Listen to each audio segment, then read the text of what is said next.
You are watching the Vodka stream.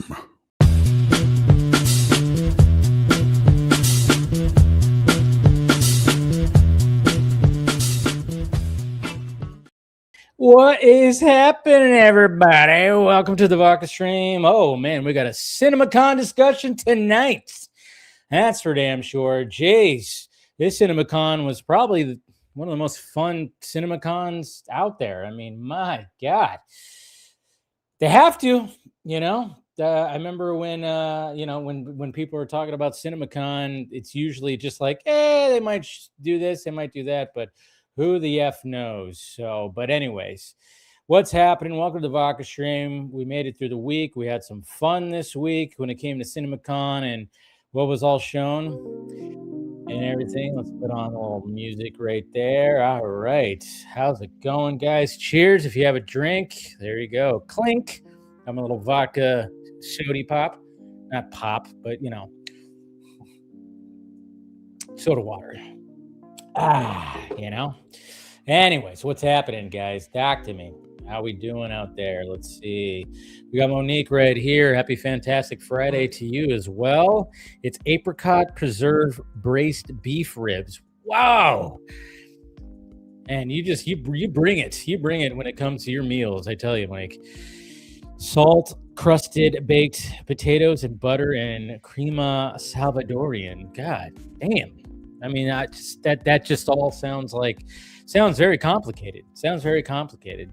Meanwhile, I just had some steak and eggs. I was like, I'm just gonna keep it simple tonight, with a little kimchi, of course. But yeah, it's just like, man, that sounds really awesome right there. So good to see you, Monique.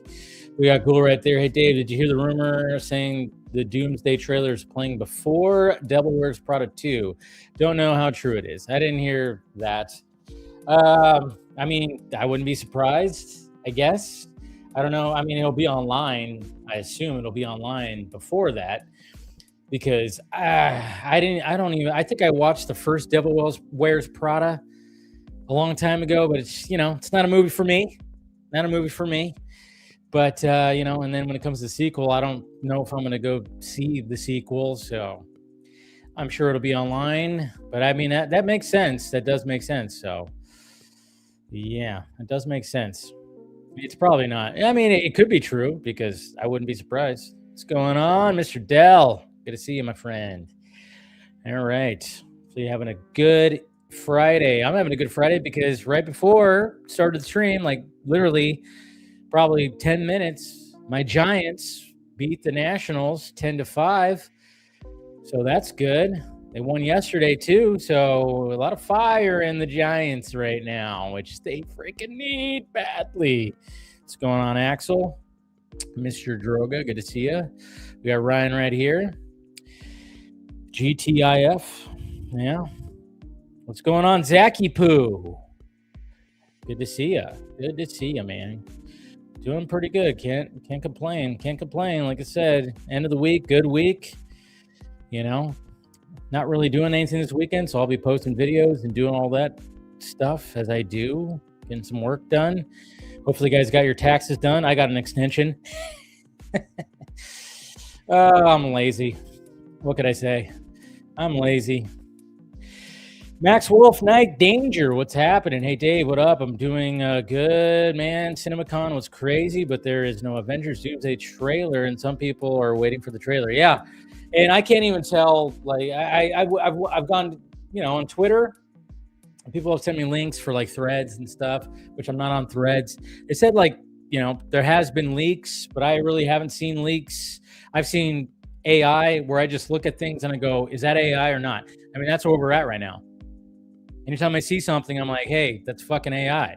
I mean, I assume everything is AI, but I don't like to see a bootleg trailer. Like, I'm not a fan of bootleg trailers. I've said this so many times. Fuck off with your bootleg trailer stuff. I'm not gonna watch a bootleg trailer. Sometimes, yeah, I do get a little curious, but I'm not gonna tweet it out. I'm not gonna post anything about it. I prefer to see a trailer the way it's meant to be seen. So, yeah, what's going on, Mr. Beckham? The Street Fighter trailer does not look good. It looks so dumb. No, what are you talking about? It looks like pure nostalgic madness. It takes place in 93. It's a period movie. It's a period piece. I was so happy when they showed the banner and it was like, oh, wait. And then they showed Ken like doing like an MTV kind of promotion. And I went, oh, fuck. This takes place when the goddamn game came out. When the game came out, I'm like, perfect. That's right. That's exactly what I said. I saw that. What's going on, Mr. Jason McKenzie? Good to see you, my friend. All right. Cheers to you, man. Always cheers to you. Mr.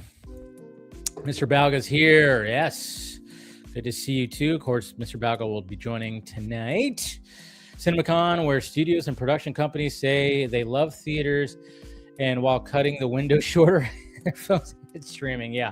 But there are some promises. They're trying to, I mean, I think that, like I said, that's why Cinemacon was just so much. There was so much during Cinemacon this year. And I think it was partly due because there's worry out there about the cinema, or the movie theater, as you know. We call it movie theater over here in the States. Everywhere else is like the cinema, which actually sounds better. Why do we call it the movie theater? I'd rather call it the cinema, because cinema. Yeah, I think there's like a worry. So they brought their A game, but at the same time, it's still not Comic-Con where they're going to be like bringing out people and announcing things, showing like like future movie slates. There was going to be anything like that, but they were going to, there was a lot of footage. There's teasers and stuff that we didn't get to see that got shown, but then there's some things that ended up online, which were great. It was fun this year. Hopefully they bring that energy next year, because I'm definitely gonna try to go. What's going on, Devin? Hey, Dave, I heard the score of the Avengers Doomsday trailer. God, the score is so incredible. Like, damn, that score was so good. I need the trailer right now. Well, we'll see when we get that. Yo, what's happening there? Raw Frequency, good to see you. Good to see you. Dave, are you surprised he has a Call of Duty? Oh, yeah, they announced a Call of Duty movie. I bet Chris Pratt, Jason Momoa, and The Rock will show up in that movie. That's a heavy ticket right there. I don't know about that. And all those guys are pretty busy, but, Oh, yeah, Street Fighter will do well. I mean, it's just, I forgot the director's name, but they just, that whole whatever writing team and everything, they understood the assignment. They're like, we're going to make a bonkers fucking video game movie. And again, video game adaptations are hard to do, and nothing against Mortal Kombat. And I think Mortal Kombat 2 is going to be better than the first one. That's what I hope for. But I'm just like, man, when we saw that sneak peek of Street Fighter like 4 months ago, like at the end of last year, I mean, everybody was like, what the hell is this? And now we got the full trailer where we actually get the story where it's like Chun-Li going around and trying to find fighters, and then we get that reunion of Ken and Ryu, and Ken is just like attacking. I mean, everything just looks insane. Yeah, the visual effects are a little choppy, I'm not gonna lie. We got our first look at Blanca, which is Jason Momoa. That dude's just fucking killing it right now. I mean, when it comes to video games, that dude is like the ultimate video game guy. But Jason Momoa is killing it right now. Just like Jack Black is killing it. I mean, Jason Momoa and Jack Black, their careers is just insane careers that are happening for both of those two right now. Because Jack Black is literally part of 3 franchises that are billion-dollar franchises. I already mentioned this. And then we got Jason Momoa, who's also going to be in that category too. And then he just seems like, hey, you want to do a video game? There it is. He's going to be in Lobo this year. He's going to be in Dune this year. He had a fun little movie with Dave Bautista, The Wrecking Crew, which I really enjoyed. And there's probably something else I'm missing. But yeah, Street Fighter, of course. So he's going to be in 3 movies this year. He's going to be in the Minecraft sequel. They announced in the Sony panel that he's going to be in, I forgot what the video game adaptation is called, but he's going to star in another video game adaptation for Sony. Dude's fucking killing it, man. Dude's killing it. And apparently he teamed up with the Vodka company, so I need to get Jason Momoa on the Vodka stream. Somehow I got to make that happen. That's going to be a goal of mine this year into next year, is like, hey, Jason Momoa, you're apparently teaming up with a vodka company to do whatever, to be an ambassador or a partner or whatever. What better place to promote it than on the vodka stream, right, guys? Got to do that. Tony Movie Chappie Neil Blomkamp fan, what's happening? I oftentimes wonder this is why Joss Whedon didn't push for Zack Assembly cut of Justice League more, instead of just taking the job to reshoot it. Did it in secretly hate? Oh yeah, I mean, I think the assignment was to undo what Zack did. You know, the cinema, I like that. Yeah, I know, right? We should call it the cinema. Why? See, that's the thing. Here in the States, we always have to do things differently, right? You know, everywhere else does the metric system, and we're doing like, hey, give me that 5/8, 7/16. Let's do that. Like, what are we doing? Everywhere else is like, hey, give me the 6mm or whatever the hell. I know, we're crazy over here. We're crazy. Hey, what's your opinion? But for me, the Street Fighter film, like, yeah, I know, I get it. It's fine. I know it's your opinion. And we got different opinions, but I'm just really looking forward to it. It's one of my anticipated movies of the year. What's up, DigiGamer? Are you ready to see Beppo this June in theaters? Yes.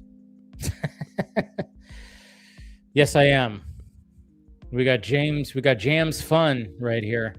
Do you like blueberry jam or strawberry jam? Well, I love blueberries in general. I have blueberries every day. Blueberries are very healthy for you. So I would choose blueberry jam because I have that every day. The bots are alive, guys. Be careful. Watch out for spamming. The CEO is here. Uh-oh. We got CEO of Sax. Okay. Yeah, the anime Street Fighter is really good. I've seen that. It's good stuff. We got Rebecca right here. Hey, everyone. What's up? Getting my cosplay outfit ready for Doomsday. I'm doing Mystique. Hey, Mystique, Yelena. Okay, so are you going to do like a half thing? Because apparently in the trailer, the footage, like Mystique, like changes into Yelena. Is that what you're doing? Cool.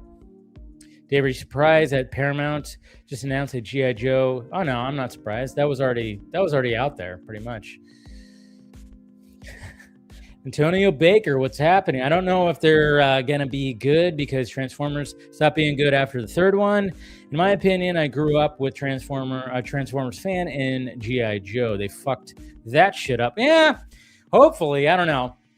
Yeah, Transformers, I would say the first one's good, and then it started slipping right after that. I know a lot of people love Bumblebee. I was okay with Bumblebee. Bumblebee is the better one. I would say Bumblebee is probably number 2, mainly because of Haley Steinfeld. Come on. But, yeah. But I didn't like it as much as people were like, oh, my God, it's the best Transformers film ever. I'm like, the first one exists. Second one was good. Maybe, there might be a fight, in my opinion, when it comes to ranking of Transformers movies. It is so funny too. You want to know something funny too, guys? Oh man, it was hilarious. It brought back a flashback. Because you guys know I saw Lee Cronin's The Mummy last night. Which what's his name? Jake Rayner, right? Is that his name? Who stars in it? Jake Rayner? Is that his name? No, what the fuck's his name? Damn. Something Rayner. What's his name? Let's see. I'm looking it up. I'm looking things up. I'm trying to remember his name. Who stars in this damn movie? Jack Rayner. I was close. Close enough. I thought Jake Rayner, but it was funny because when I was walking out of my showing of The Mummy, I heard this one dude talking to his girlfriend or wife, and he's all, Transformers 4. Do you remember Transformers 4? And I went, oh yeah, that's right. He remembers that Jack Rayner was in Transformers 4, which was so goddamn awful because he had one of the worst fucking lines I've ever heard in a goddamn movie. So bad. And it was one of the reasons why Transformers 4 it was Age of Extinction, I believe, right? This was the first one with Mark Wahlberg. And of course, we had that, I think we just found a Transformer. Everything was bad. Everything was bad about Age of Extinction. Mark Wahlberg was bad. Everything was bad. And then they had this thing where it was like, dude, Michael Bay, what are you doing? Because you're having, you're trying to let people know about the Romeo and Juliet clause when it comes to a dude who is over 18 dating somebody who's under 18. It was kind of weird. And then Jack Rayner had one of the worst lines where I started laughing. I remember I was with my friend Molly, who is she wanted to go see it because she loves Mark Wahlberg. That's her movie star. So she wanted to go see it. I was like, all right, let's go see it. And he had one of the worst lines in the movie, which was like when obviously Mark Wahlberg's daughter is like, something is happening. This is in like the final act. And they're both like leaning up against the railing, looking down because they're on top of this building. And they're like, hey, we got to save her. And he was like, hey, go save her. I'm going to do this. And he says this line, I'm not going to save your daughter. I'm going to save my girlfriend. Because he has I think he's like Australian or something like that. One of the worst lines. One of the worst fucking lines ever. I'm not going to save your daughter. I'm going to save my girlfriend. What the fuck? Whoever wrote that line, oh man, you suck. You suck. That is like one of the worst lines ever. But it was just funny because I was like, oh yeah, he was in Transformers 4, and I just was walking out of the movie theater, and I'm seeing, of course, it's always the dude like talking to the girl, like, it's Transformers 4. It's a guy in Transformers 4. It's just, but man, one of the worst fucking lines. I started laughing. I was the only one that laughed in the movie theater when that came out. And even my friend Molly, she was like, what do you? I was like, that was so bad. It was so bad. That's such a bad line. Oh, anyway, sorry. Flashback. What's going on, Dan? The man. Good to see ya. What's your most anticipated movie of this year? I like that. Dakes.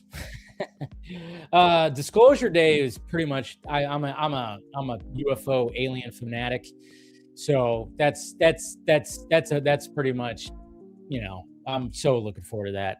I'm like ready for some Spielberg alien stuff. Bang Bang United. What's happening? Will you be watching? Oh yeah, totally watching that. Probably gonna see it twice. I don't know. I'm trying to figure that out because I have friends that want to see it, but I want to see it, of course, on Thursday.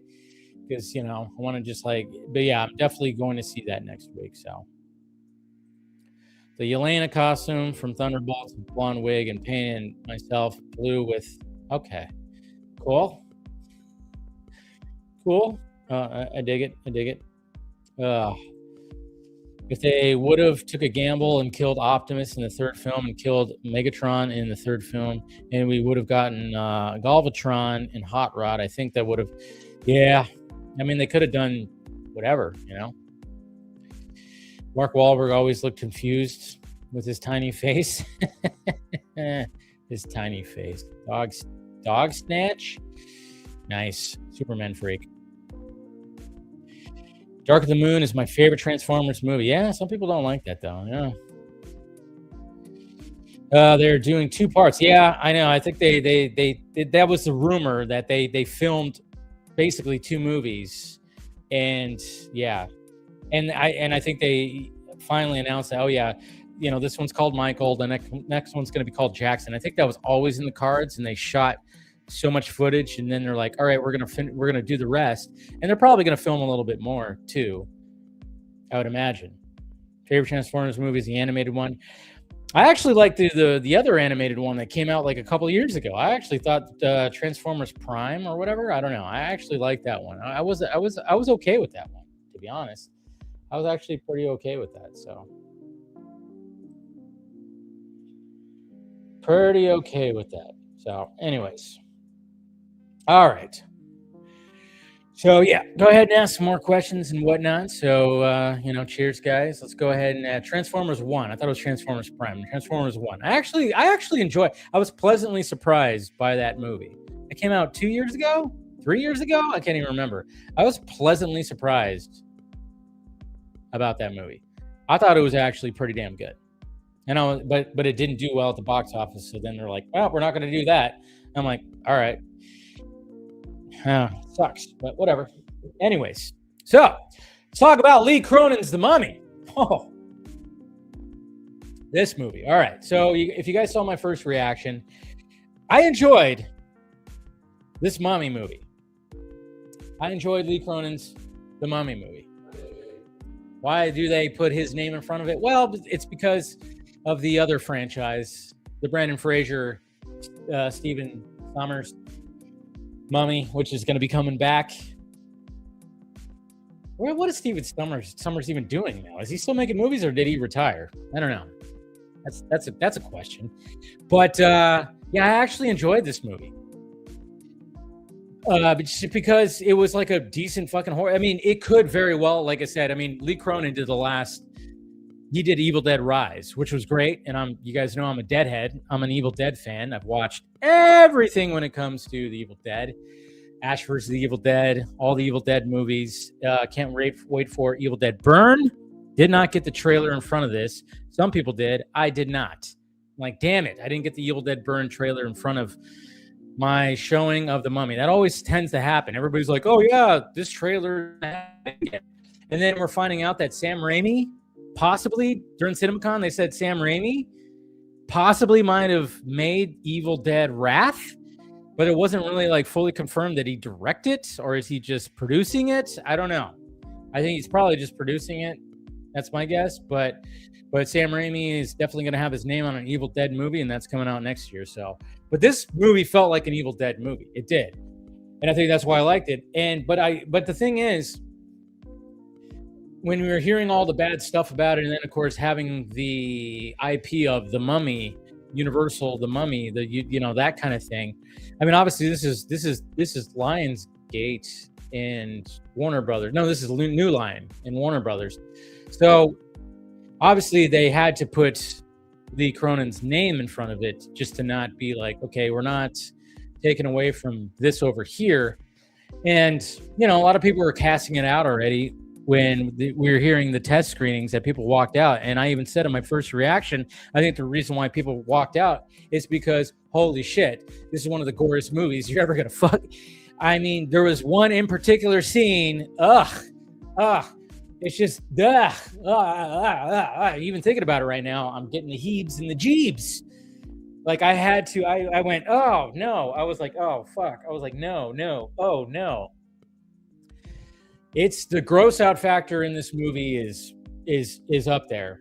It's up there. And it's funny because I was talking to one of my friends, one of my close friends, and she's a mom, and I was telling her I saw this movie, and I'm like, she was asking me about it, and I said, well, you know what? It might hit you more because this has to do with a daughter going missing. And then I gave her some more details about how she ends up basically in a tomb and gets possessed and turned into this thing. So the concept is there, and I'm liking these updated concepts for these classic monster characters. And it played out pretty well, in my opinion.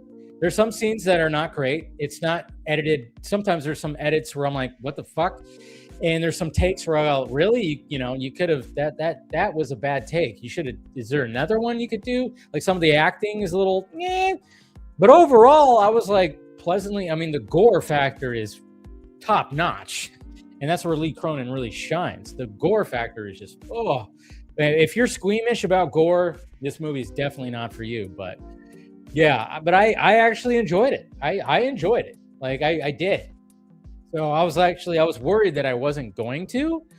I was worried I wasn't going to, but this one I did. I thought the concept, what they did, I thought it, because it kind of hits hard for like, imagine if your daughter went missing and then 8 years later she shows up again, but she's all fucking, what the hell is going on with her? Why does her skin look like that? Why is she like making weird noises? And then of course, weird shit starts happening. But then you start, there's always that, okay, weird shit's happening. Why are you guys not trying to like get a priest and get a fucking exorcist in here?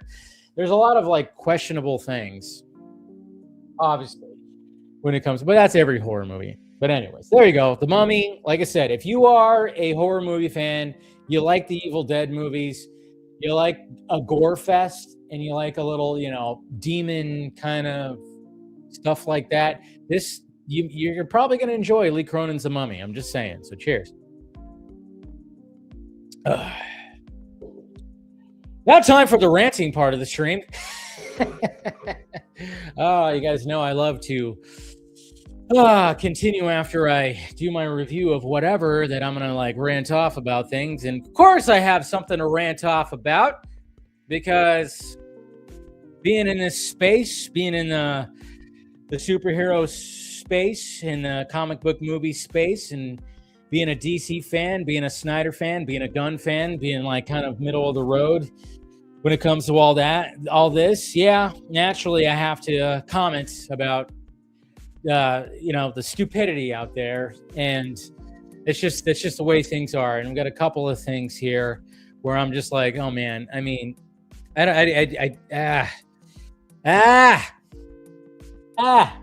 there's more I could comment on, but I think I'm going to hold off on some of it. When it comes to Film Junkie Live on Monday, I have more to talk about, because I was trying to pick. I was like, what am I going to talk about when it comes to certain things? And obviously, I think, what was it? Was it last week? I'm like trying to remember timelines and everything. I don't know if I guess it was last week, right? When we got our little first look at the DCU Darkseid that was being passed around. And of course, it was just like, oh Lord, oh this, oh that, and blah blah blah blah blah blah blah. When it was like this little bubble weird thing of Darkseid that was part of the Superman interactive 3D experience that you can play. You put on some 3D glasses, you do some punches, maybe some kicks, and families can enjoy that. And of course, there was a whole big ruckus when it came to all that, saying that I can't believe this is, you got the diehard Snyder fans, you got the people who hate James Gunn and the DCU going like, what the hell is this? Luckily enough, though, the people like, when it comes to like the more conservative side, the ones that always talk about woke shit, they didn't really touch that, because they're smart, and they were like, why would we even touch that? We know it's an interactive game for families and children and stuff like that. Why would we do that? But so it officially launched today. It officially launched. The Superman experience, interactive experience, did launch today. And so we got more of a look, and there was people posting things that were there. Peter Safran's wife posted some things too. James Gunn wasn't there, but so we have like a new look when it comes to this interactive experience. So check this out. Here we go. I didn't put my background. Let me put my background. There we go. So here it is right here. We get a better look at this Darkseid right here. The Chaos Shard was wasted in your hands. Now I'll correct the flaws of this world. Starting with you. Woo. Not sure whose voice that is. It's nobody's voice. Not even Superman or Kara. It's not David Cornsweat or Mealy Alcock. So yeah, that got passed around, and I was like, oh, okay, there it is. And I'm like, oh boy, that's going to add to the discourse when it comes to all this. And sure enough, it did. It did 100%. You should see my mentions when it comes to all this. Holy Lord, you should see my mentions. It's bad. I think I'm like there are people that were actually going, that were bringing up. This is how crazy it is, guys. That were bringing up the whole interview when James Gunn said that, oh yeah, everything's canon when it comes to animation, video games, and live action. So they're saying like, this is canon. This is what things are going to look like, and blah, blah, blah, blah, blah, blah, blah, blah, blah. And I was like, how fucking stupid can you be? There's no canon story in this game. I know you're probably smart in this. You're just using this as ammunition for the discourse that's out there. I get that, but I'm like, how fucking? I mean, it was like, this is not canon. There's no story here. It's literally, and there are people that say this is a ride. They say like there's like people that are just.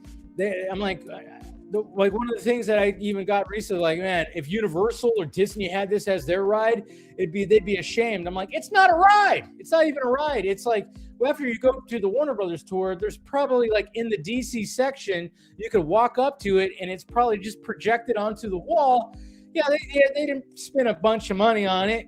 Sure, but is this your fight? This is the fight we're going to do. This is the fight. And yeah, of course, I even got, hey, remember the Lethal Geeks guys? Remember those guys? Remember when I was responding to the Lethal Geeks guys? There was like the main dude who was like sending videos and he was acting all fucking crazy, calling me a bitch and all this kind of stuff. One of their guys that is part of their space. He's probably watching right now because apparently they stalk my fucking channel. So hi, Lethal Geeks guys, how's it going? Good to see ya. Because apparently they do. Because in our exchange that we had today, Mr. Raw Talks was like we had like a back and forth, and I just asked him if he was okay. And I'm like, "Are you okay?" Because these guys were they were like put a bunch of money in to make billboards and dump trucks and whatnot, and they were heavily pushing the hashtag "Sell the Snyderverse to Netflix." And of course, they did a crazy victory lap. They came at me, they tagged me, and they put videos out there. When it came to like when back in December, when Netflix was like, "Hey, Netflix is going to buy Warner Brothers." How did that happen? What happened with that? I should say. God damn, I fucked that up. What happened with that? What happened with that? Well, it didn't go through. So I asked him, I'm like, "Are you okay? Are you okay? How's everything? And of course, there was a lot of deflection and whatnot and whatever and everything like that. It was pretty funny. It was pretty funny. So I had like a little interaction with one of those guys. See, I wasn't petty when the whole Netflix thing went through. I mean, I said something on here, but I didn't go on Twitter and start tagging those guys and all doing all that stuff and saying haha and then making a bunch of videos or something like that. I didn't act petty, but then when that person was in my mentions, I was like, "Are you okay? You fought for that stupid hashtag that you guys, that wasn't originally their idea, by the way. That was somebody else's idea that they ousted because these guys are deranged and they're just fucking weird, man." Yeah, I mean, the whole backstory about the Sell the Snyderverse to Netflix was actually the idea of somebody else who they cast out, and then that person decided to drop that whole thing, and these other guys, they just took over it. Of course, they're not going to admit that was the case, but that's from the information I gathered, it was just kind of funny. But anyways, that's besides the point. It was fun times when it came to that. But yes, the interactive 3D experience when it comes to that it's not canon, guys. It's just an interactive thing. It's not a ride. It's not anything. Here's another little thing when it comes to it. It's just something that people, families, and whatever. Obviously, it looks blurry. Everything's gonna look blurry because it's 3D. Dude, obviously, I could let you have all the There's time. Kara. Yeah, it's just something with that. They have other ones too. If you've taken if you've actually taken the Warner Brothers tour, you can actually do this with Harry Potter as well. Also, and there's a lot of things when it comes to this. Here's another little one that has Superman. I think it's over. We did it! We did it! You did it! You saved the world! That's all it is. You too, Crypto. And there's What the hell, dude? Every time I watch my dog, the world ends or something. You have a creative way of saying thanks, Kara. Let's bring it in, team. remember, this is all canon. On my count, arms up and shout our team name. 3, 2, 1. Nova Blaster! I have no idea what their team name is, but they were yelling it out. But yeah, there you go. So I even saw somebody who said that they're trying to mimic Ray Porter's voice. It's not true. They're just trying to mimic Darkseid's voice. That's all. But yeah, good times when it comes to this. Like, again, it's an interactive thing. Most of us are just kind of like, hey, we know what it's about. We don't need to use this in this whole freaking crazy discourse, do we? We don't. We really don't. There's nothing wrong with that. But I will say this, though, leaving all that behind, we're going to be talking about CinemaCon. And I will say this, like THR put out an article that kind of ranked the panels, or ranked at least the different studios, the different things that when they, who brought the goods, who kind of brought things that were kind of mixed reviewed, and then who made disappointments. DC Studios was part of the disappointment. of CinemaCon. And when I saw that, I went, yeah, that sounds about right. Because it's DC, it's the DC studios. Of course, naturally, that's going to get ranked as disappointment. And yeah, because there wasn't much. When it came to Man of Tomorrow,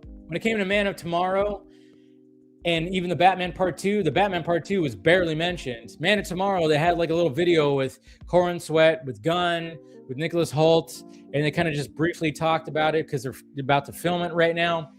And so there wasn't much. I mean, the Clayface, seems like the Clayface teaser was like, holy shit, they didn't release that. There was Supergirl footage where people were like, oh yeah, she's doing this and doing that. It's pretty freaking epic. All right. But there wasn't like much. And I think like when it came to that THR article, when they were ranking this kind of stuff, they kind of looked at it as like, oh yeah, there wasn't too much when it comes to the future movies. So that's why we're saying that's a disappointment. I'm like, yeah, 100%, because there wasn't much for them to show. It was mainly about Supergirl. It was going to show some Clayface. That was going to be about it when it came to DC Studios. It wasn't going to be too much. It was like, hey, here's what's happening. Here's Jason Momoa on the Space Hog. And we got Supergirl. That's the big movie this year. Here's some footage. Hopefully you like it. Again, this CinemaCon is mainly for the exhibitors. So, yeah, so it totally makes sense why THR ranked DC Studios' presentation as a disappointment. Totally understand that. And it sucks that that's the case, but at the same time, it's like, well, I wasn't expecting them to be like, this crazy big rock show. I mean, obviously Marvel Studios was going to take that when it came to, they had Chris Evans, Robert Downey Jr., the Russo brothers, and then of course they show a teaser for Avengers Doomsday. So naturally, and then even when it came to Spider-Man Brand New Day, they had Tom Holland. They had footage, right? They showed footage. Yes, they showed footage. They had new posters. They had Spider-Verse, Beyond the Spider-Verse also. So yeah, wasn't much for DC Studios. And it's like, yeah, you could look at it as like, oh, it's an L. Fine. If you want to look at it as an L, that's perfectly fine. But at the same time, I'm like, yeah, but again, they didn't have much. Maybe Comic-Con? I don't know. But totally understandable why that's the case. And especially when it came to this CinemaCon where people were bringing the goods. Well, they didn't have fully the goods, but hey, what can you do, right? What can you do? Anyways, all right.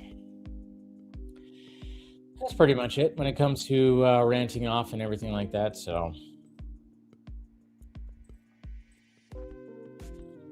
all right, start sending off these.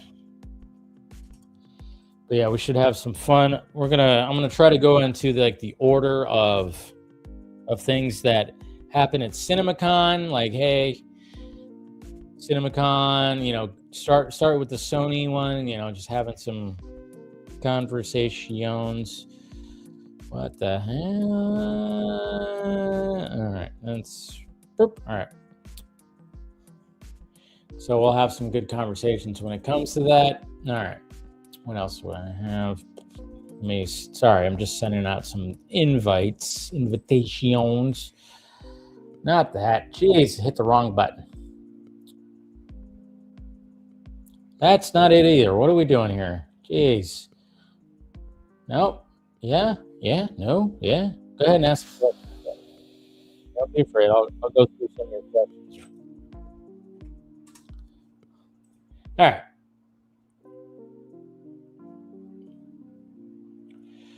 What are we saying? We got Kevin Feige in here. He's gonna snipe me. People judging 3D without 3D. Yeah. I don't know. It's just such a why are you using that as ammunition in the war for kids? Why are we using that? But it's funny because the first time we're gonna be seeing Darkseid is in the Mr. Miracle animated series, right? That's horrible. Okay, then it's not for you, Omega. I mean, that's the thing. People are idiots. Yep. This looks so harmless. It's a nothing burger. Yeah, but yet it's fuel for the cape shit discourse.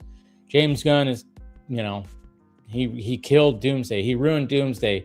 We had, or not Doomsday, Darkseid. We had this perfect Darkseid, and now look what he did. And it's like, what? Doesn't even make sense. I get people like directors, but why can't they just be fans of the brand? Yeah. Well, these guys aren't actually fans of the brand. That's the thing. They're not fans of the brand. You know, they're just fans of one vision of it, and that's fine. There's nothing wrong with that, because that's good that they're, you know, at least that. But I mean, and they probably have their certain comic books they gravitate towards, you know, and everything. I agree, it's exhausting. Yeah, it's exhausting. Dave, there's a DC comic where Sonic the Hedgehog fights Darkseid. No shit. What? Wow. I mean, it doesn't surprise me. I mean, there's been so many different crossovers. I'll never forget when they pulled up a comic book panel and Intimidate. Oh, yeah, what's his name? Ski Walker. Which, of course, that individual that I was talking about that was in my mentions that I was going back and forth with, that's part of the Lethal Geeks. Oh, he totally supported that, because he like mentioned that in the thread that I'm butthurt because somebody hurt my feelings in the bathroom. I'm like, oh, wow. Just shows you how twisted and fucking deranged these guys are. I'm like, yeah, your boy wanted to see what would happen. Your boy is unstable. So yes, it was a little bit freaky that, what is it? You want some kind of violent thing to happen at a premiere for Zach? It's fucking wow. I just, over cape shit and hashtags. It's like, it's unbelievable. Like, what is real life like for you guys? Where you get this worked up? I mean, I'm assuming that you're not the same in real life, but I'm assuming that what we're seeing online is who you really are deep inside. And if that's the case, whoa, deranged. Nova Blast, Grayman fans. I've only seen John Campia's coverage of the WB panel was his fave. Hits different. Yeah, I know. That's the thing. Like, I was fine with it. I thought, you know, Phil and I had a good time talking about that. Yeah, but see, it's not the Warner Brothers panel as a whole was good. Like when it came to THR, they were specifically talking about DC Studios being a disappointment. They said that Warner Brothers, like Dune and other things like Digger and everything like that, that was top. That was like better. They weren't saying the entire Warner Brothers panel. They were just saying the DC Studios portion was a disappointment. And I was like, yeah, there wasn't much. They didn't bring as much as, you know, Marvel Studios. Obviously, Marvel Studios has one of their biggest movies, their biggest movie that they've ever made coming out this year, there with the two leads. So naturally, yes, that was going to be huge, and they were definitely going to be dropping something. DC Studios, they were just, hey, here's the Supergirl, you know, the two leads in Supergirl and the director and then co-CEO of DC Studios. And here's some footage. And then here's some Clayface. But I think a lot of people were like, because of the Batman Part 2 not really being mentioned at all, that put it down to disappointment. So yeah, so it was mainly that. Overall, though, like I said, they were just talking about specifically DC Studios. So, yeah. But like I said, I'm kind of wondering, is Comic-Con going to be a little bit different? Probably not. I don't know. Like I've always said, I mean, DC Studios doesn't have unlimited fucking resources and money when it comes to all this. Oh, don't worry, you're not stupid. You're not stupid. No, don't. What the hell? Versus Seed, your profile pictures are always crack me up. I just realized, is your profile picture, is that who I think it is, with a big ass mouth that's like a tunnel? Oh, let's go. That's funny. That is creepy and funny. That is so funny. Good job with that one. I like that a lot. Oh, Oh, it's just so freaking good. But don't worry. You're not. It was just they totally commended the Warner Brothers panel when it came to the other movies. Because obviously Dune, they had a whole thing. They had the Freeman come out with the Denny, and they had Timothée Chalamet and Zendaya there. They showed the first 7 minutes of Dune Part 3. So, and then Tom Cruise came out for Digger. So it was just all good things. When the Warner Brothers panel was overall really good, the DC Studios portion was found to be a disappointment because they just had Supergirl footage, they teased Clayface, and that was about it. A little bit of talk about Man of Tomorrow when it came to the sizzle reel. That was about it. No mention of the Batman Part 2. And so that's how you break it down. And to be honest, I'm like, yeah, okay. I wasn't expecting much. I just want to see that goddamn Clayface footage, which hopefully we'll get that soon. When Phil and I were talking about it, we were like, oh yeah, that sounds like it's going to be, that's what we want to hear when it comes to Clayface. So anyways, all right, let's go ahead and start bringing some peeps in here. Did I send all the links out? Hold on, let me make sure. That's weird. One thing, I'm not seeing something here. I guess it did. Interesting. All right. Sorry, I was just looking for something in my... I'm looking at, wait a minute, because I had a little group thing, but I think it might have gotten disappeared. I don't know. The whole Twitter chat thing is such a mess now. I don't get notifications. It's all fucking mess. Anyways, all right. That's enough of that. Let's go ahead and turn that off. And the first person who's joining right now, Phil? Hey, Phil? Phil? What's up, my friend? Dude, how you doing? Huh? I said, hey, dude, how you doing? Oh, sorry. Yeah, your audio cut out right because I was looking. I'm doing pretty good. How you doing, man? Oh, same old shit, different day. Yeah. It's been a decent day. It's the last Friday I have before I start my new job, so there's that. You gotta enjoy that. You start on Monday? Monday, 9 a.m., bright and early. 9 a.m. Orientation. Yeah. Those first couple of days are always just kind of boring. You got to do the orientation, got to do all that. Yeah. I'm just happy to be back to work after 6 months being unemployed, Yeah. It's always good. I mean, I remember we were talking about it during all that time, and it always seems like it's I remember when I went through that little stretch at the beginning of 2024 when I got laid off, and then I went through a stretch of oh crap, and then I think I even said that to you, or I was then all of a sudden it was it just seems like it all happens at once, where it's all of a sudden you're getting an email and you're like, hey, we want an interview. You want an interview? Want an interview? And it's you get multiple things right at once, and it's oh shit. And then you do it all, and then it's almost like you're I got to pick which one's the best one, kind of thing. Yeah, that's actually what happened to me. I ended up getting a spot with one company that was fairly close to my old job, but the pay wasn't up to what I was asking for. So then, a couple days before I had the final interview for that first job, I ended up getting a call for this other place, and they, wanted me to interview the day after I got that initial job. I went and interviewed him, told him, hey, I got an offer from this place, just letting you know in full transparency. And at the time I thought, well, that probably fucked me. No, they came back with $1 more, and they were like, yeah, we want you. I was like, I'm sold. Not complain. Sold. Yeah. So, it all worked out. See, it's always nice when that happens, when they're like, hey, we want you right here. Here we go. We'll get you a little bit more pay, $1 more. There we go. Yeah. Perfect. I love it when that happens. I mean, that kind of happened with me too, where I was like, oh yeah, this company is offering, can you? And they're like, yep. I'm like, all right.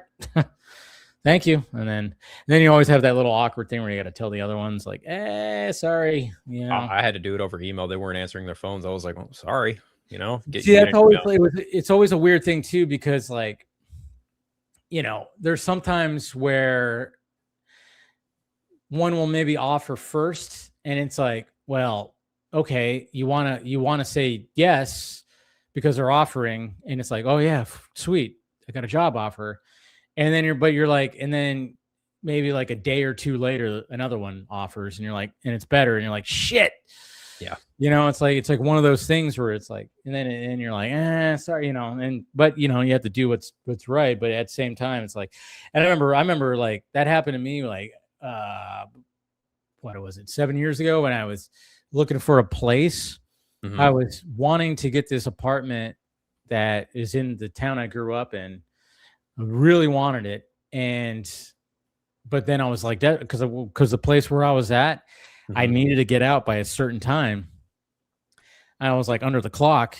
So then the place in the, where I ended up, which was over the hill, not in the same place. It was further south, which I applied there. And then she was like, yeah, you're good. You can, move in when blah, blah, blah. And I'm like, okay. And then I'm sitting there, I'm like bugging. I'm like sending messages like, because the place I wanted, she kept on going, yeah, well, there's somebody in front of you. We're not sure. They live back east, so we're kind of just waiting. And I'm like, I was literally like going, I can give you the deposit right now. Yeah. A check. I can bring it to you right now. Give you a fucking check right now. But they, of course, were like, no. And I'm like, well, I can't wait. So I'm just going to accept, and I'm going to go over here. And it sucked because I was like, I didn't want to go over here. I ended up liking the place and I was there for 6.5 years, but I really wanted that place because it was in my hometown. It was close to friends. It was at a nice location. And I was like, yeah, it was great. But I was like, it just sucked because she kept on going, so yeah, we're still waiting, and I'm like, they were ahead of you. And I'm like, yeah, but I could literally bring you physically a check right now for the deposit, but they wouldn't budge. She wouldn't budge. And so, yeah, I had to, and then it was funny because after all said and done, a few days later, she's like, are you still interested in the apartment? I'm like, I already have deposit over here. I was like, you fuck. It's all good. It ended up working out because I really liked the apartment that I ended up at. I was there for 6.5 years, for shit's sake. Yeah, that's good. So maybe it worked for the best. I don't know. I think so. Because honestly, it might have, because I remember the apartment I wanted, they didn't have central air. They had the wall units, and the apartment I ended up being into had central air, had a pool. The other place I don't think had a pool, or it had like a smaller pool, and I don't know. It was actually less luxurious, I should say.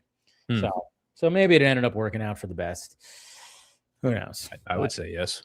Yeah, probably did. But the only thing that sucked was I was further away from friends and family. That's the thing.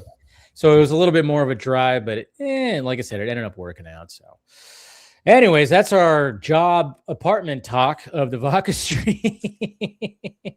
Real life bullshit at 101. Yeah, I know, right? But yeah. Of course, we're going to be talking more about. You're going to see The Mummy, right? We talked about that. I wanted to, but my day just got away from me. I went to the gym and then I came home and I was like, "What do I want to do? Not a goddamn thing." Okay, thought maybe you're going to maybe see it sometime this weekend or something like that. But maybe, but I gotta watch my nephew tomorrow. So yeah, I don't know. Like I said, I was actually like, I liked it. Listen to you talk about it. I'm looking forward to it. I'm like, you know what? It's not perfect. There's some things where I'm like, oh, that's dumb. And this is whatever. But Lee Cronin made me literally turn away from.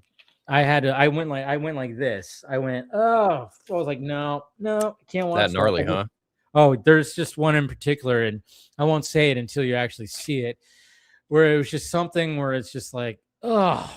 I was like, oh no, it just made my skin crawl. And a lot of everything else, though, I mean, there's a lot of other gory stuff that I was okay with, but this one particular one, I was like, oh, it just even thinking about it right now is making my fucking skin crawl. But I mean, that's what he does the best. Yeah. I also noticed that and I think he had a lot of this even in Evil Dead Rise, where he loves to utilize that shot where, because normally, like when you have like a normal framed shot, you either have the subject in focus that is close and blurred in the background, or you have the background in focus and the subject close blurred. Yeah.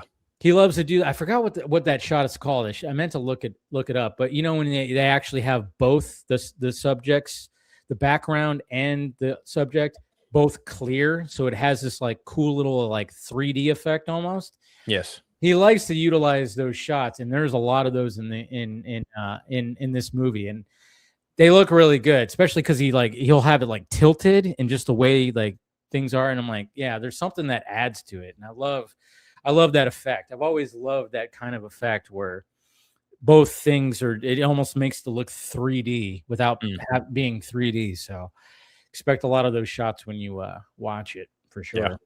Keep that in mind. Yeah. So we got Ronan joining right now. What's happening, sir? What's up, muchachos? How you doing? Man, just did a 10-hour shift. I'm just laying down and I'm like, man. Damn. Hey, but you still wanted to join in and talk. I appreciate that. Yeah, man. I was like, there's no way I'm not going to talk about Star Wars or Doomsday. I'm like, I got to talk at least a little bit of that stuff. And so, yeah, I know. I mean, that was...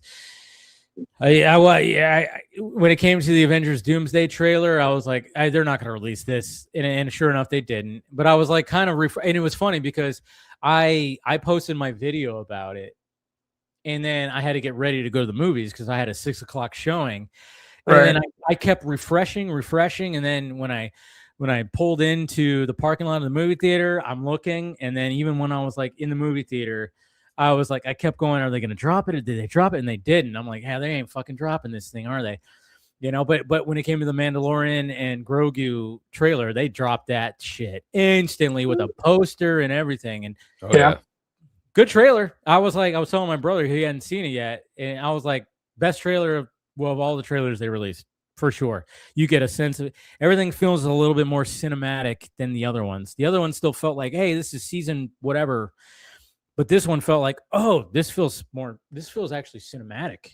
They emphasized the IMAX stuff, like big bad way, even with the trailer. Yeah, I dug it, man. Like and Phil knows this. The thing that got me giddy out of all the things of that fucking trailer is just the two frames of like Sigourney Weaver in the X-Wing jumpsuit. I'm like, that is nerd nirvana right there. I know. I meant to actually screenshot that and be like, and say something about. I was gonna post something about that. Yeah, I was seeing her in the flight suit. I was like, oh, she's wearing the orange flight suit. Look at her. Oh, Ripley is wearing the orange X-Wing flight suit. What the? In the year of Lord, Ripley joined Star Wars. That is fucking wild to me. I mean, and we all knew when we found out that she was going to be an X-Wing fighter. I was like, oh shit. And then when they showed that shot of her, I was like, dude, it was bugging me, dude, because they showed us. I was in Japan last year for Celebration, and they showed us a photo of her with Favreau, like just like chilling on set in the jumpsuit, and we're all like, "Oh, she's gonna be an X-Wing," and it's like that thing there was never an official release, and the only other time you could have seen that is if you bought the action figure, which I did. But I'm like, come on, man, give me 4K, give me a 4K image, and lo and behold, there it is. You guys already got your tickets? No, I haven't bought my tickets yet. I got to do that because even my brother was asking me, he's like, hey, what's the next big movie? I'm like, I think it's Mandalorian's the next big movie. So yeah, we're definitely seeing that. I'm like, yeah. So I should definitely, I'll probably buy the tickets this weekend for sure. So same, yeah. I'm thinking of flying out to LA to see at the Grauman Chinese Theater. Like that feels like you're gonna go that far with it, huh?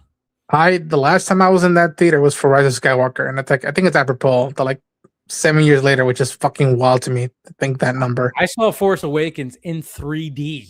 Yeah, same. We might have been at the same fucking screening for all we know. Probably. but yeah, I mean, I remember like my brother bought tickets, and I was like 3D. But then the 3D wasn't bad. It was actually no. Good, to be honest. I don't even want to say what the last movie I saw in 3D was. What was Age of Ultron. Oh yeah. I'm not a big 3D guy. I don't like to. The last movie I saw in 3D, of course, was Avatar: Fire and Ash, which, of course, that's how you're supposed to see it. So IMAX 3D. Other than that, it's like when you watch it on your own home screen, it's like it's fine. Yeah. But I mean, I remember that was the last thing I remember. My dad, at first, he was like, "Oh shit, I don't know about this." Is like because like literally Fire and Ash, it opens with a flying scene, and he was already like, "Oh fuck, I'm gonna get dizzy." But and then even my dad's wife was like, "Oh man, this feels like a little too intense." But then they both were like, "Oh yeah, that was freaking awesome. That was amazing." I was like, "Yeah, see, they settled in, yeah, yeah." It's like yeah, you have to get used to it.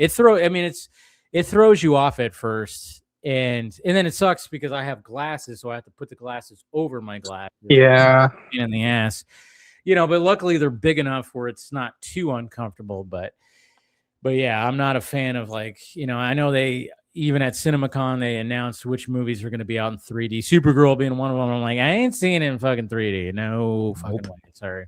I'll see that. I might give it a try. I'll see it in an IMAX, sure. But yeah, I'll see anything in an IMAX. But definitely not going to see it in 3D. So yeah. Let's go ahead and bring on. Hey, Christopher. What you up to? What's up, Christopher? Hey, Chris. We'll see how long my voice lasts. This is a lot better than it was 24 hours ago. Yeah, you've had some voice troubles, huh? Hit me like a ton of bricks at like 1 o'clock yesterday. Out of nowhere, I started feeling hoarse, and it got worse and worse. And then I had to conduct 3 hours worth of interviews. And by the end of it, I was like, ooh, yeah, that I have no voice. And so I couldn't do my show last night. Luckily, I had a good friend to sub in for me. But yeah, it's allergies kicking my butt. Oh man, it's the allergies. The spring is here, and there's like, yeah. It's a cloud of pollen and whatever the hell, That's like we call that down here in the South, yellow snow, and it's not. It's everywhere. You don't even bother washing your car for at least 2 months. Yep. I mean, like I said, I used to live in that area, in the Alabama area, and there would be like that too. Yeah, where you just get that pollen just clinging right to your fucking car, and yeah, it's crazy when it's like locusts. It's like just a wave of it just goes through. If you have allergies to it, oh man, you're screwed. Touch your eyes. Yeah, no. Luckily, I didn't have an allergy to it. I still don't have. I get a little bit like we get crazy winds here, and there's dust, because it's desert, Santa Ana's and all that. Yeah, the Santa Ana winds. So there'll be sometimes when it gets really windy here, and I live in a pretty deserty kind of area, so I'll get like a little bit of like, my nose will get a little, but that's about it. I don't get too crazy, but yeah. But the older I've gotten, I'm like, oh yeah, that shit, the dust really starts to affect. So, God damn. But good to see you, Chris. Thank you for joining. I appreciate that. Absolutely. All this lovely I know we had Trailapalooza a couple of weeks ago, but this is kind of like coming soon trailers. We'll have everyone describe it for you, so it feels like you're there, but not. Yeah, I know. It's such a weird. I mean, you don't know what's going to be released. You don't know what it and it's funny too because I think I was following somebody. And it was I actually laughed because there's nothing funny, nothing against like the fact that you're trying to report, with your phone because you're there and you're like, all right, let me just like, and it was funny because I think it was who was it? Samuel? I think it was Samuel who was there, who's been on the Vodka stream. Yeah, Team GBS Samuel. Yeah. Yeah. He was I kind of laughed because when the Mandalorian and Grogu trailer, he was describing it. He was like, he had like 5 tweets worth of threads, and I was like, oh, Samuel, they released a trailer, you don't have to do this. I was like, but he had no idea, and that's what it was just like. It was just, and it was amazing because they saw the opening, and I think like I remember going into and like again, I wish I would have gone, but like I was like, I'm pretty sure if they're not gonna just show a trailer, they're gonna show the opening, which. And again, I haven't looked into it too much, but I'm like, I'm pretty sure it's almost the same stuff that I saw in Japan. And for sure enough, they're like, yeah, there's this thing. I didn't want to describe it for you guys. See you guys watching the movie theater, but like, there's this thing they do, and I was like, yep, that tracks. And I'm like, that's cool that people got to see it on the big screen. Yeah, that's cool. It's just crazy that it's been so long since we've seen a Star Wars movie on the big screen. Yep. But I don't see the excitement. I'm not even. I mean, I'm a Star Wars fan. I'm not even that excited. I'm going to see it. I'll probably buy my ticket like a week or two before. But I like The Mandalorian. The level of hype is just not there for me. Yeah, it's not. I remember friends. Go ahead, Dave. No, go ahead. No, I tell folks that like we have to realize that like we live in a post Force Awakens era where like we are never going to get back to that. And again, I remember seeing on documentaries that how much episode 1 was a big wait because it was 18 years. And so like this is never going to be nowhere near what Force Awakens was, because I remember like every month it was like a new magazine with new photos or new interviews. And like I remember I really liked the movie a lot, but I remember that year was just sweet because I'm like, for a year we got to wait of like, oh shit's going to go down. And for this one, the I don't even want to call it downfall, but the thing is, it's like every year we got something Star Wars coming through us, and like that's the thing we latched onto. Like right now, I'm right now deep into Maul Shadow Lord. That's my thing right now. And as soon as that's done, I switch to Mando mode. Yeah, I mean, and that's why I made the joke on Twitter. I was like, hey, Mandalorian Grogu is going to be a huge hit. ... on Disney Plus. And I was like, I mean, yeah, because the excitement, I don't think it's gonna flop. People think it's gonna full on flop. No, it's gonna flop, but it's not. But I do see that the excitement is not fully there. But then we could be wrong. I mean, it could have legs. Maybe have like a significant drop for like the next weekend. I don't know. I don't think it's gonna flop. People are already saying that it's gonna flop, and I'm like, no, it's flopping. But it's it'll be a real test at that point to see exactly this is a property that has a fan base, that has characters, not Skywalkers, but has characters that have been out there, and then the next test will be Starfighter, and if those two don't measure up to whatever their expectations are, it's going to be very interesting to see how Lucasfilm pivots. Yeah, it's going to be we'll need to. That because the budget of that movie isn't very high. The return on investment can't be too large, I imagine. See, that's the thing. It's like you got to cut those budgets down. That's the important factor here. Yeah. What's going on, William? What's up? Hey, William. Yeah. We're just talking about some Mandalorian and Grogu kind of stuff. Yeah, I'll go see it, but well, and it's not just as Mando and Grogu. I mean, it was the last thing I saw from that show wasn't a very good season. I've disconnected from Star Wars because the same reason I've kind of floated away from Star Trek. Their fans kind of dictate where it goes, and if they were capable of that, they would be running the shit instead of watching the shit, and that's where it stays in that same cul-de-sac that I've always talked about. So I keep a side eye on Star Wars, but I'm not really connected to it. If they never come out with another movie, I'm fine. If they come out with something that's within the wheelhouse that I want to see, then I'll pay attention. But I've been around since the 70s, and we're dealing with the same fucking cul-de-sac since 1977. So but I'm not. Instead of hate watching something, I just disengage. Yeah. It's funny. William is like, I actually remember when that story came out about how Disney was considering bringing on like fans for focus groups and shit like that for how to make their movies. A friend of mine was like, oh, I really want to be in on that. I was like, no, you really fucking don't. We do not need fans dictating what the fuck happens with Star Wars. And there they are. Then it becomes the Rise of Skywalker. Yeah.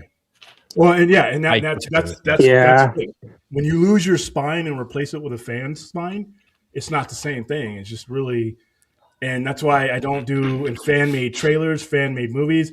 Some of those things are great and they're beautiful and they're pristine, but if it ain't canon, I don't want to see it. I will wait till it's part of a thing, the thing. And when Force Awakens happened, halfway through that movie, they lost their balls and it became the same Star Wars that I grew up with. And they will continue to stick Mark Hamill's face on anything that with two legs, as long as they're scared enough not to venture out of the Skywalker cul-de-sac. So instead of just being miserable about it, I'm just like, ooh, Star Wars is coming out. Let me take a look at it with the synopsis. Okay, never mind, and I just move on. Yeah, that's the problem that they're always going to have is the Skywalker. Like they always want to attach everything to Skywalker, which there's nothing wrong necessarily to that, but at the same time, for 50 years. Yeah, I know, but yeah, that's the thing. It's like, yeah, if you want to continue like a certain kind of story and then have that being like the basis, sure, fine. But then take some chances with some other things. There's so much more you could do. But then, oh yeah, when sometimes when they do, they, I mean, I would say that was like Solo didn't really have any Skywalker references. Nope. Yeah, but it's still the same cul-de-sac. That's like me moving to the house down the street. You're still there. You're still in the same neighborhood watch. You're still seeing the same dog. Yeah, you're still seeing Chewbacca. You're still, William, have you tried out Maul Shadow Lord? Not yet. No, I am. If it's far from Skywalker. I'm done. I want a different era. I want a different era. I want you to move to a different state to where you can't just wander in to that cul-de-sac by accident out of habit. Sure. I my biggest criticism with Star Wars is they are too afraid. They think that the brand name is Skywalker and not Star Wars. And I think there's been instances where that's been proven to be false, and they just won't do it. And it's and they're mirroring Star Trek sometimes. You got that hardcore fan with that Bible, with the Lucas Bible or the Roddenberry Bible, and if you stray from what they want to see or what they grew up with, they will throw that Bible at you. And those executives are like, "Ooh, I don't want to get hit by the Bible." And I'm like, "Dude, what are you, an executive or are you a pussy?" I mean, pick one. That's why I'm crossing my fingers for the Mangold movie. I'm like, please, James, don't. Like, is that still a thing? I think it is still, but like, I haven't heard anything out of James still. Yeah. I mean, when I see these projects happening, like Rational's in it, he tells me all the time, Dave Filoni's doing this, I need to see it. I mean, I've been seeing, how long have I been hearing about a Star Wars movie that's coming up or in the works, and it's everything. I mean, Scott, I remember Scott made a whole list of DC movies that were always like announced. Announced and in development and whatnot. I mean, it's crazy when we hear about this kind of stuff, and you just kind of wonder, like, are they just doing this just to gauge reaction, just to see if they should do it? I mean, that's where I think that is. I actually think that's the case. Yeah. I mean, I it got to the point, like, especially when it came to, around after Zach left, and they were just all of a sudden, we just kept hearing like, oh, they're going to maybe make this movie or that movie or this movie or that movie. And it was like, what are we doing here? And yeah, like I said, I mean, I'm sure Scott still probably has that list of those movies. And it's just like, yeah, we were like in an era of, maybe they were just like, hey, how would you guys feel about a Lobo movie directed by Michael Bay? And it's like, but I thought people were actually responded pretty like positively to that. Where I was like, that actually makes sense. I was like, yeah, Michael Bay doing Lobo. Yeah. And maybe at one point it was going to be the case, but then it just fell through. Just like, we can't do this. Yeah. Maybe it'll happen again. Maybe, if Supergirl does well and people are like all about what Jason Momoa does with Lobo, maybe Michael Bay will be like, you know what? I want to do that. I want to do like a space cosmic movie, and because that would be something a little bit different than what he's used to. Bring his Michael Bayisms to his Bayham to the cosmos. That'd be fucking insane. That'd be pretty sweet. Why not make it an R-rated fucking crazy bounty hunter movie? I worry that he gives it the Transformer treatment, and like I like his stuff outside of the franchises, like stuff like, to me, I'll rewatch The Island, Armageddon, Dude, I'll watch a couple of those. The Island is an underrated gem of Michael Bay. The thing that hurt that movie was the fact that they had to market it and reveal the big twist. Yeah, because I understand why they did, because how else are you going to sell that movie unless you're going to sell it as some kind of horror thriller kind of thing of like, why are these people trapped on an island? What is going on outside the world?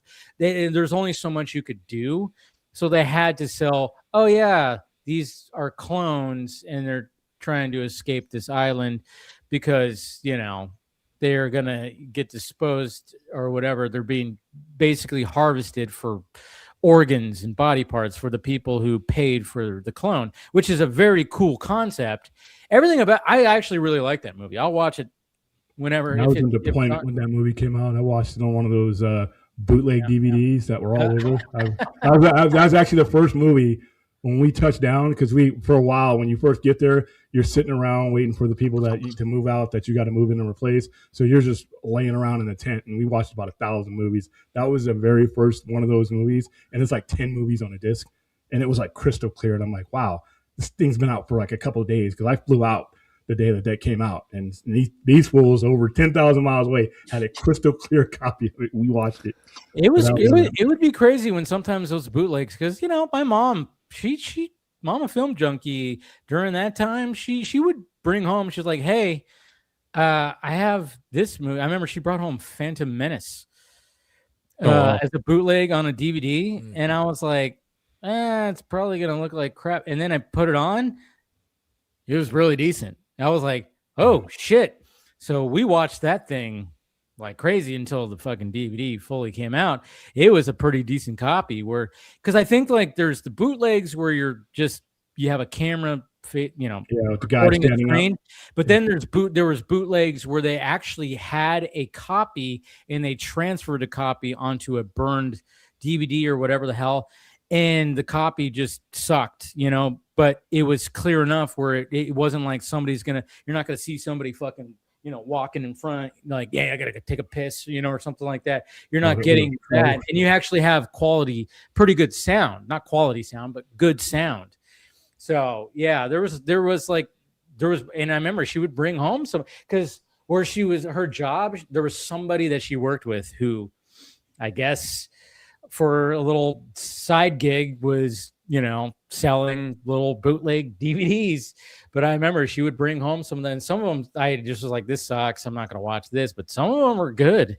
And I was like, okay, decent enough where I can watch this until it comes out officially. So we were getting movies before they were released, and there was no law over there against it. I mean, laws against everything else. So if they catch you with alcohol, it's over. But if it came down to that, they were openly doing it, and nobody enforced anything. You walk up to a tent on a Thursday, right? Say, I want this movie. You come back to that same tent on Friday, they got that movie. Yeah, it was whatever you wanted to see, because they figured all we were going to do was pass them around anyway. So, and I remember we saw the Revenge of the Sith. We got to see that early.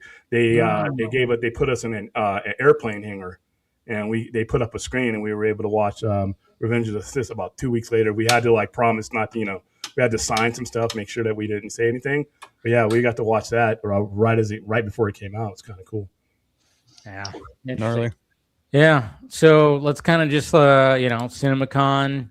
Let's kind of go through the days, starting with the Sony panel. I mean, okay. So first off, I know we've talked about this many times, William, but even you can notice that they upped it a little bit this year, even though it's for exhibitors, but they kind of upped it a little. And I think the reason why, and I even quote tweeted Brandon Davis's tweet talking about Cinemacon, and he's gone 11 times, and he said this was the best one. And I was like, yeah, they definitely upped it, but I think they needed to because of how theaters are struggling and whatnot. But I think, it seemed like there was a little bit more. All right, so you're Chef Dave, right? You're Chef Dave, and you have Chef Dave's Bistro, right? And you got you got hungry people that come to you every day, right? And they're starving, but they don't know if they can afford to eat there anymore. They don't know if they're going to be able to come out and eat, and you're afraid you're going to lose them, right? So you got to up it. You're not giving bologna sandwiches. Fuck that. You're coming out with the steak. You're coming out with lobster. You're coming out with everything. But the situation is still the same. Yes. They are still broke. Yes. The situation still is what it is. And that's basically, and they do this at Cinemacon. And to your credit, the only coverage I watched of Cinemacon was you and Phil. Nice. Because you were in the chat. Yeah. I don't give a fuck about Cinemacon. And the reason is because it's not for us. And it's basically to tell the theater owners and all the vendors that are the entire food chain that is attached to them, everything is okay. It was 3 days of everything's going to be okay. Paramount got up there and fucking lied again. That's why I said what I said. Let's tell them what they want to hear, kiss up to them, and then put it on streaming quicker. Yeah, they did the Zaslav, which what he did. Remember 3 years ago? Hey, we're going to save cinema, and just basically threw them the sharks to meat, and they ate it up because they had to. And he comes out here, 15 movies a piece. We're going to do 30 movies a year. I'm like, dude, your debt load is like 78. But what are you? We're okay. So no, and all the stuff that got put out. Okay, so it's like you put this information out for us, put our ear up against the wall. It's muffled. But for the people that are in there, it actually means something because their sales pitch is to keep theaters open and sell candy and sell popcorn and, all these after parties. That's why there's all these after parties. Because I know several people that were there. There's after parties and all that because the connections being made. For a fan, it's about as worthless to me as a milk bone because I'm not getting – it's not facing us. It's not for us. It's not to attract us.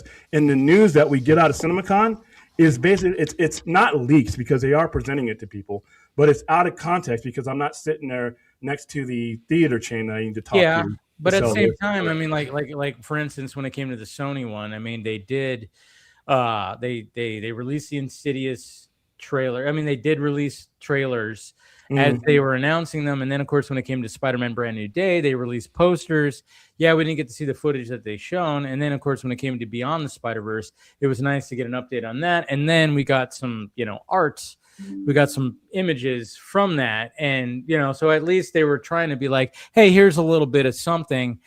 And I think it kind of set the stage where the rest of the panels were kind of almost like doing the same thing. But I mean, I get what you're saying, where it's like, yeah, it's still for the exhibitors and, it's not Comic-Con. And then of course, I even posted that tweet today or not today, when Disney was doing it yesterday, and you even commented, you're like, yeah, I can't, cause I said, yeah, but people are going to get disappointed cause it's not Comic-Con, which they still were. Even if we got more this year, there were still people, YouTubers, whatever, that were still disappointed on some stuff. I'm like, it's not that. And then, and you commented about that, and I was like, yeah, but and then I had people like, yeah, well, they're gonna drop something, they're gonna do, and I'm like, yeah, they're gonna drop things, but it's not Comic-Con. Comic-Con, you literally have fuckers coming out on stage with costumes on. You have reveals of like, hey, guess who's gonna play so and so? Bah, you have this. Yeah, they up their game, but it's still not gonna be Comic-Con where they're gonna show a sizzle reel. They're gonna do that. Like people were going like, "Fuck, we barely got anything about the Batman Part 2. What the hell?" And they start freaking out. It's like, yeah, they weren't gonna. What did you think was gonna happen? Robert Pattinson and Matt Reeves are gonna come on and start announcing like, oh, the entire cast and who the villain is. No, they're not gonna do that at CinemaCon. CinemaCon was all about like, hey, here's the slate for next year, exhibitors. Here's what we got. Here's like a little sizzle reel, and then here's the titles right here. When it comes to this year, hey, here's a trailer for what's coming out this year. Here's so-and-so introducing it and blah, blah, blah. And it was like, so they upped their game, but at the same time, they weren't going to do Comic-Con style fucking things. Well, Comic-Con is like a concert. I think as a concert, especially the Marvel panel, that I don't think it's a panel. I think it's a rock and roll concert that I'm like, want to see it live and whatnot. And like the only time I saw or heard that CinemaCon this past week went that way is Robert Downey Jr. coming out to "Sympathy for the Devil" by the Rolling Stones. That's the only instance I'm like, okay, that feels like something he would do at San Diego, but that's just Robert Downey Jr.'s shtick at this point. Yeah, well, yeah, that's what he's going to be. But what it is okay. So the contract, not Sony, but Warner Brothers had to get Dune on IMAX and exclusivity, things like that. That's the kind of deals that are being made here in Vegas when they get together. Those type of things. What they're going to budget. So a theater chain is going to be like, how many screens do I want to dedicate to this? How many screens do I want to oh, wow, that first 15 minutes, that looks great. But they're there. They're in the moment. They're there. And to be honest with you, when it comes to Comic-Con, even if I'm sitting in Comic-Con and they give us an exclusive whatever trailer, I'm an advocate for 20 minutes later. That needs to be on YouTube. Yeah. Because the biggest influencers that I know are millions of people that are actually going to go see the movie. I'm not for exclusive shit. If you want my non-exclusive money, then you need to be snake charming that wallet out of my pocket as soon as possible. You can wine and dine these people, and that's great. I'm glad CinemaCon is for those people. But at the end of the day, it's going to be Joe Average and Joanna Average who are the ones that need to see this, and they need to be going to Starbucks and Walmart, and when they see you with your teacher, oh, I saw, and they need to be the one that spread this fire, not 6,000 people in Hall H. I mean, even if you combine all the people in Hall H and all the people at CinemaCon, you combine them all and double it, that's not enough, that's not enough influence to move the needle. But CinemaCon is not for that, so I understand that. So the disappointment's always hilarious because I'm like, what were you expecting? Yeah. Especially for Doomsday, I'm like, they dropped Mando and Grogu trailer. The movie comes out a month. Doomsday is 9 months away, if my math is right. Like, it makes sense that, like, why would you put them against each other in a marketing side right now when like Doomsday, as much as I love Star Wars and I'm pumped for Mando, Doomsday's trailer would have like been the talk of the town. I was like, no, for that day, people got to talk about that, and from what I've been hearing, people have been saying this is the best trailer they put out this far. And all right, good. That's a good start of the first run of the press junket they're gonna have for the next month and a half. Yeah, they don't need to put out a trailer now. They keep on giving these teases. It's too early, and they know they have the name recognition just on the alone of a brand. Yes, Marvel has not been knocking out of the park consistently as it did, post and Endgame, but it still says Avengers. It still says that you still have Robert Downey. Like, there's something to be saying. That's why brand recognition is so important, that even though it's faltered, people will show up for, it's just a question of how much. But again, I guarantee you Avengers, just like Spider-Man, are going to be, unless they fall flat on their face, they're both going to be hits. It's just a question of how big. That's your A game. The B game, they've never failed with Avengers. They never failed with Spider-Man. It's that disease listers that when you feed them that gourmet, for all these years, and then you stop, people stop showing up. William or channeling Travis, I expect him to start showing up. He's the one who gets all the food references there. But it is, it's steady diet. I don't think Marvel has faltered. I just think that do you want to? Are they going to show up?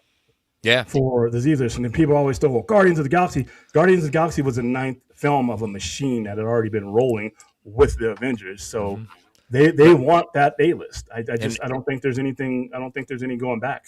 And we've said it over and over again. No matter Marvel or anything like that, you have to give people a reason to say you need to experience this in theaters. Yeah, like this is something that you have to see in theaters, and Star Wars is one of those things that. It's very different seeing it at home versus seeing it in a theater. I'm just saying in general, Star Wars, not putting out a movie or anything. Like, there's just certain ones that you have to get them to come out because, again, it's just the economics aren't there. Yeah. And now we got a sports report. That's Let's go. You guys remember the Infinity War rollout?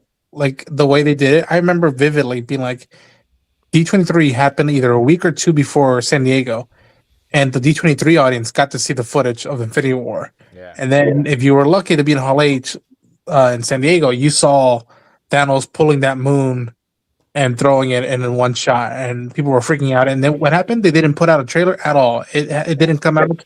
It wasn't even the same footage. A teaser came out until November or December of that year. So it was 5 months afterwards. Yeah. But that was that they did. I remember being like, that was such a clever thing for that movie because you knew people were going to go watch it. No, and then when it came to Sony and what they put out, and obviously Spider-Man was going to be the main talking points, but of course there's other things too. I'm trying to remember some of the other ones, but Brand New Day, obviously they were like, hey, here's some new posters, and well, come on. Those posters are fucking awesome, especially the up close. We get that classic movie poster of up close Spider-Man. We got the reflection in the island. MJ's looks a little funny in my opinion. I like it. It's MJ just looks a little. No, I get that. I get that. There was somebody who actually made a textless version and removed her. I was like, oh, it just shows the city. I was like, I want that, but yeah, I know. Of course, people are gonna push back on it because how dare you? But I was like. It's kind of cool. I mean, I get it because I kind of was like, but at the same time, it just followed in the path of the previous ones that had that. And we, after 3 movies, we didn't really have that. Now we get one that's like, I was like, oh, that's a beautiful poster. That's beautiful. Put that out. I want to see that when I'm walking down to find my movie theater. I want to see that displayed. on the wall of the movie theater. One of my all-time favorite posters, I have it right here, and it's still one of my favorites of all time, is Spider-Man 2, Tobey's Spider-Man standing up and above it says choice. Yeah. My all-time favorite poster, just so done. It says so much about Spider-Man, regardless of the movie. It defines Spider-Man. Well, I still have that rare one that got pulled that I got. Oh, the Twin Towers one? Yeah, the Twin Towers one for the first movie. I still have that one in a frame. It's downstairs. It's not in here. But, yeah, it's, that's one of those rare ones when, that was like the first iteration of that where you have that. And such a beautiful poster. I remember seeing that in the movie theaters during that time. And then, of course, after 9/11 happened, they were like, well, we got to pull those. And then there were a rarity. And then I just happened to, when I was a cable guy, it was so funny. It was so weird, so random, because it was like literally like a couple months in being a cable guy. I just show up to this dude's house, and he just made the posters, and he had a stack of them. And he goes, "You want one?" And I went, "Yeah." He goes, "Yeah, this is a rare thing. You might want to get it framed." Was it Matthew Broderick? Huh? Nothing. Heyo. Yeah. Was whose father? You said someone's father? Matthew Broderick. Oh, gotcha. But I was like, okay. And then, of course you can't, because it has the border and everything. And I was like, oh, should I cut out this border? He goes, no, that's going to ruin the authenticity. You have to keep everything. I was like, oh, okay. So yeah, I remember immediately I got that thing freaking framed. I've had it for 21 years now. Jesus, I got that in 2005. And yeah, it's just, but at the same time, that's the first one. That's the first poster that had the reflection and whatever. So, but I'm glad that they released that. The other one with the hand, it's cool. I like it. Not as much as the one that's closed up, but yeah. Who's in that middle space? It's Ant-Man right in the middle of that gap. Ant-Man's right there. That's your secret character. Ant-Man, that's right. Good old Scott. Daredevil. Right there. Yeah. So, yeah. But they of course released footage of that, didn't release that, but and then one of the other things that was the big talking point was Zach Krager's Resident Evil footage, which I was like, please release that. But of course they didn't.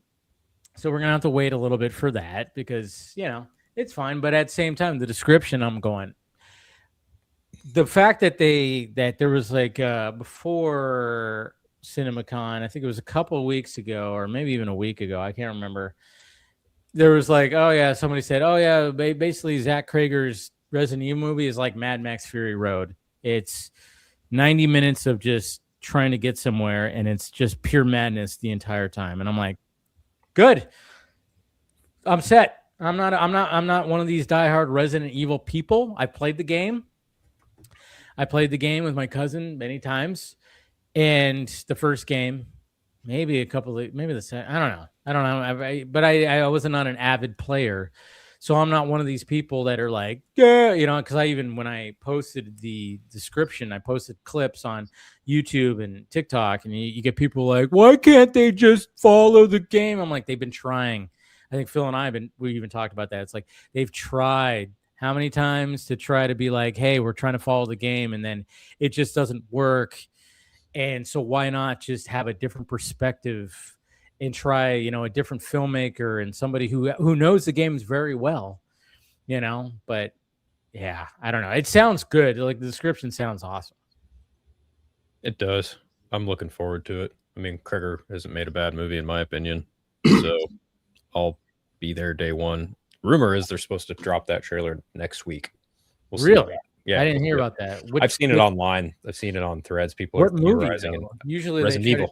I'm talking about what movie would they drop? I'm not sure. Yeah. I'm not entirely sure. Again, it's like, because we were even talking like, what if they, because we have The Mummy coming out. Well, why wouldn't they want to release things when it comes to that? Like Clayface, and what were we talking about? We weren't talking about Clayface. Or I think we kind of were talking about Clayface. Wouldn't that be a perfect one too? But at the same time, everybody's kind of just like going, "Oh, this Mummy movie is just going to be a flop, and it's just going to whatever." So there's not going to be a lot of eyes on it, even though like I was actually surprised that there was probably about 10 to 12 other people in my movie theater. You know, there's been times I can't remember which movie I saw where I literally watched it with one other person in my movie theater. I can't remember which movie that was earlier this year. Huh? Was it Midsummer? I remember you always talking about that movie. Midsummer, like yeah, no, that was what you're talking about a while ago. Midsummer? No. Yeah, but you said you saw one movie with one other person. Was that movie? No, it wasn't that one. No, it's something earlier this year that I saw that one other person was there, and I can't remember what. Oh, it was The Bride. It was The Bride. Yeah. Yeesh. Yeah. That movie. Yeah, there was only one other person in my movie theater. But I was actually, you know, I don't, like I said, I don't even think like this Mummy movie, because I think it only costs like, I think I read that it was like $20 to $30 million budget. $20 million budget is in the $20 million budget range. So I'm like, and they're now projecting it to make over 12 million opening week. And I'm like, well, it's not going to be a total. It's not going to be a. People are canceling. It's already got a streaming date, I bet you. So. It definitely does. It's going to be on streaming within 3 weeks, most likely. So that's what justifies making these movies. People don't understand that. There's like, oh wow, that's a risky concept. We could probably lose our ass. Oh, wait a minute, you're going to lower the budget to this, and we'll make the back end, because horror movies do well in streaming. Yeah. Oh yeah, and I and good, but I do like the fact that it was first projected to be like just a full on flop, but then they're like, oh yeah, it actually might exceed 12 million domestic, and I was like, good, because again, like I said at the beginning, I actually kind of enjoyed it.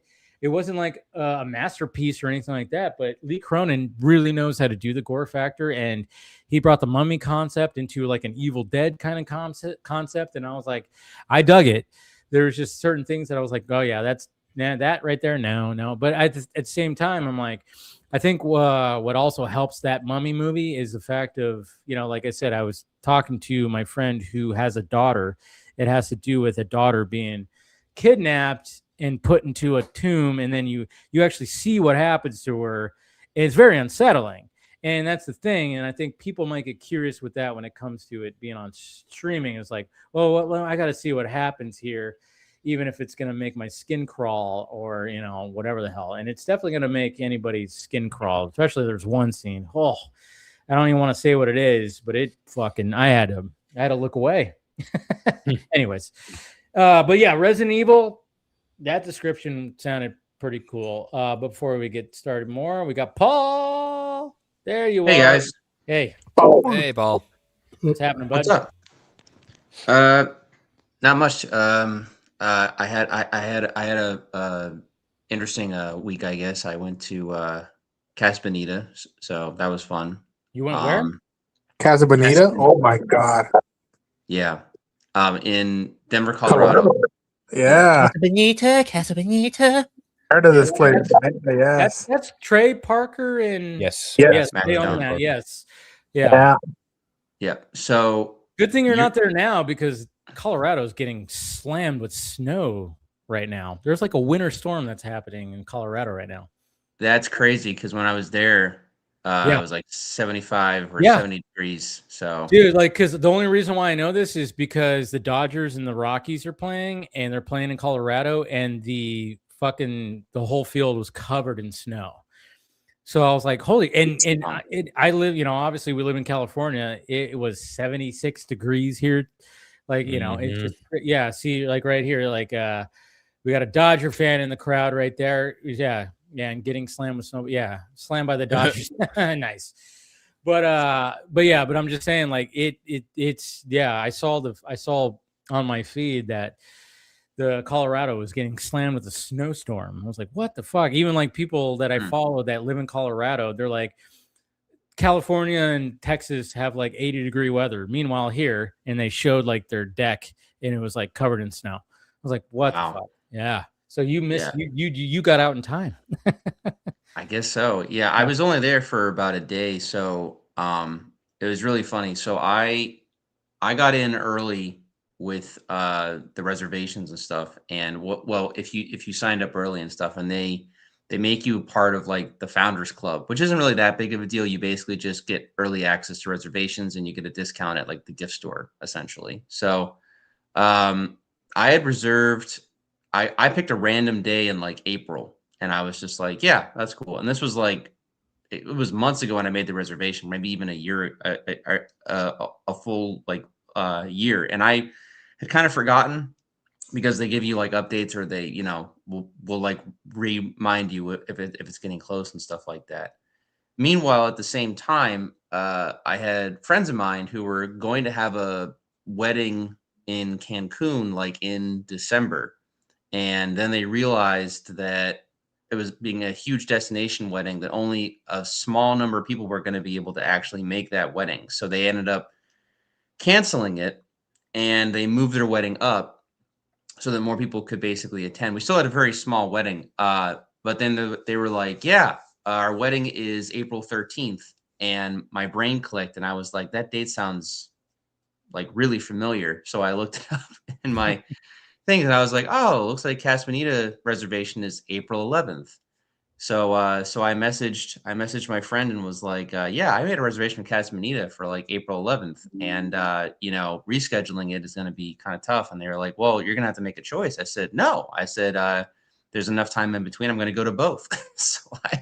so I went to Denver, and then the following morning I woke up and then flew to Florida and stayed at the Coronado Springs, and then the next day we had the wedding after that. So it was pretty interesting. But yeah, Casa Bonita is great. It was really, really fun. The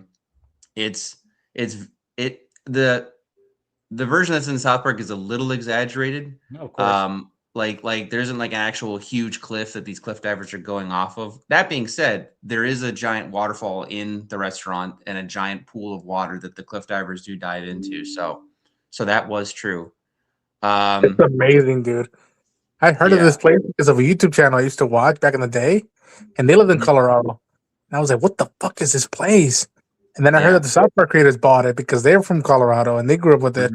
And they've completely like remodeled and like changed it a little bit here and there. But like, yeah, I'm like, if I ever go to Colorado, I gotta go to Casa Bonita. Yeah. So I was only there for like less than 24 hours essentially. But, I went to a comic store while I was there, and I took an Uber around and whatnot. But like any local that I said that I was going to, the place, like anyone over like 30 basically was like, oh yeah, I had a birthday party when I was a kid there and stuff. And it's not exaggerated, because that's what Trey and Matt had basically said, that was the thing to do, back when the place was like at its peak and everything. So to the best of my knowledge, though, they really did treat it with respect, because from what I know from the locals, the place is more or less the same. Obviously, things are like been updated that needed to be updated in terms of like the, I mean, complete renovation. The food is a lot better.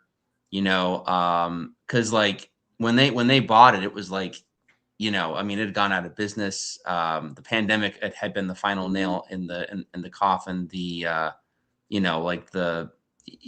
I recommend, if you guys have the time, go to watch they did like a 2-hour documentary, I think, on it and everything. It's pretty fascinating, because they bought it for, I believe, $3 million. And I think they, at the time, believed that they were going to put the same amount of money into the renovations, and it ended up costing them $40 million in renovations. It was a lot. So, but I mean, like, the line was out the door to get in. You have to reserve months in advance. Wow. Kids, teenagers, adults were all there. And as far as I can tell, all having an equal amount of fun. Like, they were all just vibing with the place. They had 2 separate gift stores. I got like a little like magnet for like a memento and whatnot. I mean, so there was, I was going to take a picture of it, but you couldn't do photography in that area. But they had those puppet shows that they talk about and stuff. It was something, but I'm not kidding. I mean, so you basically, the food's expensive, pretty expensive. But you're essentially paying for the experience. So, because everything else apart from the stuff in the gift store is free. You can go in the back parts cave. You can go watch the cliff divers. Puppet show is free. They tell you what time, and there's like a small little like place to sit and everything. And every time I went by to try and get in the puppet show, it was sold out every time. Like everyone's just sitting in place, or there's standing room only, and just for the little puppet show and stuff. So it's pretty funny. So I mean, it was fun. Like I had a great time, and I can understand why people, love going there and stuff. But yeah, Lakewood is, it's interesting. So it's this, where it is, there is this long, as the Uber driver explained to me, there's this long street that goes like, I think almost all the way to actual, because you can see Denver, you can see because Lakewood is like on the outskirts of Denver, basically. Yeah, you see it in the distance. Yeah. Okay. And I forget the name of the street. I'm gonna butcher it. Okay. But it's like it's like shout. Shout. No, sorry, I don't know. It's like Schaufo or something like that. It's this long strip, and the strip, differs wherever you're at. That's essentially where Castaneda is, like on this long, long street. But there's some parts that are like really nice. There's some parts that are very ghetto. The Uber driver told me, it's like, yeah, if you're looking for, drugs and hookers and stuff. I was like, no, I'm not. But thank you. Thank you. Not yet. No, man, not yet. No, if Castaneda, doesn't pan out. But no, so that's basically, but the mini mall in which it was even in was pretty nice and everything. And then just Castaneda is just in the middle. And it was just this like, it's basically, to sum it up, it's essentially like a Mexican restaurant if it was in Disneyland. That's yeah, that makes sense. Yep. Yeah, that's the best way to that makes sense. Well, that's cool. That's cool, man. Well, yeah, but I definitely recommend if you guys go, definitely go check it out for sure. The only time I've been in Denver is just at the airport. I never been through. I never I've only had a connecting flight when I came back from New York a while ago. Yeah, where we had a connecting flight in Denver, and that was about it. And saw all the weird murals in that fucking airport, which is, it's known for the weird murals where people go, huh? Why is that? Why? Oh, that seems very cryptic and weird, but cool. But anyways, thank you for joining, Paul. Glad that you had some safe travels. I'm sure you kept up on some of the Cinemacon things that were happening this week. We're kind of just going like day by day. We're just talking about the Sony stuff with, of course, Spider-Man Brand New Day being huge with the, they released footage and of course the couple of posters for the movie. Mm-hmm. Did you see those? So the two Spider-Man things that I saw that I remember is the one that's just the face poster with MJ in in the reflection of the eye and the lens, and then there's the one where he's just fighting like just the hand single-handedly. But I mean, I'm really hoping, as we've all talked about, I'm really hoping that Daredevil does show up. He is. Even there's somebody that showed up where I don't know where Charlie Cox was, and I made a comment on it on Film Junkie Live. Somebody recorded him where somebody had like a Daredevil replica helmet or cowl, and while he was signing it, he was like, "Man, I really hope to see you fight with Spider-Man." And Charlie Cox was like, and he kind of smiled, shook his head. He goes, "Yeah, I wish." And I was like, and I quote tweeted, I was like, "Oh yeah," because I know him and Andrew Garfield are close friends. I was like, he taught him well. And I'm like, there's no way that he's not in that. I mean, there's just no way. You're fighting the hand. There's just no way, So, I mean, the poster's cool. The one where it's like with the hand, I'm like, fine, that's fine. But the other one, I'm like, that better be displayed in all the movie theaters for sure. But I'm fine if they're keeping it under wraps because it's more. They did it with No Way Home. They tried to do it, Yeah, and I think if it's actually going to be a surprise or how Daredevil is going to play into it, there's other things that have leaked. I don't want to go too much into it for people. Don't do that. But it seems like they're taking, to put it briefly for the fans that actually know, it seems like they might be taking some ideas from Brubaker run of Daredevil, and that might cross over with the timeline when we get to Spidey. So that might be why certain things are happening in the movie the way that they are, possibly, and also why they're trying to keep more stuff under wraps. We still have 4 episodes left of Born Again season 2. Mm-hmm. 3. Okay. 3. We're on episode 5 right now. Yep. Right. 3 okay. left. Okay. I thought it was 9 episodes for some reason. No. All right. It's only 8 this season. Okay. Well, either way, I think it's going to be very interesting to see how things pan out. And yeah, I mean, my excitement is through the roof for Brand New Day, and I as I think for a lot of other people is the same. But the fact of how much Marvel is paying attention again to the street level stuff, this seems like they're listening to fans. Season 2 of Born Again has been in my opinion, almost a complete flip from season 1. I don't want to give spoilers in case everyone hasn't seen, but the newest episode of Born Again, that episode 5, I thought was amazing and has probably been the closest they've ever gotten to the Netflix era. So, I mean, I'm on board to see whatever happens next at this this stage. So yeah, it's going to be interesting. We got somebody else that's going to be showing up right now. We got the Mandalorian, or no, it's Boba Fett. Sorry. Okay. What's going on, Mr. Perez? What up, guys? How's it going? It's going pretty good. Yeah, got the helmet on and everything. Good to see you, my friend. How's Glad it? to join everybody. Great to see everybody on this happy Friday. Yeah, this post Cinemacon week. Yeah. But I do want to. Yeah, I do want to say, like, I know you're having a little bit of trouble with your YouTube channel right now. Yeah. Yes. Everyone watching, go on X, search David Perez Movie Talk Now. AI moderation flagged my channel for inauthentic content, thinking I'm AI, thinking I am creating mass-produced content, even though my videos take hours to do. So support the channel. Go to David Perez Movie Talk, go to David Perez Movie Talk Now on X. Tag YouTube on my pinned post. That's all I ask. Thank you. Everybody, there's a lot of people trying to support that. I mean, sad thing is when it comes to this kind of shit, like when I went through my channel getting just totally, taken down. Wow. Took about 5 days for it to get back up. And this is not your channel getting taken down, but it got demonetized. And it sucks because it got demonetized because you said because they thought like they're using like AI, but it's an AI that is claiming that. So it's like, what the fuck? That doesn't even make any sense. And I'm like, I mean, as much as you sound like you're AI, Dave, it's like, just kidding.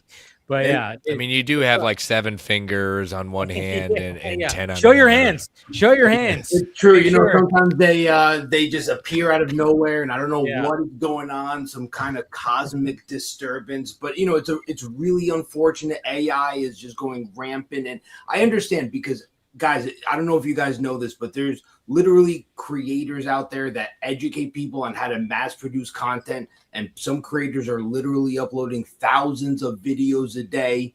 And that's what they're trying to fight back against. But the problem is channels like myself are human run. I'm in 90% of my videos, literally myself speaking exactly like we are right now. And my videos take hours to do. Like I make short documentaries often. I just did one on the Hollywood AI Civil War, ironically enough, about the different sides. Maybe that's why they're trying to get you. The AI is like, fuck this guy. And I looked at so the YouTube support asked me to make a video appeal, which I spent a lot of time putting together, explaining my process and literally showing them how I did it. They didn't watch the video. It's a 5-minute video. The watch time is 16 seconds. They didn't watch the video, so I need human support, and that only happens through banging on noise, or I have to wait 3 months to get the human actual review. So trying to avoid 3 months because that would really suck. I did nothing wrong. I've been in YouTube for 3 years, haven't had a single flag, single violation, 60 million views, almost 80,000 subscribers. Sounds all made up. I had bots, everything. Yeah. And again, it's for inauthentic content. So, Dave, I want to thank you so much. I didn't expect that. Thank you for allowing me to let everybody know about that. And please support creators and tag YouTube. Thank you guys so much for that. No, I wanted to bring that to, because you're not the only one that's going through this. I've seen other creators out there too who are, because I mean, that's what happened with me when my channel got taken down. It was a glitch that happened where I even looked it up and I saw other creators that were like, what the fuck? I just got my shit taken down and for no reason and blah, blah, blah. And it was like, okay, so this is not just me, you know, and it's not just you that's getting that. I saw like you post about it and I even looked it up. I was like, oh, wow, this is actually a thing that's happening. That's wrong. I remember that with you, right? You had another channel, right? And I got confused because I'm like, hey, Dave, you're back up. But you had another channel, didn't you? Well, when it came to that, I didn't use the other channel. I just, because that was connected with the main channel. So because I do have another channel that's just Film Junkie that I started as a backup channel, but it's all connected where I couldn't even, you know, I wouldn't be able to even post on that too once the initial channel got banned, because it was connected with like a similar email, and it was like there was no way. I looked into it. I was like, oh yeah, I can't even do that. It was just like a second channel, and they even dive bombed that one but it was like 5 days before I got it back up. And I remember we still did a Vodka stream, but it was just on Twitter, you know? Yeah, I can imagine logging in and it's not there. That is scary. I mean, that is frightening. I'm sorry. Especially if you're making money off it, I'd be terrified. Man. Yeah, especially, I mean, I know. That's the thing. It's like, and when they're implementing all this AI stuff, it's like, you know, when you're trying to get a human and, you know, hopefully they get to your channel and they like look at it. I mean, luckily you could still post and everything. And then hopefully, soon you could, you start getting monetized again. But so anybody out there who wants to support small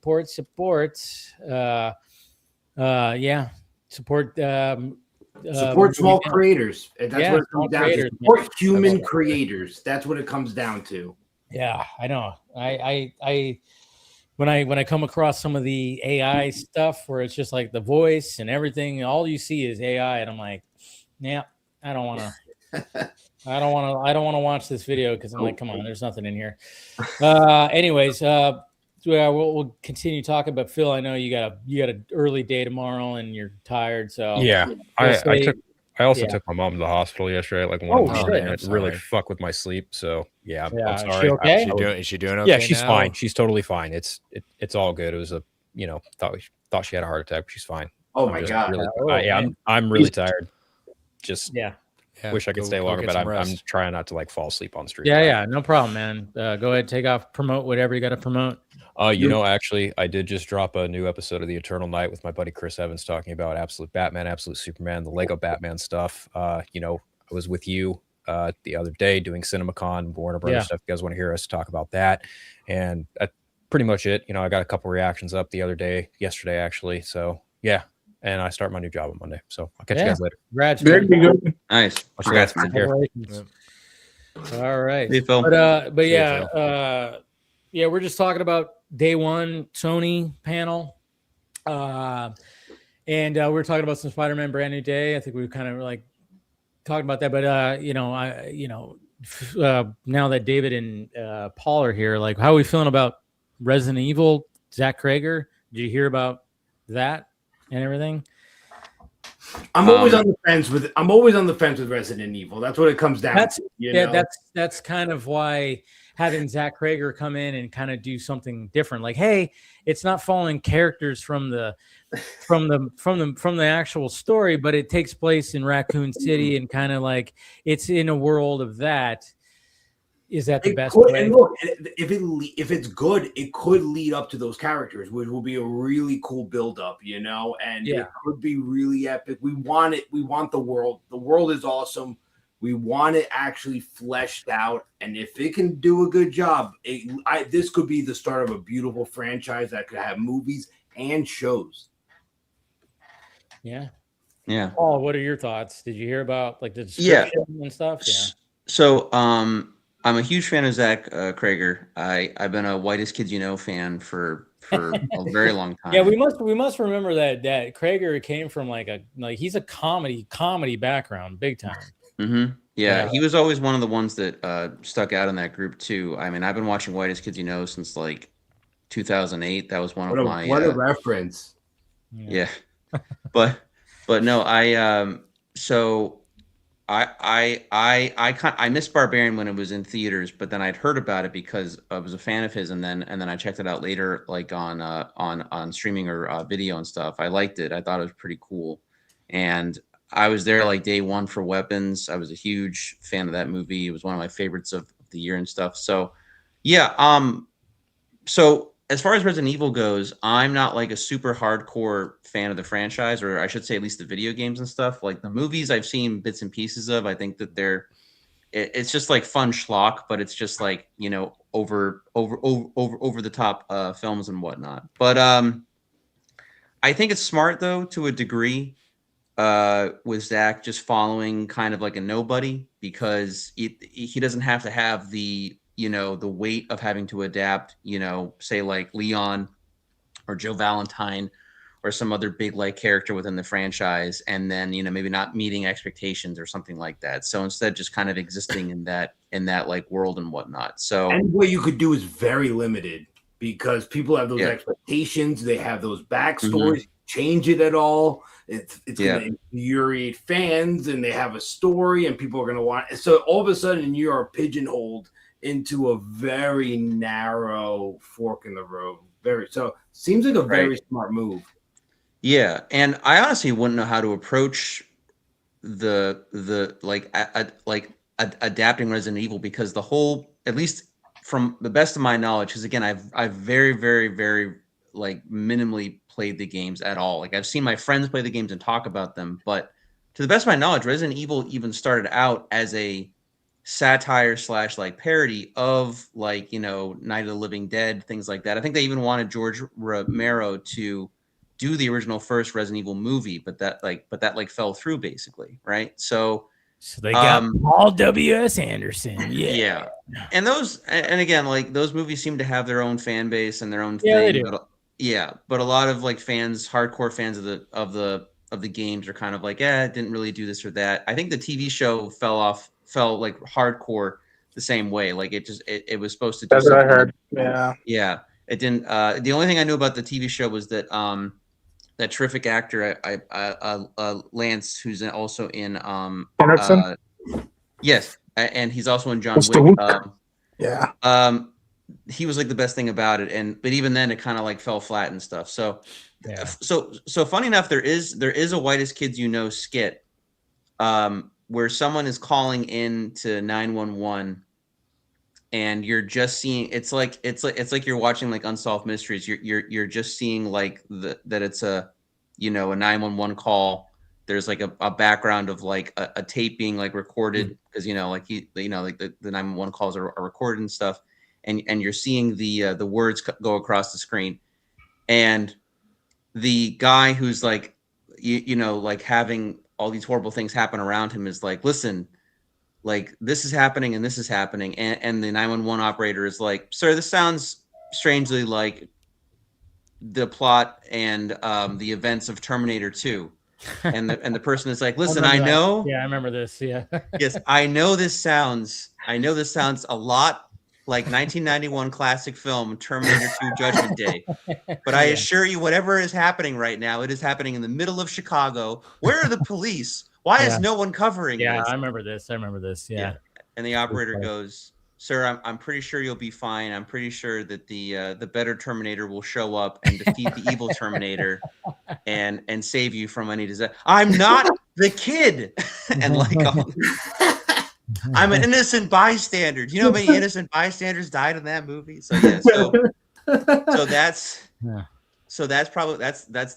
immediately what I thought of when I heard of the synopsis to this movie or whatever Zach's trying to do. So so I think it'll be interesting.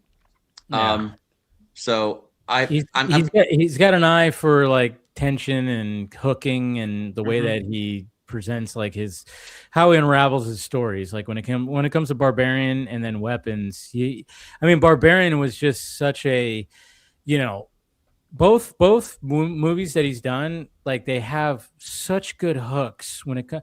It almost like when you look at trying to figure out, going back to what David was saying about YouTube and creators, like we always try to, you want to have a hook real quick. You want to have a video where people stay and watch. Both his movies, like when it came to Barbarian, it had a good hook because you're like, oh yeah, this is about this. But then when you watch the movie, there is a whole other story. There's a whole other thing that you go, holy shit, this is much bigger than I thought it was actually going to be. But they only did such a good job of just like hooking you with just the initial first act. Same with Weapons. It's like, hey, these kids, they run out in the middle of the street at 2:14 or whatever the hell. And then that's it. And that's all we got. And so we were like, oh, that hooked me. So let me go watch the movie. And then you see how it all unravels. And it's beautifully storytelling. It's great. I was hooked, but there was no worm in that second half of both those movies. So, I don't know. I thought Barbarian Weapons both had like, I guess you could call them monsters. I guess that's the best way to put it. But like, I like the, without going too much into it, if you haven't seen the movie, but I like the fact that Weapons advertisements and trailers didn't have any Aunt Gladys in it whatsoever. There wasn't like a creepy laugh. We could spoil Aunt Gladys. She won the Academy Award. Yeah, okay, fair enough. Award, so we could fair enough, but like, yeah. But there wasn't like a creepy laugh, like a flash of Aunt Gladys's face, and like or something. Like it didn't give it away. She was like a complete surprise of like, oh, she's the one doing this shit with her fucking little plant voodoo shit. Right. Yeah. No, don't get me wrong. When you're watching the movie and she shows up, you're like, yeah, I got a feeling I know who the bad guy in the movie is supposed to be. That's what my problem was. I was like, okay, all this promo leading up to this movie was one thing, and here we got the Scooby-Doo villainess. She's great about it. Her performance. I'm not knocking. That's the thing. She deserved everything she got. Yeah. Once she comes into the movie, I could have left. Yeah, we'll get to that, but I know Ronan, you're also tired too, so you gotta take off too. It was a long day today. Yeah. Wait, Ronan, one quick question for you: would you consider this? Would you consider the new Resident Evil movie a video game movie? That's tricky because it's not.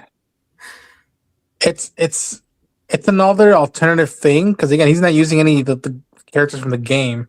He's using the concept of the game. So it's a tricky one. It's not like a full adaptation the way The Last of Us is, or the way they're gonna do the God of War show, or the way even they're handling the Fallout TV show. So it's I don't know. I'm hoping it's a good movie, but I know that it's like, again, we're gonna do another movie that's not based on the game or using any of the characters. And like, I forget when I've seen those games, they're cinematic. You could do a movie, but like, I don't know, man. We'll see. Well, thank you for joining, man. Get some rest. I know you had a long day today. Same, man. Yeah, glad to share a little bit with you guys. Can't wait. I'll rewatch this and see what you guys feel about the whole Doomsday stuff. I'm very interested to see how that will go. For sure. Get some rest, Ronan. Take care, muchachos. Take care. But yeah, so when it comes to the Sony thing, obviously, and then thankfully, we got some Beyond the Spider-Verse stuff, which we got a description, of course, of the opening of the movie, which of course is like, obviously what we saw at the end of what was the second one called? Into the Spider-Verse, and then Across. It was Into and then Across. Yeah. So obviously, we're talking, if you haven't seen the movie, then whatever. Obviously, we know that, there's the whole multiverse thing. We get the alternate Miles Morales. Obviously, he's in like in that world. And then, of course, he tries to explain to his uncle and to the other Miles, like, there's a whole multiverse thing. What are we doing? And then, there's a whole thing. And then, of course, he starts glitching. And so we it's like immediately just like, okay, we're, it sucks because that movie was supposed to come out like 2 years ago, I think. Mm-hmm. Yeah. Yeah. At the time when Across came out, like literally the day of it releasing, like I think everyone everyone who was following stuff online, the way that they were advertising it or putting it out, that they had basically done it sounded like they had done a cross and beyond. Well, at the time it wasn't called Beyond, but it was, I think at the time it was supposed to be that the second movie was going to be a 2-parter. And then maybe there was going to be a third movie, but it was basically like, yeah, this is going to come out. And then like a year or two from now, the other part is going to come out. Yeah. And then like the movie comes out and everyone's like, so when's, because like, the excellent cliffhanger, everyone's like, so when is, so like, yeah, everyone's like, so yeah, so the new one's going to come out like in a year or two, right? And then Sony and everyone got really quiet. And then it was like, yeah, about that. We haven't started. Well, I mean, like, and I think they had some rewrites, and when you're doing animation, it takes a bit. You can't just go, oh yeah, we're going to change some things. Let's just go reshoot it.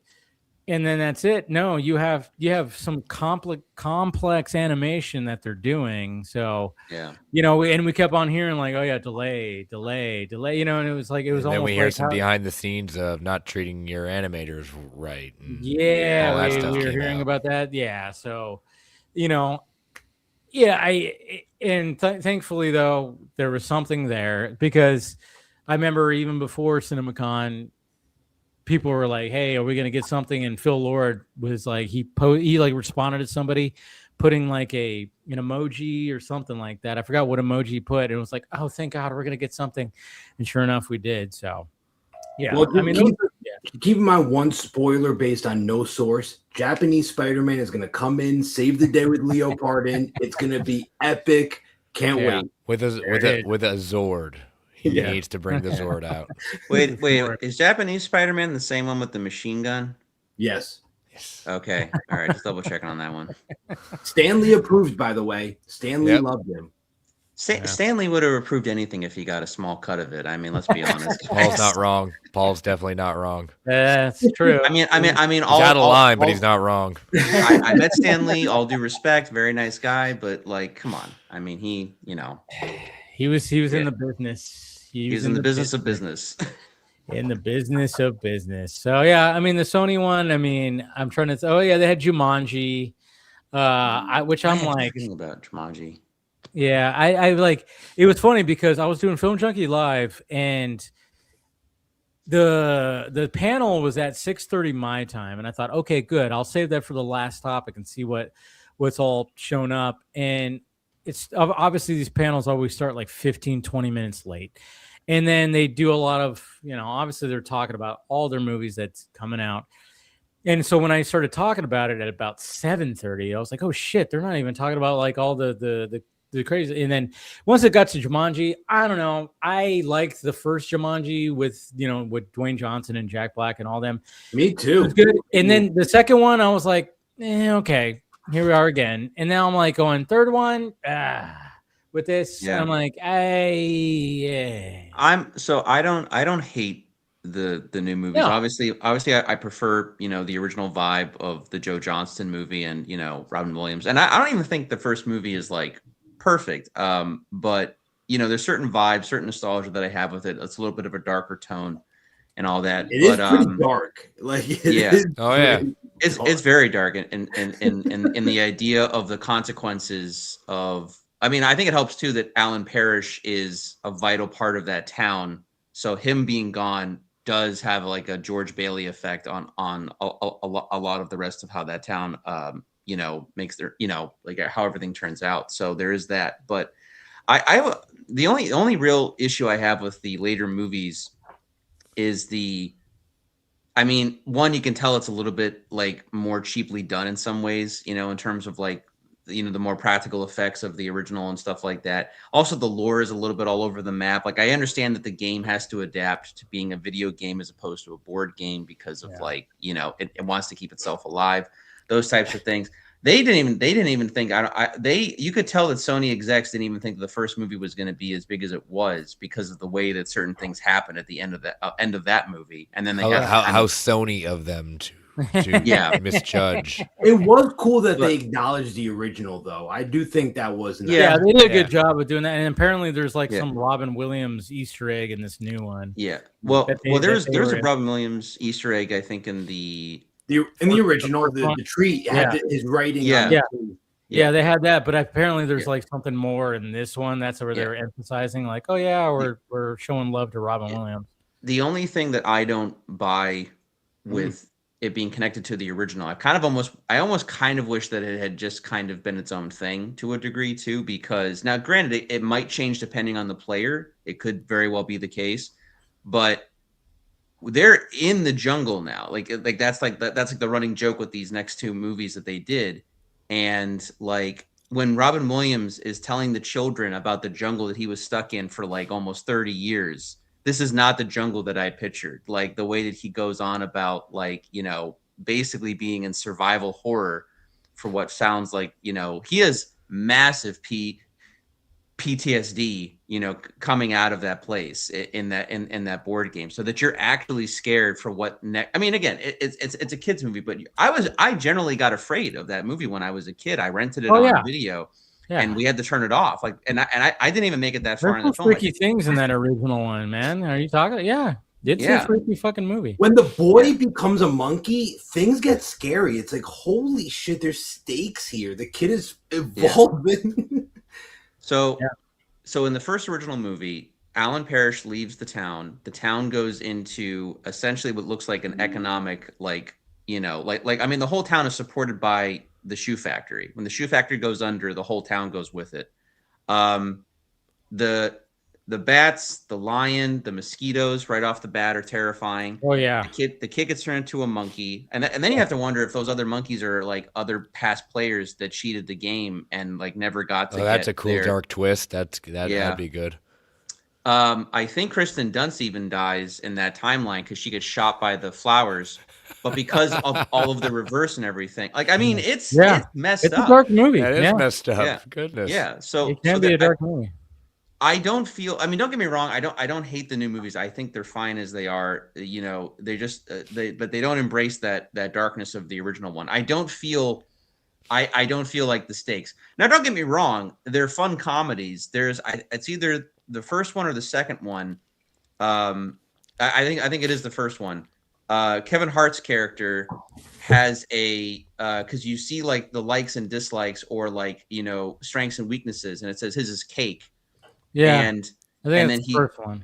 Yeah, and then he eats pound cake later in the movie, and you're like, oh, well, maybe it just means that he's like allergic to it or something. But then his character literally explodes, and I mean, I remember the theater, like everyone died laughing because it's handled well in that sense, but. Yeah. The darkness and the stakes and all that are not there from the original. Yeah, it's a little bit more goofy, you know. And I think that's why, like, when it came to the second one of the new ones, I was like, all right, it's just kind of like a same shtick, but it's a little bit different, you know, a little bit more grander. And then in this one feels like, but you know, what's funny too is like I brought this up, and this should be studied.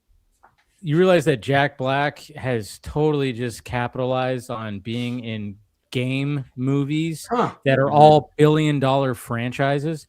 So he shows up when we're talking about CinemaCon. He shows up on 3 different panels. He shows up on the Sony panel talking about Jumanji with Dwayne Johnson and Kevin Hart, and the director, I think, maybe, I don't know, but and then he shows up on screen to just briefly talk about Minecraft when it came to Warner Brothers. So he was in the Minecraft movie, which, it didn't make $1 billion, but essentially it did make $1 billion. It is $1 billion franchise. And then he shows up for the Universal one to talk about Mario because he's Koopa. And it's like, that's $1 billion franchise. And it's just like, Jesus Christ. It's so funny because I watched him on a podcast. I forgot what podcast, but he even talked about how he had a little lull in his career where he was not even sure where his career was going. And now he's part of 3 billion-dollar movie franchises. Fucking crazy. Yeah. I mean, it just shows you right there where it's like, his range is good though. You look at School of Rock. Yeah. You know, what a great movie. Classic.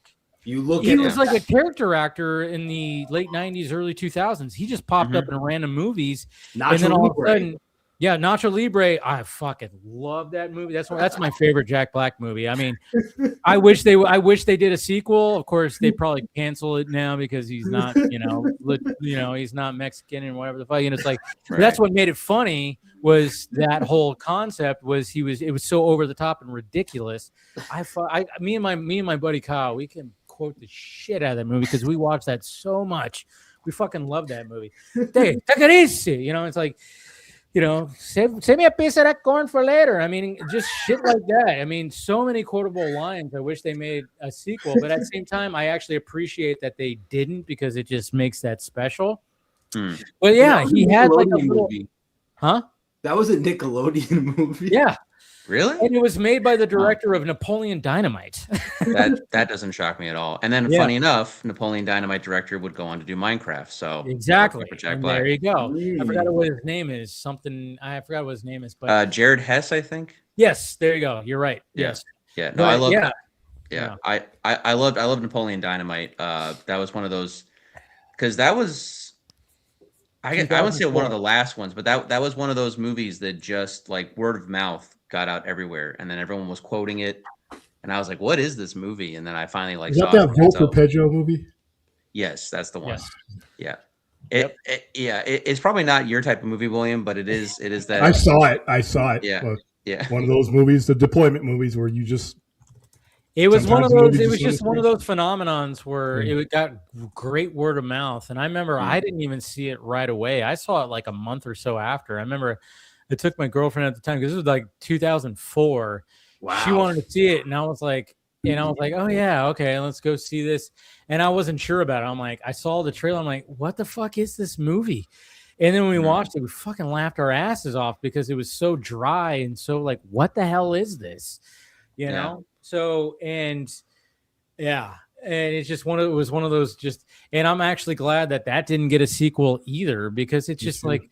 Sometimes these movies don't need sequels where it's just like, let it be its thing. Just like Nacho Libre was similar to it, where it was like, it was a little bit more grander. Obviously, you have Jack Black, who's like such more of a screen presence. But I mean, it was just, there's so many quotable lines of Nacho Libre that it's just so fun. But it's just weird how, he said on this podcast, he was like, and things just kind of like dried up a little bit. And he got back doing Tenacious D things, which I did see him during that time in the 2010s. I went and saw Tenacious D over in Hollywood, and it was a great show and everything. And I love Jack Black. I mean, he's one of my favorites. So when I see how his career is right now, and when I saw that he showed up on the Universal panel for CinemaCon, I was like, this is the third fucking panel he's been on. And it's because of these movies that are all billion-dollar fucking franchises. I'm like, this is fucking crazy. Like his career just took like this crazy turn where he just got lucky because of his presence. I did not think I was going to like Minecraft. I went into that movie going, oh, fuck, here we go. I laughed way more than I thought I was going to laugh in that movie, mainly because of the Jack Black isms. You know? Not the chicken jockey? You didn't? Did you miss that? Or? Yeah, I mean, I wasn't too. Who cares about it? And I was like, oh, I knew the meme, but just like the other little things, and then even Jason Momoa was hilarious, and I was like, what the hell are we doing here? You know, it's just like I did not expect. Star Wars really did a bad job capitalizing on Jack Black. His Mandalorian character sucked so hard. That was Jack Black. Yeah, he's the number one star right now, and that's what you do. If they had been smart, I mean, I understand what those characters are meant to do or what they were trying to say. Because look, every Star Wars thing, like this goofy element, will eventually pop in. It's one of these reoccurring things within the franchise, and I understand they wanted to show these nobles who are well-meaning but completely like, you know.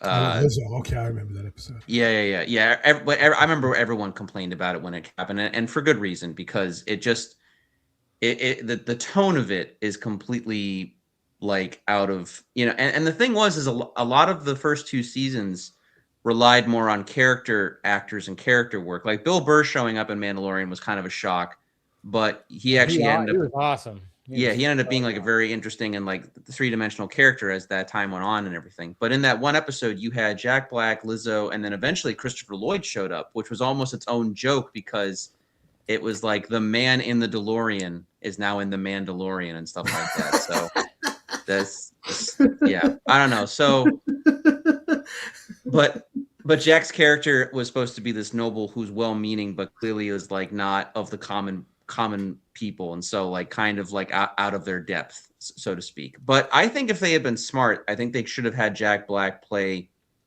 much more of like maybe a low key character part, because Jack does have very good range. You want to see his best work, watch him in Richard Linklater movies. The best one that I can recommend to you is the indie favorite, Bernie, where he's like the town favorite essentially, and he gets wrapped up in this relationship with this older woman who is like kind of like the Scrooge of the town, and he ends up basically killing her. But because everyone hated her and loves him, they kind of want to take his side, and this prosecutor has to come in and basically remind the town that he cold-blooded murdered this woman, you know. And it's like it's a dynamic shift. Jack plays the character to just like it's really like him, like, you know, firing on all cylinders and stuff. And the prosecutor is played by Matthew McConaughey, who's also a Linklater original and collaborator as far back as Dazed and Confused. I think Dazed and Confused is actually one of the movies that launched McConaughey. So yeah, it's a fascinating movie and stuff. I would say so. Yeah. But yeah, season 3 of Mandalorian, as a lot of fans know, was sort of a mixed bag. There was still some good stuff, but it wasn't as good as season 1 and 2. And you know, and then the Boba Fett show was a little bit fumbled as well. And now I think everyone's kind of on the fence about the Mando and Grogu movie. I will be seeing it because I like those characters, but the hype is not there the way that it was. Trust Jon Favreau. He literally changed the superhero fandom. The literally blockbuster movies were changed forever because of what Jon Favreau did with Iron Man 2008. Have some trust, people. You know? I think I trust Jon Favreau, but Jon Favreau is also the same guy that remade The Lion King for no fucking reason and was one of the worst movies that. Yeah, but it still made $1 billion. It's The Lion King, of course, it made $1 billion. Yeah, I know, but no. We talked about this at the beginning before you showed up, Paul. Oh, okay, sorry. I don't want to. No, it's fine. No, I'm glad you brought it up because, the hype feels like there's not as much as there should be. And I even made the joke, like I tweeted it out yesterday. I was like, The Mandalorian and Grogu is going to be a huge hit, ... on Disney Plus. And, you know, it was just like, because I was like, I'm going to go see it opening night. And I don't think it's going to be a flop. Some people are I think it'll do fine. I don't think it's going to do. I'd be surprised if the movie made $1 billion. But if the movie's actually legit good and it's written well and it's true to the characters, then I can understand if it does like really well. But Jon Favreau, there are two wolves. He is simultaneously the guy that started the live action craze with Disney by doing the Jungle Book, and he's also the same guy that made The Lion King. He's a guy that did Iron Man 2008 and also made a movie called Chef that literally is mocking Marvel and Disney. But now he's like part of the machine. He's also the guy that makes millions of dollars by being a producer on the Avengers movies and being Happy Hogan. So I feel like he fluctuates back and forth between art and commerce, because for a while before Andor came along, like, you ask any Star Wars fan, the Mandalorian show was like the diamond in the rough, where the sequel trilogy like went into the fucking ground, basically. Yeah. You know? What you're talking about is exactly what Bill Burr did with Saudi Arabia. He used to criticize taking money from Saudi Arabia vehemently. He criticized actors and celebrities who did that, and then he did it. He took $1 million from them to do a comedy. Yeah, good old blood money Bill. Yeah, that's what people are going to keep calling him every time he goes to. That was kind of an interesting one like that. I mean, I love Bill Burr, but seeing like how like the reaction to all that. I mean, it was a rocky thing where I was like, I would just listen to his little rants about it and then see people criticize him about it, and I'm like, I think everybody's right. I was just like, everybody's kind of right about all. Anyways, but going back to Jon Favreau, and you know, David brings up a good point. Is just the fact that it's like trust in Favreau, sure, because especially since we haven't had a Star Wars movie in such a long time, and now we finally, ever since, you know, it's been since Rise of Skywalker. It's been what, 7 years, 6-7 years, pretty much. Well, so like it's like trust in that, but at the same time, are people going to be, are going to want to flock to the theater to see Mandalorian and Grogu? I'm kind of like going, I don't even know.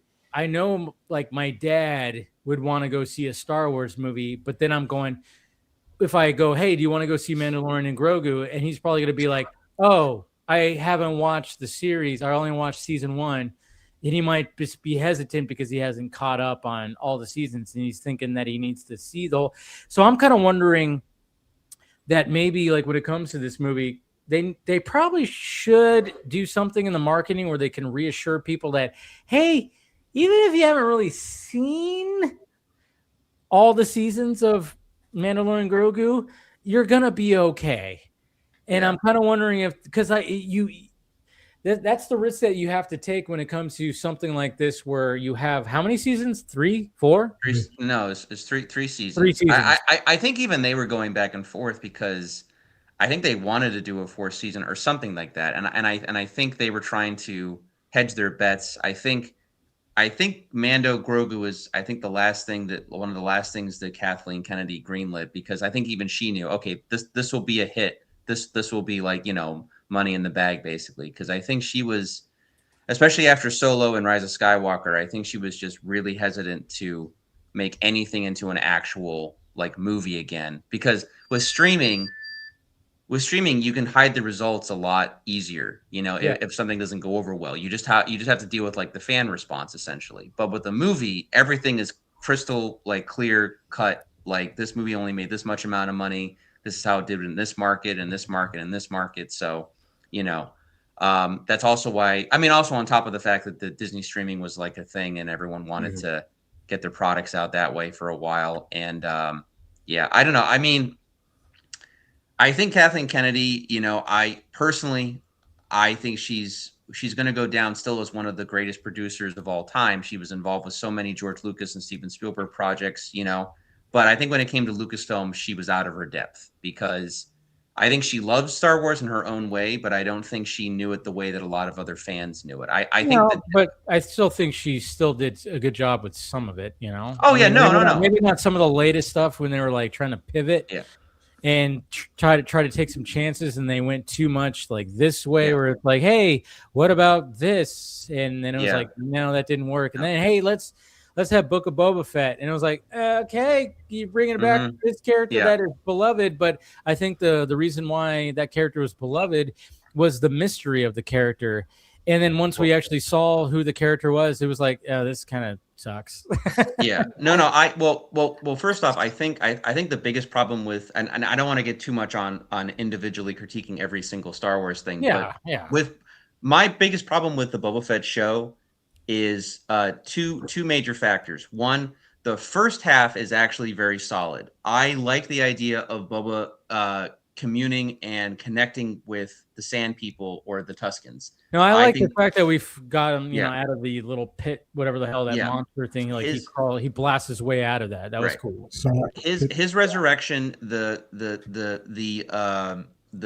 structure of the Tatooine like underworld is like a certain way. The problem is that it's Disney, and they can't show.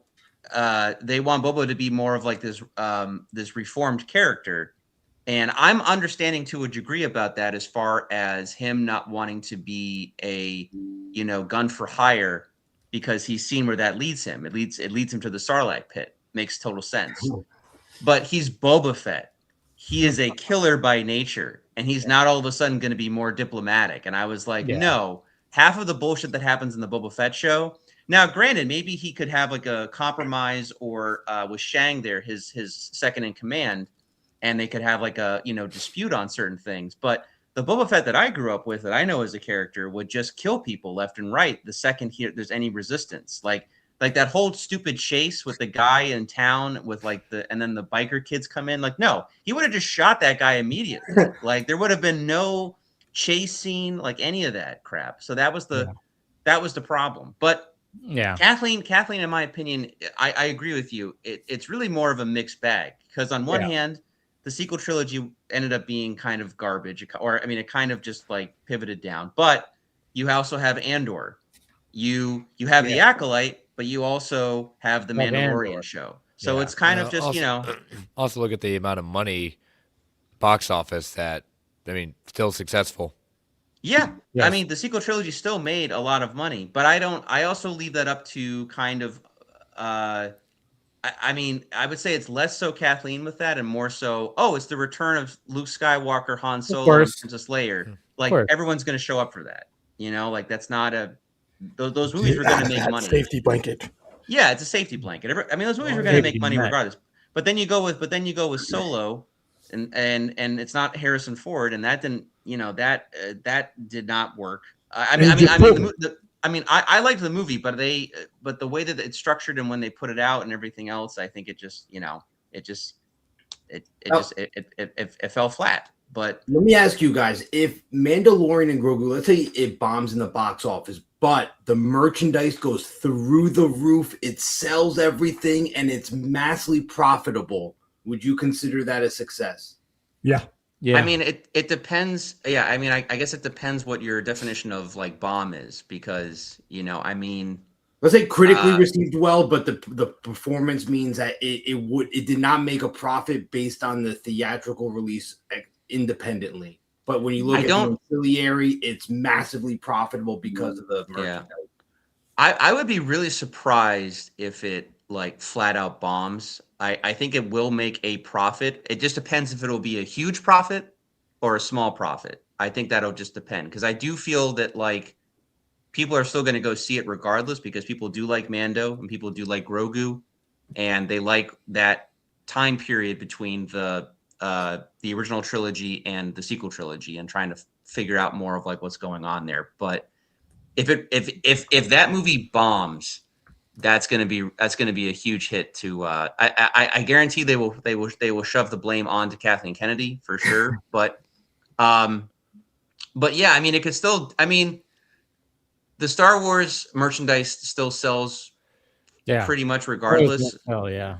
Yeah, but I mean, don't get me wrong. I don't think there's any like Rose Tico figures that are selling like hotcakes or anything like that, or General Haldo or anything like that either. But I still got Jar Jar Binks. They should have added Maul into this movie. Darth Maul is the hottest commodity right now. George Lucas's original intent was to, because it's one of the reasons why he brought Maul back in Clone Wars, was to have Maul be the central bad guy in the sequel, his original sequel trilogy. But they obviously didn't go that way. I mean, personally, I mean, I don't think they'll do this. I'm actually okay if they kind of like retcon the sequel trilogy away if they want to do that. Maybe keep the because before Last Jedi, I don't think Force Awakens is like a second awakening or anything like that, but I do like I liked the episode 7 versions of Finn and Rey and Poe and those types of things. I thought those characters were interesting at that time.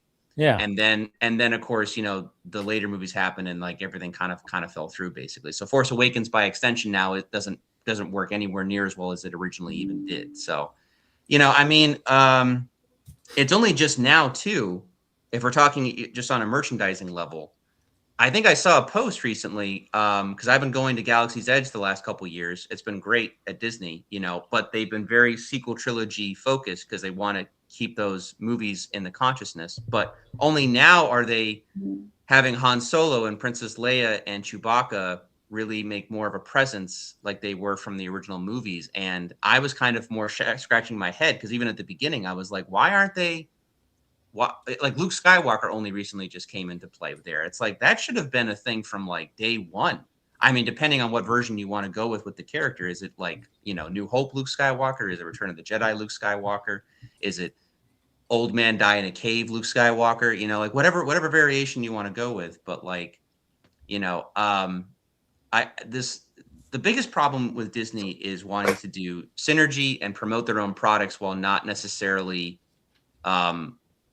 doing what fans want, essentially. But lately Marvel's been better about that. They've been catering more to the fans and trying to get back the fans and whatnot. Star Wars as a whole, though, is such a different beast because, as we've talked about here on the stream, between the prequel films, between the sequel stuff, between Disney, between the TV shows, the movies, like it's such a splintered fan base because everyone is coming to Star Wars in some way or another from like a different thing. So everyone has their different preferences and what they want and what they want to see. But no, Grogu and Mando, back to your original point, I don't think the movie will bomb. I'd be very surprised if it did, but it'll either make just a certain amount of money, or it's going to make a lot more money, depending on how that movie lands. I guess that's the best way to put it. But, you say you don't think it could be $1 billion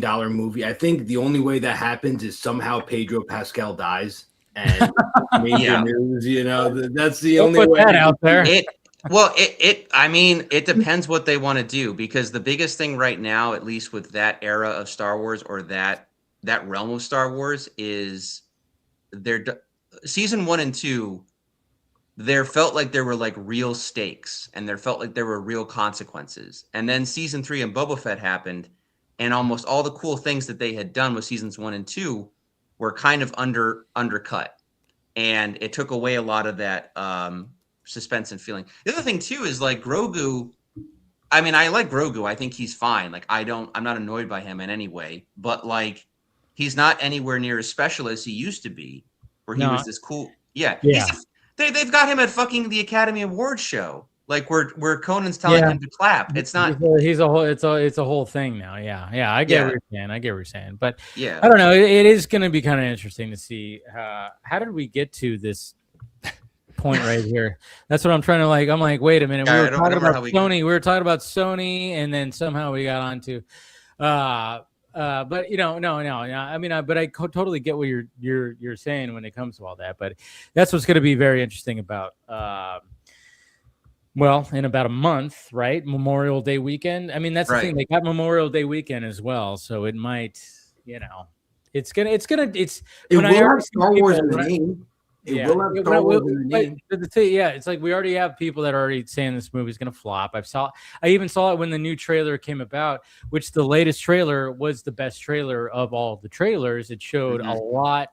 It made it feel more cinematic, because I thought the previous trailers didn't feel cinematic. It felt like it was another season on Disney Plus. But this one felt, this feels like a movie now. This actually feels like an actual movie. So they did a good job when it comes to that trailer. But getting back on, the days of all the, the CinemaCon stuff and everything like that, when it comes to the next day, I mean, obviously we had, what was day 2 was Warner Brothers panel. And, Warner Brothers, they brought their stuff for sure. Like when it came to, Dune Part 3 is like obviously the biggest thing when it comes to that. And see, this is like they needed to have that be their biggest, what they had to show the exhibitors, because that's going up against Avengers Doomsday. Is it going to beat Avengers Doomsday? No. But at the same time, it's not going to die because of Avengers Doomsday. I think there's an audience enough for Dune Part 3 to, and the fact that they got the US IMAX screens. And I think that, it was smart to be like, all right, this is going to be our biggest attraction for this panel. Obviously another big attraction when it came to this panel was Digger when it comes to Tom Cruise. And that movie is fascinating. I don't know if you guys caught wind of this movie. The old dude that caused some kind of disaster. Now they're calling him to help fix it. Say that again? It's an older Tom Cruise that they're coming to him for advice about something he had to do with the disaster that they're coming to him about. Is what the synopsis I got. Yeah, I mean, and I think that again, original movies are. That's the way to go. Like, hey, show your big original movies with your big stars. And the fact that Tom Cruise was there, and the fact that they already have because obviously he has like a big shovel, hence the name Digger, of the movie, which is by Alejandro. What's his name? Alejandro. Is it the same guy that did Birdman and the Revenant? Yes. Yeah. Yes, Alejandro G. Inarritu. Yeah, he did. The Revenant also. Yep. Yeah, The Revenant. That's what he said. Yeah, and then Babel. Man, I forgot about Babel. That Brad Pitt movie. Yeah. I have to check it out. But there's the other movie that he did in his own language, but I also forget the name of it. But my friend recommends it to me all the time. It's basically what started his career and everything. The Hire. No, hold on. I'm just looking at his IMDb. but I've seen a lot of those guys, his movies and stuff, and honestly, he makes pretty good movies. And Tom Cruise has two Tom Cruises in him, where he is going to be doing either Top Gun or Maverick, or something of that nature, or he's doing something like Born on the 4th of July, and it's those two. And this is more of the artistic Tom Cruise. Yeah. So I mean, like when you're done doing Mission Impossible movies, and hey, he's 63 years old, right? Something like that. It's like you got to wind it down a little bit, and apparently they even mentioned, because both of them are on stage, Alejandro right here. First off, he had this idea, which I think might be based on kind of true of it. I don't know. Anyways, but he had this idea 9 years ago. And then he actually pitched this idea and talked to Tom Cruise about this idea while Tom Cruise was filming Top Gun Maverick. So he actually showed up on the set of Top Gun Maverick. And while Tom Cruise was, obviously downtime, they're setting shit up, they were talking about this movie. So this movie has been in development for a while, and the fact, because we have to remember, even though Top Gun Maverick came out in 2023, right? Yeah, it was delayed a bunch. Yeah, I think it was delayed like crazy. So it was filmed in like 2019, 2020. So this movie has been in production for a bit, and like you said, Paul, is like, yeah, we're not getting action, running, jumping Tom Cruise. We're not getting that intense Tom Cruise. We're getting artsy Tom Cruise, who's gonna shock people by, hey, we got to remember this guy can act. Yes, no, he can. I prefer the more artistic Tom Cruise. Don't get me wrong. I love Top Gun Maverick. I think it was a perfect sequel. I guess that supposedly they want to do Top Gun 3, and the only that was announced to the Paramount. Paramount one. And I'm only afraid for that movie because, not that I don't think Tom has it in him, I'm just afraid of, like, how do you top Top Gun 2? Because, like, Top Gun 1, you have the advantage with Maverick because, like, Top Gun 1 is a classic movie, but you can watch that movie and you can understand that it's a movie of its time. Like, there's a lot of cheesy aspects to it. It's kind of like comparing Cobra Kai to Karate Kid. Karate Kid still works, but, like, Cobra Kai brings it forward into, like, the new, like the new world, post post 2001. The way I look at the next Top Gun is, they didn't rush it, and I think they found, and Tom Cruise is not going to just do any kind of sequel. That's why it took fucking 3 decades or whatever, 4 decades before they did a sequel. It was like, no, we have to figure out something that's going to be better than the last. And I think Tom Cruise is really good at picking. And so I think they probably found something. They probably already had it going. And I'm guessing that who was the director? Joseph Krasinski, right? Yeah, the director of Tron Legacy and F1 now. But I'm guessing he's coming back to do it. I hope he is, because I think he's talented. He should be a 2-star admiral. Not just joking from what Ed Harris said in the movie. This last one, I'm assuming this would be the last one. Yes, it's probably just going to be a trilogy, yeah. Yeah, it should be him in the position that he's always fought against. And now you see what those people went through. And Glenn Hangman, all those people should be there. And it should be him basically having to confront the fact that, like Ed Harris said, it's inevitable. With his course, he fought keeping out of that, staying in that cockpit as long as he could until reality forced him to either make a decision. Can you still do good in the Navy? Like Iceman said, these people need you. Even if you're not in the cockpit, you can still be a force. You can still, and that should be what that's about, is him taking that one guy's but like the final act is going to get him. But he'll be flying. Of course he'll be flying. Even 2-stars, they can fly occasionally, but he'll still, because it's Hollywood. But I think that's where it should be. It shouldn't just be him. The question is the things that he did last time are leaving off directly from Maverick. There should be. That's what that means. I guess the question is with Tom Cruise's, like, ego and how he views Maverick or how they write the script out is like, can Tom Cruise? Because the thing is, I think, because look, let's just be honest right off the bat. The Top Gun universe doesn't exist in the real world because, like, obviously it's a little bit. It's obviously it's military propaganda. Like, yeah. Oh, exactly. But they are first and foremost, they are Hollywood movies, right? So do we want?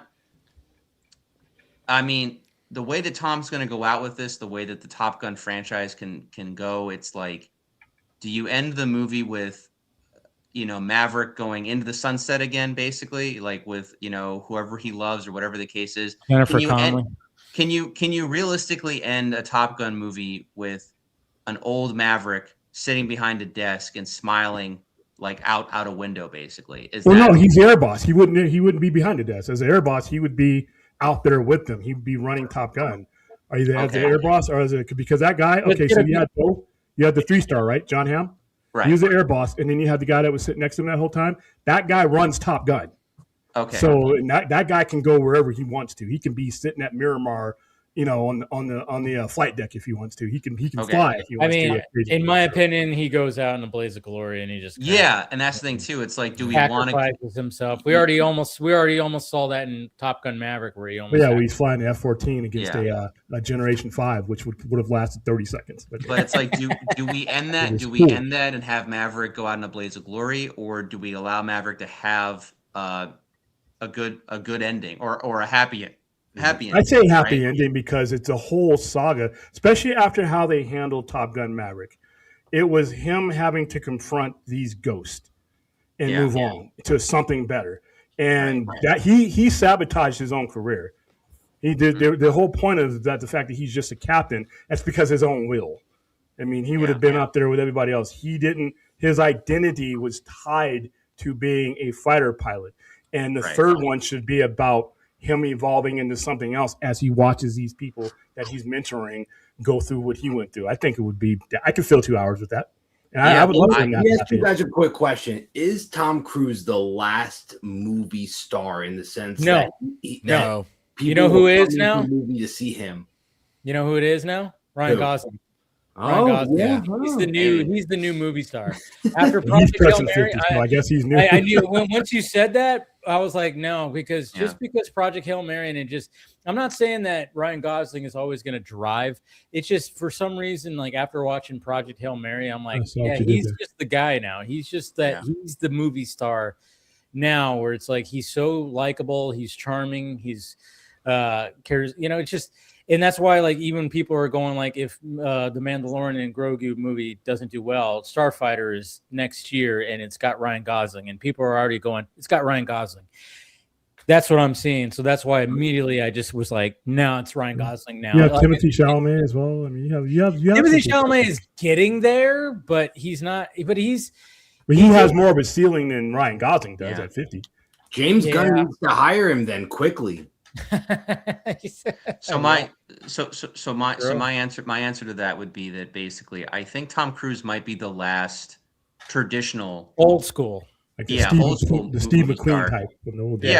Well, the thing is that, like, the real truth of the matter is, and again, I say this with some sadness because I still think movies are clearly huge things and can, have a wide audience, but movies don't have the same impact, I think, as they used to have, because in the 80s and 90s, like Harrison Ford was just talking about it, saying that, movies were like the zeitgeist. They were in the centerfold, like they were talking to people of all audiences. They were talking to both the common man, the high man, the middle man, and that's all we had.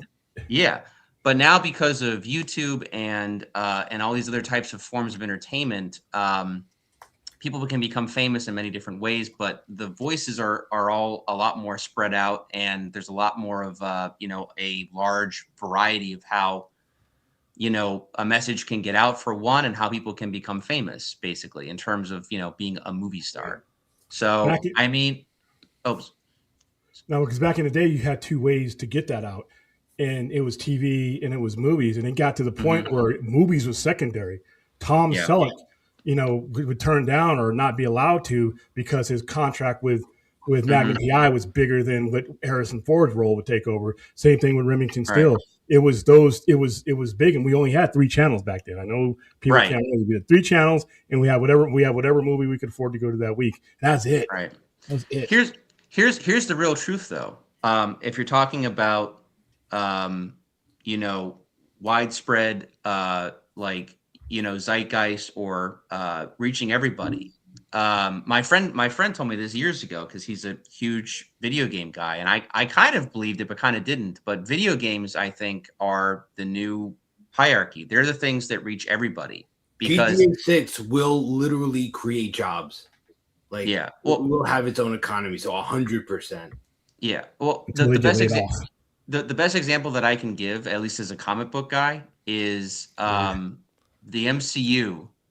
The MCU is this huge, it's the biggest franchise of all time. Like, everyone knows these characters now to a degree, depending on like who you ask. But in terms of like the fact that kids know who Star-Lord is insane, But then comes along Marvel Rivals. And here's how I know that Marvel Rivals has a much wider reach, because my friends were talking about little kids coming into comic book stores wanting to learn more about Sue Storm because she had popped up in Marvel Rivals and stuff like that. The video games have a much wider reach than even these movies that have these long-standing audiences and stuff like that. Video games touch everybody, man. Marvel Rivals is a very fun game, by the way. I heard it's very good.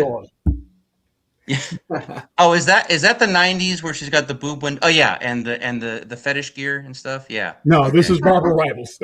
Oh, that's well, she has that costume in Marvel Rivals too, I believe. So yeah, this is the cover. Yeah. This is the alternate, the variant cover for Marvel Rivals. So it's leaked into the comics easy. Very cool.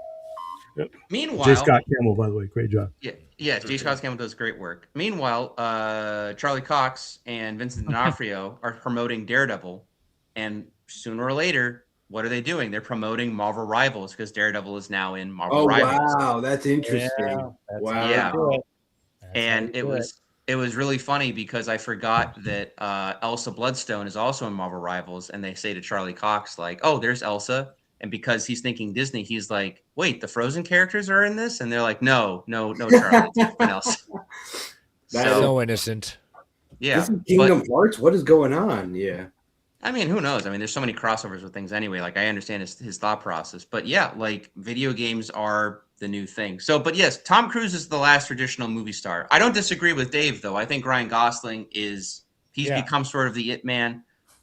He can sell a movie, I think. But still, it depends, like, what age range is he selling to? He's selling to maybe millennial audiences. I don't know what Gen Z thinks of Ryan Gosling. I think they like him. But I don't know. Yeah. Okay. Well, Barbie brought him into the younger audience. It's Ryan Gosling is interesting because we had the Fall Guy movie that came out last year or 2 years ago. 2 years ago, the Fall Guy movie about the stunt. It didn't do that well. So in modern day, yes, maybe someone's name on the marquee is not going to always drive people. But I think, like, when you have a mixture of, this is this certain type of, like, because again, Project Hail Mary it was just like, okay, it doesn't work without Ryan Gosling, to be honest. And the fact that it just all came together the way that it came together, and him being like, when Andy Weir was writing the book, he already had Ryan Gosling. Well, they already had plans to adapt it, and he was going to use Drew Goddard, which of course they teamed up when it came to The Martian. Drew Goddard adapted Andy Weir's Martian book into the movie, and then of course that ended up working out big time. So they already had things in motion, and it just all worked. And it just seems like I've seen Project Hail Mary twice, and wow, it's just like, when I watched it the second time, I'm like, yeah, this movie doesn't work because there's something about Ryan Gosling's charm in that movie, especially the chemistry with him and Rocky. Yeah, that it's just like, and it just works. And I'm going, yeah, this I mean, it helps that his name is on there, and I don't know, he just has that presence. So I would say that he is the bigger modern movie star than I would say anyone else at the moment. Tom Cruise is the old school still, yes, and still like the last remaining of that era. But I think when it comes to modern day, I would say that Ryan Gosling is like the more modern day, because Barbie shouldn't have worked. Barbie shouldn't have worked. And it's like, why did it work? It worked. Why did it? Him as Ken worked, where he literally at the Academy Awards sang the Ken song? That doesn't make sense. It shouldn't make sense. But he also, like to your point, he is someone who buys into and is all about like hamming it up when he needs to, doubles down where he needs to. Yeah. You can tell his passion within every single project. And I learned something the other day with Project Hail Mary. You know, a lot of the emotional scenes when he's interacting with Rocky, off camera, they're showing pictures of his kids and things like that. That's the emotion he's seeing. He never had, you know, I thought that was a really cool thing. So whenever you see that, they're showing him pictures of his kids and his family. Yeah. What about Michael B. Jordan? I would put him ahead of. I mean, I love Ryan Gosling. Don't get me wrong, but as far as I think like he's another one that's another one that's going to keep going up. Yeah, yeah, he's definitely getting up there for sure, man. And like his star keeps rising and rising, and you know, but yeah, I mean, as far as Gosling goes, you have Blade Runner, you have Drive. You've on the other hand, you've got The Nice Guys, and you've got Barbie. Like he's got range. He can be goofy, and Butthead. Be serious. And what? Butthead. Oh, and Butthead, yeah, Butthead. from SNL, yes. Might be his best role. Yeah, or the Papyrus skit. I was actually pissed that they didn't do another Papyrus, because you literally had Fire and Ash ready to go. It's like, I don't know why there wasn't a third Papyrus skit. That's SNL one was an all timer though. I mean, she couldn't even keep a straight face every time she turned up to look at him. Heidi Gardner and just well, she I mean, even in his last appearance, like, I mean, even when he like is, you know, not trying to be funny and he's breaking character, it's funny. Like the last few weeks ago when he was on SNL, there was like a certain sketch where he like totally just lost it, kind of. And it was a funny sketch, and I was like watching on repeat because it was hilarious. He's got such this dry sense of humor. I don't know what it is. Like and I didn't know he'd had it until The Nice Guys. That's why I'm so fucking mad that during CinemaCon, I forgot whoever owns the Angry Birds they announced Angry Birds 3, and everybody all knows that Angry Birds and The Nice Guys in 2016 came out the same weekend, and people flocked, pardon the pun, to Angry Birds, and The Nice Guys bombed, but The Nice Guys has gotten such this cult following because it's a fucking excellent buddy cop type of movie, and it showed Ryan Gosling can be funny, and I love that movie. I've watched it so many times. It's hilarious. It's perfect. Yeah, that and Kiss Kiss Bang Bang. Shane Black is a good director. Kiss Kiss Bang Bang. What a reference! Yes. Yeah, I love that. Love same guy behind the scenes doing stuff. Shane Black, is that of the Predator film? The Predator? Yeah, well, he's from. Well, yes, I'm not talking about the Predator movie, but I am talking in the fact that he was in the original Predator as well. But yes, no, when he's working on actual movies that aren't like massive IPs, he's very good. William, you son of a bitch. But anyway,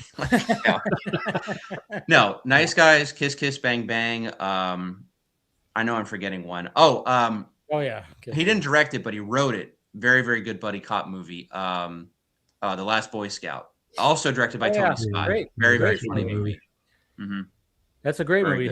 You know, Bruce Willis, Damon Wayans. I mean, great freaking movie. At the height of their careers. You know, he had so many more years. He was in good shape. He was getting more roles, and what a tragedy. Yeah, that sucks. Yeah. But, I know it sucks seeing where he's at right now, but okay. And then getting back to the Warner Brothers panel when it comes to that. So there was like a brief thing when it came to Godzilla. Well, I mean, one thing we actually forgot to talk about is Godzilla Minus Zero. That was early in the day because that is, I forgot who was distributing that. I forgot what studio has Godzilla Minus Zero. It's Warner Brothers and Tojo, isn't it? Yeah, it's both of them. So it was the same day, right? It was Tuesday. Yeah. It was Tuesday because they released the trailer right before Phil and I went live, and we watched it. We live reacted to it. That's right. You're right. So so we have Toho. I'm sorry, Toho, not Tojo. That's yeah. Which is like freaking fantastic. Like that he's showing up in New York City. Oh, I mean, yeah, that ending shot was like, oh, Yeah, yes. Cloverfield with a monster. It was like, hey, eat your heart out, Roland Emmerich. It's like going, Matt Reeves, referencing, and Matthew Broderick. But remember, the 1998 Godzilla movie aged visually very well. Visually. I can enjoy that movie. Yeah. I can watch a Roland Emmerich movie and be like, everything's ridiculous, but I love it. We all thought though Independence Day, where that beam destroyed the building, Godzilla was going to do that, but horizontally, and that's not what happened. We thought we were going to get the Independence Day destruction, but caused by Godzilla. And then instead we just got this guy going in between buildings and then dying from. Not this time. Yeah, an iguana is basically what it was a giant iguana. I like that movie as a monster movie, just not as a Godzilla movie. Yes, but when I saw him moving past the Statue of Liberty, I'm like, this is going to be redemption for Cloverfield, where I got 6 minutes of monster. Oh, I've definitely mentioned it before because we talked Godzilla, but I believe the Japanese hate that version of Godzilla so much that they actually kill him in one of their own Godzilla movies. Final It's Shin Godzilla, don't they kill him in Shin Godzilla? Yeah. Final Wars with some 41 playing in the background. Of course. I don't know if I mentioned it. I probably did. I probably told you guys. When I went to Japan, I went to the Godzilla Museum, and it was terrific. I literally got a mug of Godzilla, and you can buy, and you can get different variations of it too. It's a not a napkin, a tissue dispenser, and the tissue dispenser is the Godzilla face, and you're taking the tissue out of his mouth like he's blowing fire. So if you get like certain tissues that are like orange, it looks like he's blowing fire. But you can get classic Godzilla, you can get like angry Godzilla, you can get like 1950s Godzilla or like modern Godzilla. Like it's pretty cool. I really enjoyed it. It was a lot of fun. And there's a giant Godzilla. Yeah. What? Okay. There you go. Is that in Tokyo? 54. Yes, I believe I was in Tokyo for that. So I'm going to be in Tokyo in January. Yeah, for Wrestle Kingdom. Are you really?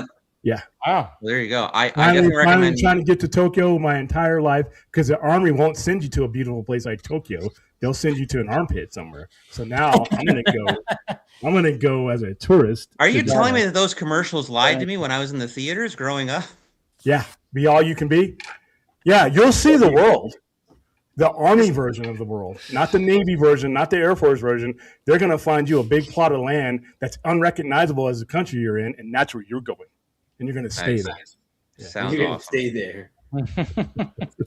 But I know, Chris, you're gonna take off right now. Yep. Hey, my voice lasted a lot longer than I thought. Yeah, it did. So. Yeah. There you go. So. It helps that we were doing a lot more talking, so we helped. You chimed in just enough. You chimed in just enough. I'm trying to get it back, but I needed to hang out with my fellow brethren here and talk some geek stuff. So for sure, man. Always great talking to you. Promote Absolutely. whatever you got to promote, man. Yep, I wasn't on this week, but yeah, check out Marvel Alliance. My co-host Dave and my friend Joe discussed the latest episode of Daredevil Born Again, and we're continuing that journey and very much excited for what's coming and waiting for hopefully maybe this week the return of Jessica Jones. We'll have to see when she finally shows up, but always all have a great weekend. See y'all next week.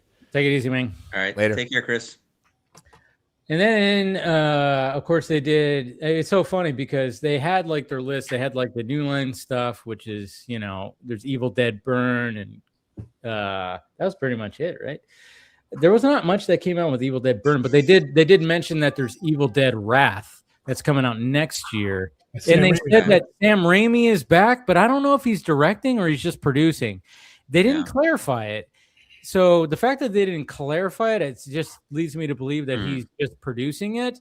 But it's still excited me because I love the Evil Dead. That's my favorite all-time horror movie, the first one, and the fact that he's going to be back, like really heavily doing it. I'm like, all right, cool, that's fine. And we're getting a movie this year, and then we're gonna get another one next year. I'm like, hey, cool. So I have a few questions, I guess. Well, first off, I want to say that if Sam does come back to direct, I think they'd let him do whatever he wants. Obviously, it's his franchise. Yeah, no, but I mean, like in the sense of that, like he can just do whatever. But I do feel bad because I feel if he were to come back, fans would be tempted that he should bring back Ash in some way or form.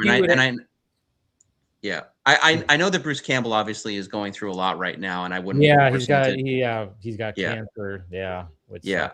I mean, personally, as an Evil Dead fan, I still want a conclusion to Ash versus Evil Dead TV show, like either a TV movie or a theatrical film or a streaming or whatever. But I would like that. Now, as the Evil Dead stuff exists, is this like in the same original universe? Is it congruently like adjacent continuity? Like I think they've always said, because remember, like the Evil Dead remake that came out in like 2014, which is directed by, I can't remember his name, the dude who did Alien Romulus. Alvarez? Yes, Alvarez. That's right. They kind of like during that time, because that was during the time where Ash versus the Evil Dead series was playing as well. So they were talking about the concept of like a multiversal kind of thing where it's like, oh yeah, this stuff is happening in two different timelines, and we eventually want to get it to a point where we want to meet the timelines. And it never did happen, because I don't think the original that remake of the Evil Dead did enough to warrant certain things. But of course, it's always still an IP that people want to gravitate towards, and Evil Dead Rise did a good job. And that's, Lee Cronin, who of course just did the new Mummy movie, directed that movie, which, it was a good like, hey, here's a reintroduction. How was that movie, by the way, guys? It seems very divided, The Mummy. The Mummy? Yeah. The Mummy? Yes. Oh, well, I talked about it at the beginning. I actually enjoyed it. The audience score was good on Rotten Tomatoes, so I was curious. See, the interesting thing about it is, like, I was hearing all about the divisive stuff, and the fact that it's funny because when I was watching it, I'm like, it very much could be an Evil Dead movie, because of just how it's like some of the concepts and stuff like that. But I really liked the initial story. Yeah, there's some things there's some bad editing, there's some bad acting where I was like, okay, you could have did another take of that, or I'm like, why this is a little choppy or whatever. But the overall concept and I was even saying this at the beginning of the stream too. I was like, when I was talking to my one of my really good friends who's a mom who's got a daughter, I was like, well, just imagine like your daughter getting kidnapped when you were in in Egypt, and you find out that she's been locked up in a tomb for 8 years, and then she comes out looking all crazy. Just imagine that. And she was like, oh, I can't, fuck that. And I was like, yeah. See, so it hit you harder. I'm like, the concept of the whole thing is like terrifying for a parent. And then when you see the events that unfold when she is now back, but then it gets very horror movie where you go, well, this doesn't make sense. Wait a minute. Certain things don't make sense, and you have to suspend big time disbelief when it comes to like the timeline of things. But overall, like Lee Cronin, goddamn, did he amplify the gore and this. If you are squeamish about gore, I mean, there was one in particular scene where I literally went like this. I went, oh no. Did it have to do with eyes? Did any eyes get damaged? Okay. No, it had to do with nails. Ooh. Okay. Pulling out or scraping? Scratching or pulling out? See how he? Yes. Because it had to do with toenails. So, yeah, see how I can do the toenails. I can't do genitalia or eyes. Don't harm those two areas. Oh, okay. There's plenty for everybody to get squeamish on. Maybe not genitalia. They didn't go for that. Yeah, whenever I see some horror movie doing something there, I'm out, man. I gotta go. Yeah, the eyes. No, there's like one in particular. I was like, where I was like, I was like, ee. And then the final act is just fucking batshit like crazy. But it's an interesting concept of how everything unfolds and why they used the mummy, concept with it. And it works. Now, I'm not saying it's a perfect, like I said, there's some things where I'm like, yeah, that could have been executed better than this, that, and this. But for overall, I walked out going, you know what? That was a decent fucking horror movie, and the gore level was top notch. Yeah. Wow. Well, I'm always a fan of at least different approaches, because the Mummy obviously has been done a couple of times. I mean, obviously in my opinion, you're never going to beat, the Brendan Fraser or yeah. I mean, hypothetically, you would think Tom Cruise with what he does with action franchises, but in this case, the Brendan Fraser one still stands above everything else. Well, that's why they put Lee Cronin's name in front of it. Even like there's interviews with Lee Cronin and James Wan, of course, who produced it.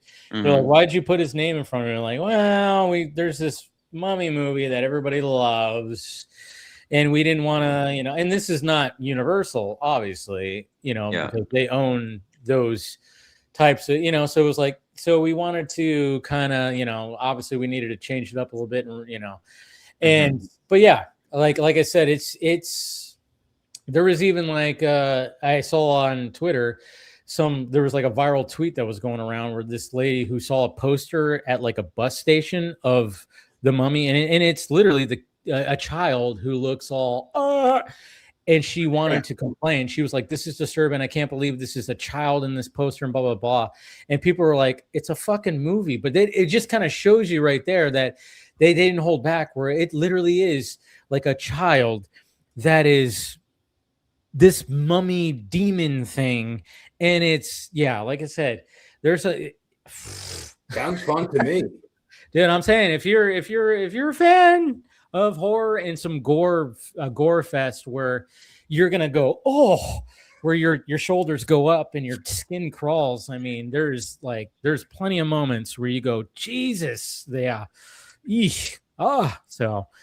But the overall concept of like, if you're a parent and you lose your child, and then you find her 8 years later, and you find out she was locked up in a tomb. And she's all weird and what the fuck? And then you find out, and then you see what happened. It's quite, it's unsettling. So that's why, like, when I heard about the rumors about people walking out, I think they walked out because they were grossed out. Okay, well, I haven't heard people doing that. I know Alien was one of those that like had that reaction when that came out and stuff. Yeah. The Fly. The Fly. I had people throwing up. 12-year-old me, I'm in there with people throwing up. When he starts to peel off his skin, I'm not getting worse. I'm getting better. Somebody threw up. There's something about peeling off skin, and yes, I'm not getting worse. I'm getting better. Remember George? Yeah, that was Jeff Goldblum's. The Jeff Goldblum one was very unsettling. David Cronenberg, man, he'll fuck you up, man, if you keep your eyes on him long enough. This movie has Cronenberg vibes because there's a lot of some skin peeling shit that happened. He influenced a whole generation. I mean, from Scanners on, people just wanted to see heads blowing up after that. Oh my God! For no good reason. Just blow it up. Just blow your head up. I just saw recently too. I don't know. It's a newer interview, but I forget where I saw it. But Spielberg again was talking about Jaws, and he said he knew for sure that it was going to be a bona fide hit when it was like, I think it was a sneak preview screening. Yeah. And I think he was in the theater for it. He either he was in it or he heard it from somebody else later that told him. But I think he was in the theater. The movie screening, and it gets to the first like real kill of the movie, like the kid on the raft and everything. And he saw some guy like watching the movie. That scene happened, the blood and everything. The guy ran out of the theater, threw up in the hallway or something, and then he came back in to watch the rest of the movie. And he was like, okay, we're good. Quentin Tarantino had a similar thing when it came to Pulp Fiction, when it came to the needle into that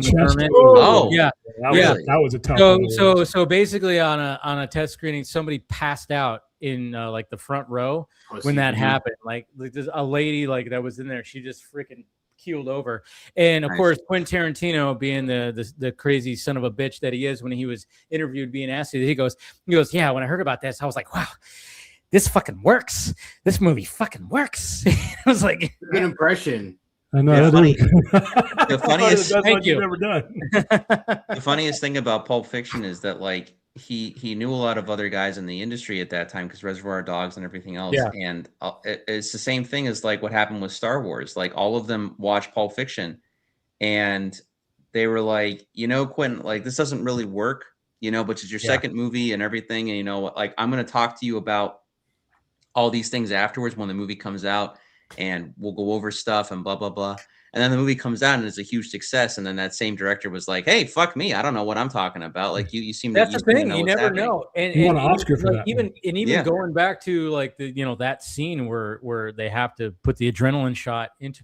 It's not even gory or anything. It's just the way that he shot it. He just shot it so well, where there was like a lot of tension in the way that he shot the scene, and it literally is just like there's tension, and that's what builds up, and that's probably what caused the lady to be like, "Oh my god!" And then you actually see John Travolta go boom, and you don't even see it go in. You just see him go boom, and then Uma Thurman goes like that, and it's just like, oh my god, like but. That shows you like how well that scene was shot and edited by Tarantino. It was like, oh yeah, that's why, that scene. Even like I remember watching that the first time and going, holy fuck, like what the Jesus, and then all of a sudden it happened, like Jesus Christ, that was intense. I obviously didn't faint or anything, but the first time I watched the movie, I was probably about college age. But I didn't know any real spoilers. I knew about the GIMP. That was about it as far as that movie went. And so I was thinking, I was like, this movie's pretty dark in some places. There's a good chance that Uma Thurman is not going to like make it. So there is this tension because I legit thought that maybe her character was going to die. And then like, John Travolta was going to have to like, run away from, his boss basically. So yeah, it was more of the tension that you think that there's a very good like 50% chance that her character would have died in the movie had they not taken certain precautions or him doing the adrenaline shot. So yeah, you feel the tension and all that stuff. But obviously now I watch it on a much different level, but that first time you're watching it, the tension that Quentin naturally builds in that movie is incredible, whether it's that scene or well, it's right from the get-go because like, in the diner scene with Honey Bunny and what's his name, it's such a good scene because it's just like it's essentially a one shot of them just going back and forth. And what Quentin Tarantino does the best is just inject like real life like conversations into crazy scenarios. That's why like Reservoir Dogs opens up with them just talking about what like a virgin, like what is the meaning of like a virgin, and then tipping, talking about like why don't you tip? And it's like these guys are going on a fucking heist. They're about to go on a heist, but they're in a diner talking about nonsense. But that's what Tarantino does best. Because I remember in an interview one time, he goes like, he's like, I love it when like if you have a character that, is trying to get away and he breaks into a car and he's going to hotwire it. But then the car is a stick shift and he doesn't know how to drive a stick. And I'm like, yeah, it's those scenarios that he's thinking of. He's thinking of like, what's crazy? What would be crazy about a scenario like that? So that's why, like even in Pulp Fiction, it's like, what kills John Travolta's character? The fact that he had to take a shit. He was in Bruce Willis's, like he was going to kill Bruce Willis's character, and he was waiting, but he had to take a shit, and then Bruce Willis just happened to get back at the time, just in the right time, where he found the gun, and then as John Travolta Vincent gets out of the fucking bathroom, tucking, boom, dies because he had to take a shit. every time. Every time that Vincent's character goes to the bathroom, I think in the movie something terrible happens as well. At least I believe that's the case. Yeah, because that happens at the end with That's another one of those great character movies too, that you get a different like a viewpoint of it, watching it younger and watching it as older. Because I remember like the first time I watched that movie, like I thought the movie was so well done in that you feel for different characters in different ways. Like you feel for Vincent, but at the same time, you want Butch to get out alive. You know what I mean? At the same time and everything. But I remember you're absolutely correct about that. Yeah. Yeah. But I remember the first time I watched it, like I generally felt for Vincent as a character and just like, one bad circumstance after the other. And then you watch it as an adult, like a real adult. And then you're watching it and you're like, man, Vincent is like he's a fucking dumb character. Like, how did he live as long as he did in this game? Like, because how this guy who loves heroin and fucking you know, but he's so likable when you see him take Uma Thurman out, and just the way that, you know, like, especially when he goes like, he's like, hey, I gotta, what does a $5 milkshake taste like? I gotta taste it. And then he tastes it and he goes, that's pretty fucking good. I don't know if it costs $5, but pretty fucking good. You know, it's like, you know, it's like, it's just he's a likable character, but then at the same time, you're like, how the fuck? Yeah, you're right. Like, how the fuck is this guy? By the end of the movie, you're in agreement with Samuel L. Jackson yelling at him the entire time when they're trying to clean shit out of the car, or like they go into the bathroom and he just uses like the white hand towel and there's blood all over the thing, and he's like, Vincent, what are you doing? Like, we're in this man's house and you just fucked up his towels. Like, no. Is that the best Samuel L. Jackson movie? I mean, with Samuel L. Jackson, it's basically Pulp Fiction. I would say Unbreakable is one of my top favorites. And I think Die Hard with a Vengeance is also really good. Die Hard with a Vengeance is good too. Yeah. I mean, those are the ones to me are the most mainstream. I mean, you can go into like I'm a Puerto Rican to you. He said, well, he said, he said, hey, Zeus, my name's Zeus. Like, yeah, God, you know, don't fuck with me or I'll send a lightning bolt up your fucking ass. Yes, that's Zeus. Yes, yeah. I mean, 90s fucking Sam Jackson was the shit, you know? I'm not saying that he's not bad now, but I'm just saying, like, when people were finding out about Sam Jackson, it was Pulp Fiction and then it was Die Hard with a Vengeance. And both of those movies were just like, what's funny, because both Bruce Willis and him were both in both those movies, but they never interacted. They didn't interact in Pulp Fiction. They never interacted in Pulp Fiction. No. But I think they walked past each other in one scene when they were dealing with what's his name? Ving Rhames' character. Going into the bar and they're in the different clothes because they had to and whatnot. No, but I mean, it's amazing too because he was already a pretty well-known character actor.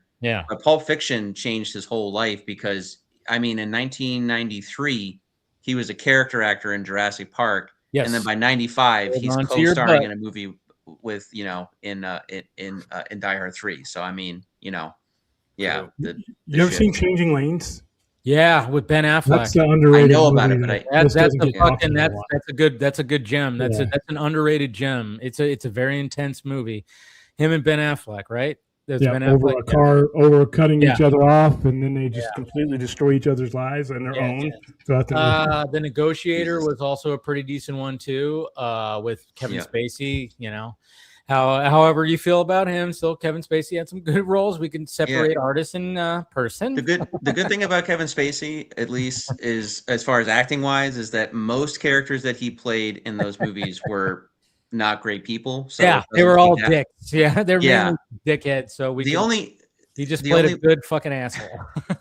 The only movie of his that I liked a lot where he's not a complete asshole is the underrated movie called K-Pax with Jeff Bridges. Yes.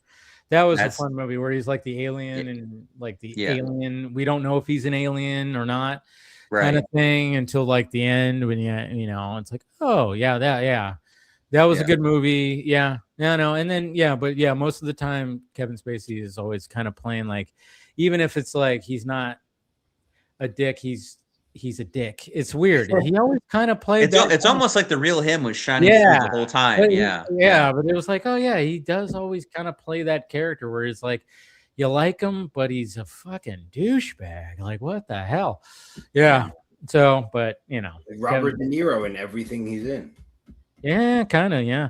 And that was one of the things that even got shown at Comic-Con was the Fokker-in-law. I am totally not even for that trailer was so not funny and unimpressive. And I mean, the previous ones were so much better than what we saw. Ariana Grande.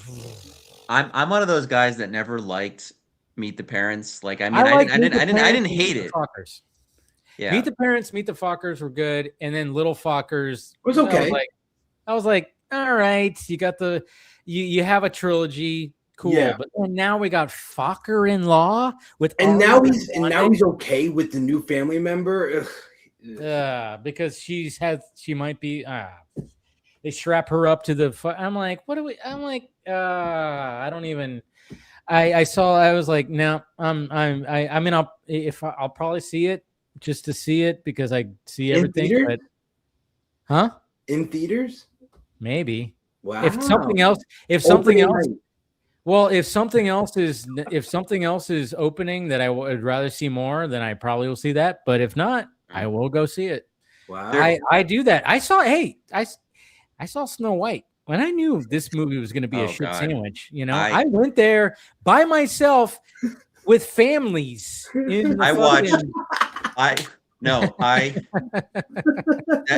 might have been my least favorite movie of that year. No, it came out 2025. That's how bad it was. Last year.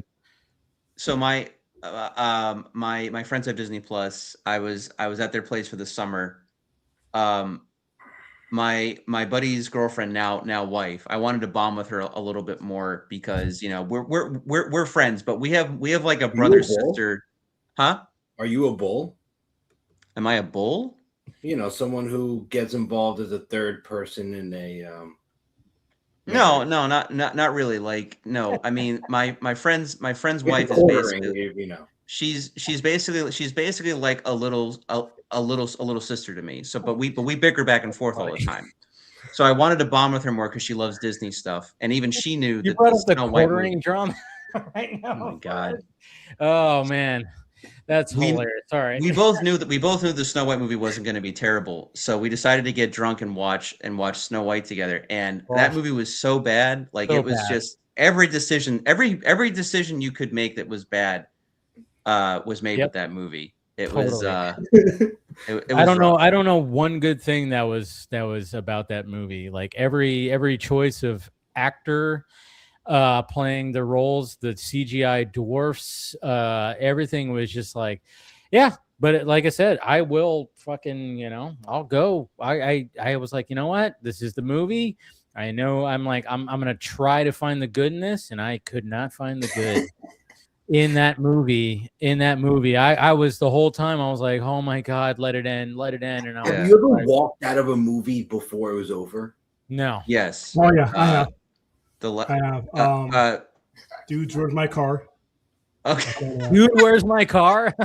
No, I can understand. I can understand that. I walked out and got my money back because that movie was so fucking awful. I lied and said there was some kid that was kicking the back of my chair and I couldn't enjoy the movie. I went to the bar. I was with the arm. I was leading some people they voted on that piece of shit. So I had to go because I was in the minority, even though I was outranked them all. I'm like, okay, we're going to go where you're going to go. All right. So I saw this movie. I'm sitting here wondering what did I do to end up where I'm at right now? And then finally I just had to say, you know what? I will be out in the lobby, you guys.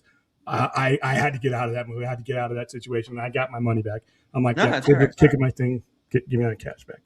So mine was also a comedy. Now, granted, I didn't pay for the movie, but this was like the mid 2000s, and it was Legally Blonde 2.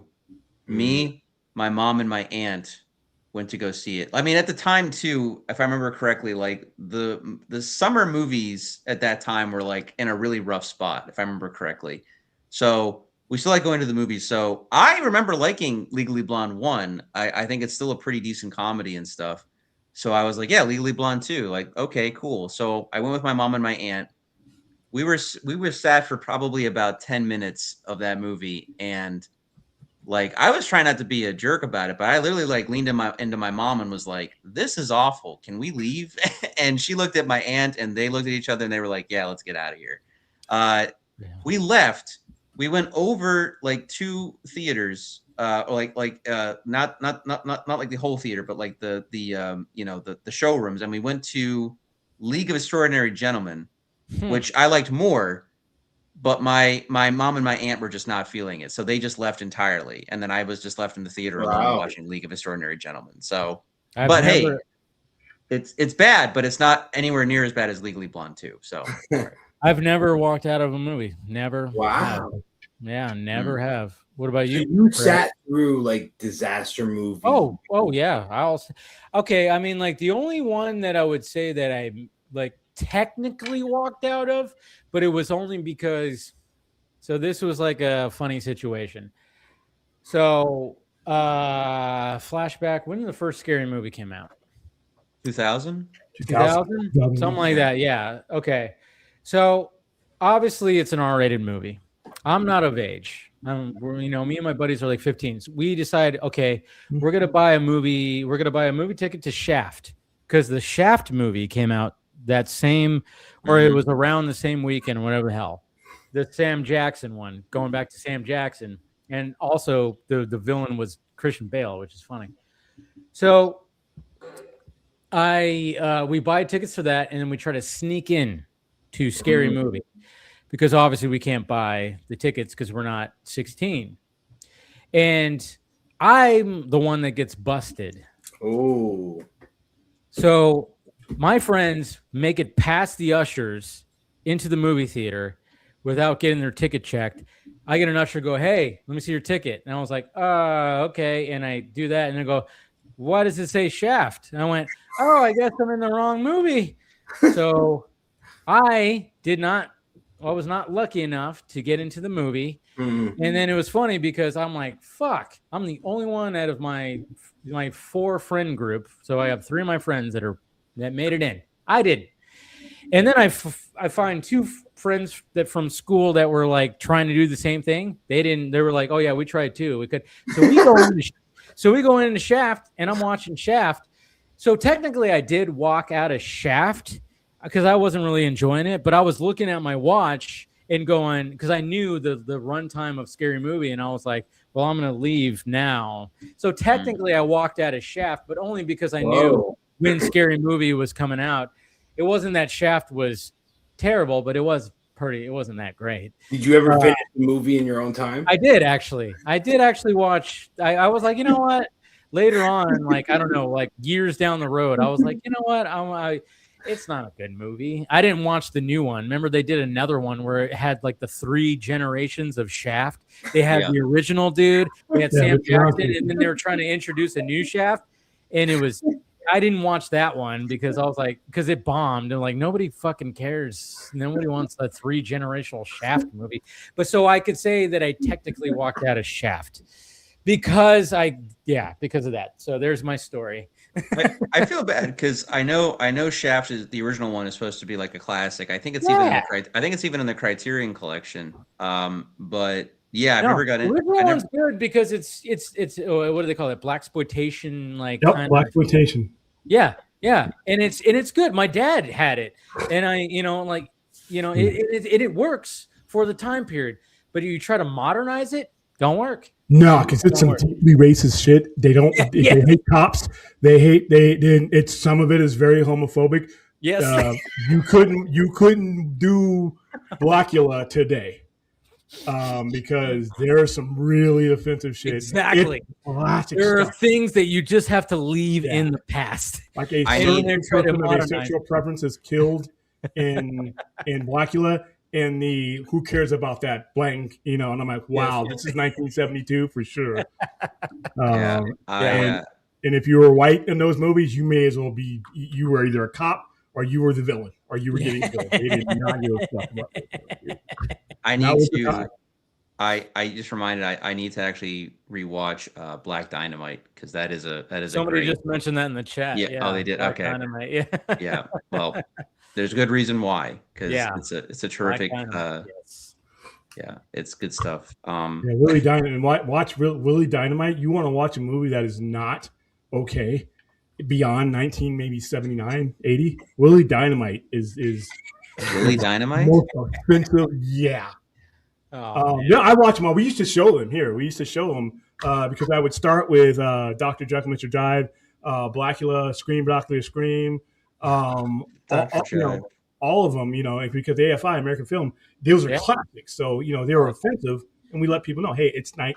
This is the year we're in right now. You enjoy it, but yeah, man, Willie Dynamite, all the stuff that Pam Grier was in, Foxy Brown. There's Foxy Brown, yeah. I'm sure Jackie Brown was technically Foxy Brown, like Quentin Tarantino did, which I thought Birdcage. It's an underrated Quentin Tarantino movie. I think Jackie. He was watching that stuff too. He was watching. Oh, yeah. They watching that.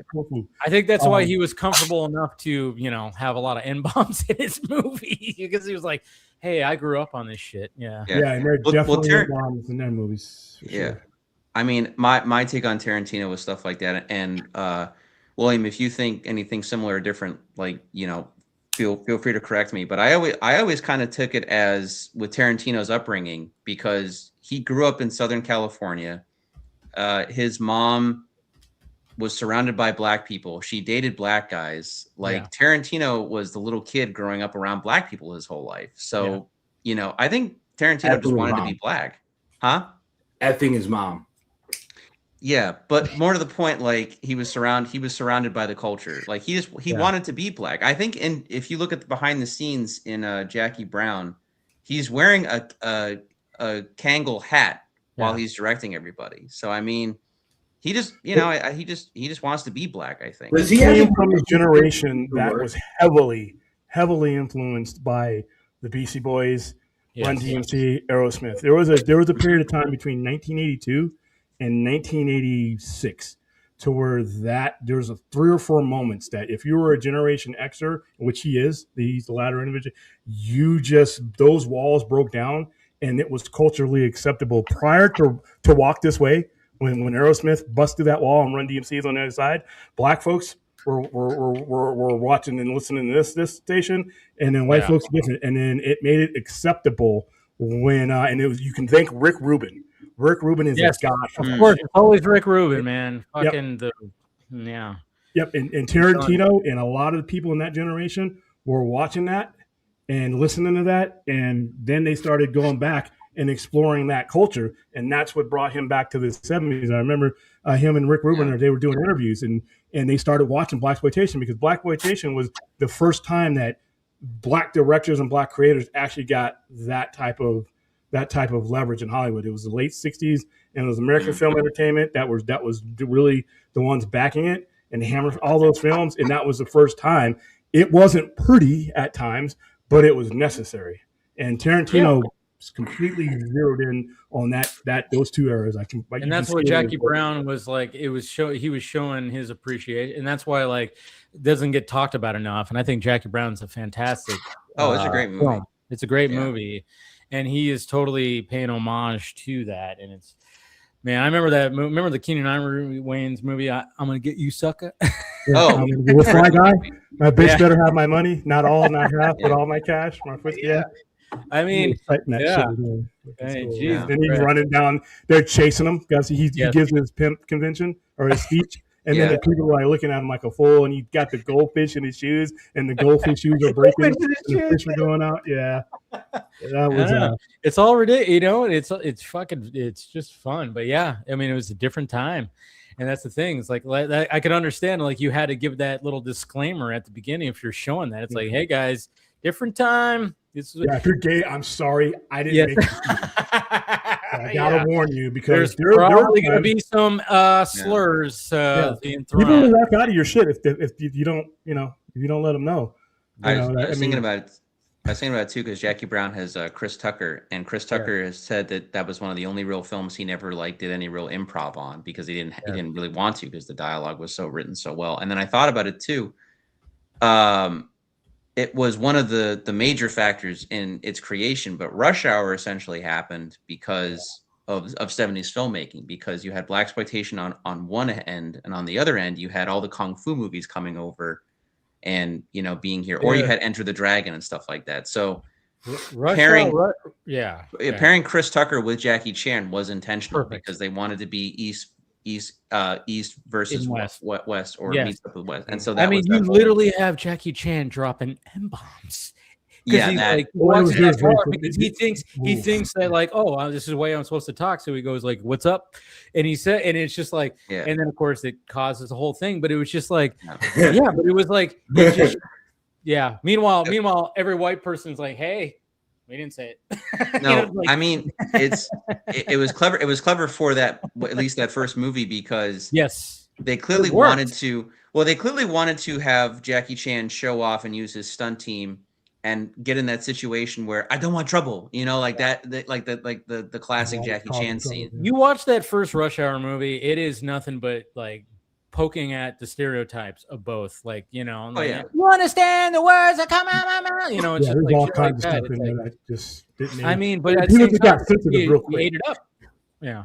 Now you get canceled. You wouldn't. Now most of these it's like, guys wouldn't have made it out of the 80s. You would not have made it out of the 80s. No, of course not. But I mean, oh my God. but we didn't give a shit, you know, and that's the thing. That's what was fun about it. Right. And listen, Eddie Murphy and Richard Pryor would literally be making fun of white folks that were sitting in front of the audience just yucking it up. Nobody was really, you know. Nobody cared. Yeah. Now it's like, you better watch out. I do hope though, when people look at our era, they don't think we were okay with, like, you know, the song Heil Hitler by Kanye West because it came out in this era, you know? He's got other things that they're going to be able to Google to be able to take care of. No, but the thing is that some people don't understand, though, like parody or satire either. There are people that still are trying to, you know, like watch Blazing Saddles and they get like really upset about it. And it's like no. Look at all of the racist, horrible characters in Blazing Saddles. They are the Elmer Fudd's Yosemite Sams. They are not seen as intelligent characters. The intelligent characters are the black characters. But even, or even the main character is like the same thing. Is like, I mean, I love that scene where like everybody's like a black sheriff, and then everybody's looking at him, and then he holds the gun to himself, and he goes, you know, everybody stand back, or the gets it. You know, it's like it's such a fun. Somebody help that poor man. Yeah, exactly. Yeah. I mean, it's Soul Man? I mean, this is a Mel Brooks movie. It's a white dude. It was like, you know, it's like. But it was like, it just was like, it was funny because it was like, it was so ridiculous, you know? Yeah.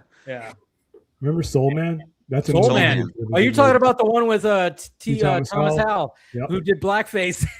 Yeah. Yes. The only other person that was able to get rid of that was Robert Downey Jr. because that was part of the gimmick. Yeah. Oh, okay. Oh yeah, the C. Thomas Howell movie where he's like trying to go undercover in a school, right? A college. And it's kind of very offensively racist if you think about it now, because he's trying to get under a quota because he's like, I can't make it as a white man, and we're all, even in 1988, 89, we're like, dude, you know, and I think Chris so Rock said bad. it perfectly. It's like, there's not a white person in here that would trade places with me, and I'm rich. So when you looked at that, it was funny as hell. But oh man, there's a great because Gene Wilder and Richard Pryor did all these movies together in the 80s and stuff. And my friend hit me up about one of them because I remembered them, and he was like, "Oh hey, like I just discovered this movie called Silver Streak, and it's like this train movie." And I was like, good movie. Yeah. But he was like, why haven't I heard more about this movie? And I told him, I was like, I saw it on TV years ago with my parents when I was a kid. And I was like, I loved it too. I was like, but I know exactly why you haven't heard about it. And he's like, why? He's like, because there's a granted, I think it was written and you know, supervised by Pryor, but they're trying to keep Gene Wilder in disguise, and he disguises him in blackface. And makes him like blend in to try and not get arrested by police or something like that. And I was like, great. Yeah. You do that today, you have to go away for a while. Yeah, that's the thing. Yeah, without a doubt. Well, I mean, like, there's a funny sketch between Chevy Chase and Richard Pryor on Saturday Night Live where it is doing race things where they're going back and forth, like just saying some ridiculous shit. And this is on Saturday Night Live. This is on TV. Obviously, they're not going too far. It's not like Chevy Chase has an N-bomb or anything like that. Maybe Pryor does, but at the same time, it's like they're going back and forth and just saying some shit, and it's like, ooh, this is on Saturday Night Live. This is on live. It was back in the 80s, though. It was it was different. 70s, you know. Yeah, and then you had Eddie Murphy doing Mr. Robinson's Neighborhood, and that was completely offensive. But there is one person who can go on Saturday Night Live today if he wants to and say anything he wants to. Dave Chappelle. Dave Chappelle, that one when he came back after the election. And he was dropping everything, and I'm like, wow, on TV, and they didn't censor anything. Not Dave Chappelle is like kind of like that modern day philosopher type, where it's like he looks at everything, and he just, you know, he has a way of just kind of. I mean, that's why like every special. I mean, whether you agree with him or not, even if you don't, like sometimes, but you go, okay, but I see where it's coming from. He just has a way of like getting it out there. And even when he did the monologue, I mean, this was like when he like back when Trump got first elected the first time, he even like said like he almost kind of praised Trump in a way of like not really praising him, but in a way like he was like, holy shit, this guy I forgot exactly what he said, but he said America finally elected an internet troll as president. Yeah, something like that. But then it was also something else too, or like because Dave Chappelle was not holding back on where his status was, because Dave Chappelle is a rich man. He's made it. And obviously you want to find certain tax breaks when you're rich. So like he commented about something when it came where like he said, Trump said, oh yeah, he's all, I know how these guys avoid these taxes. I'm one of them, or something like that. And then he said, dude, this guy just fucking, he's like, this guy, he was like, holy shit. Because Dave Chappelle, being the status as he is, he understood that because of where he is on the bracket, because he's a rich man. And so he commented on that.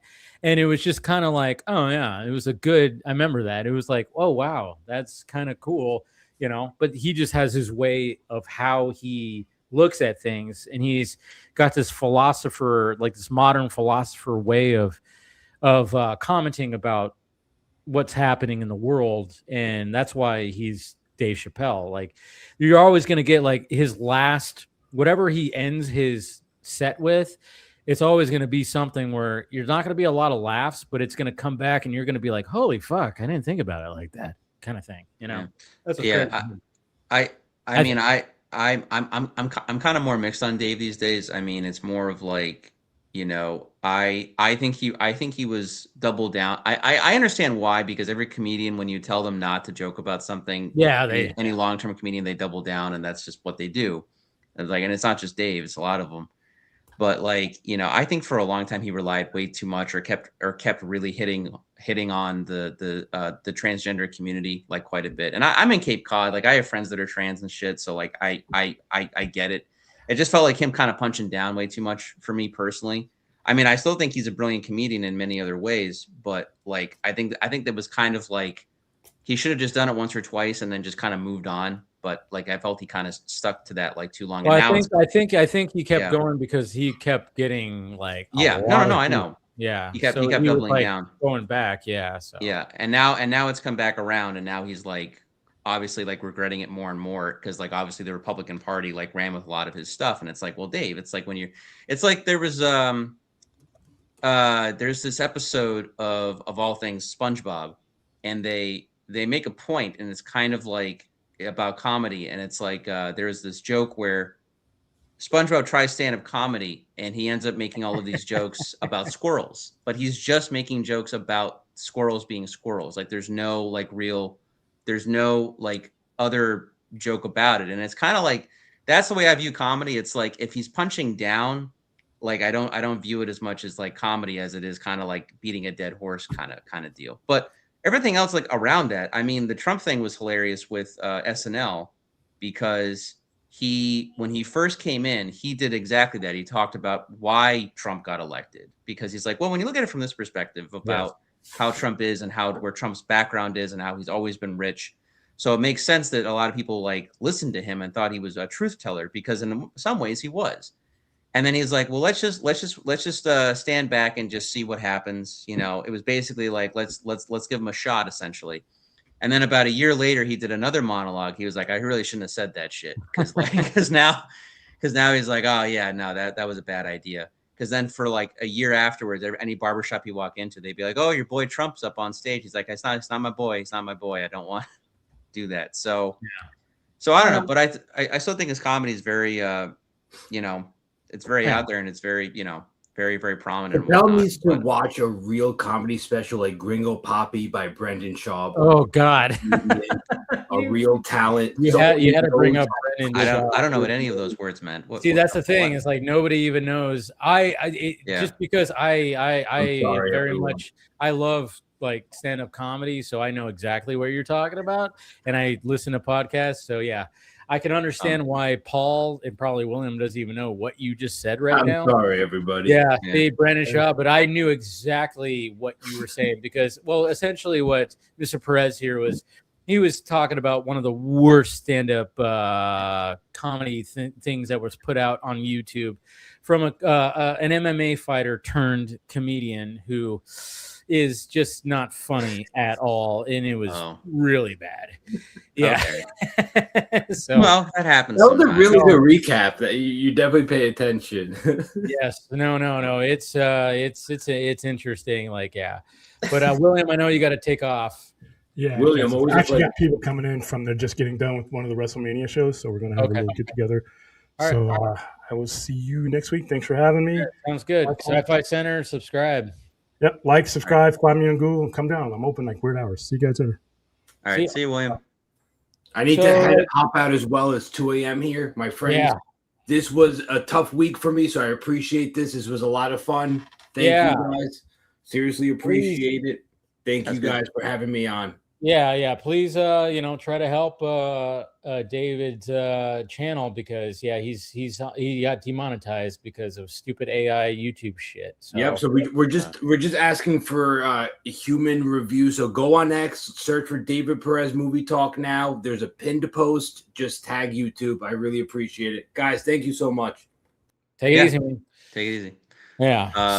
So when it comes to the rest of CinemaCon, I don't know how much you were paying attention to it.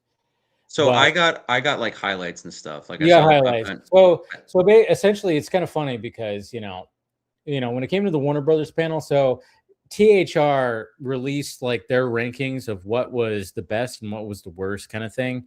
They had like basically like what was the best, what was mixed, and what was a disappointment.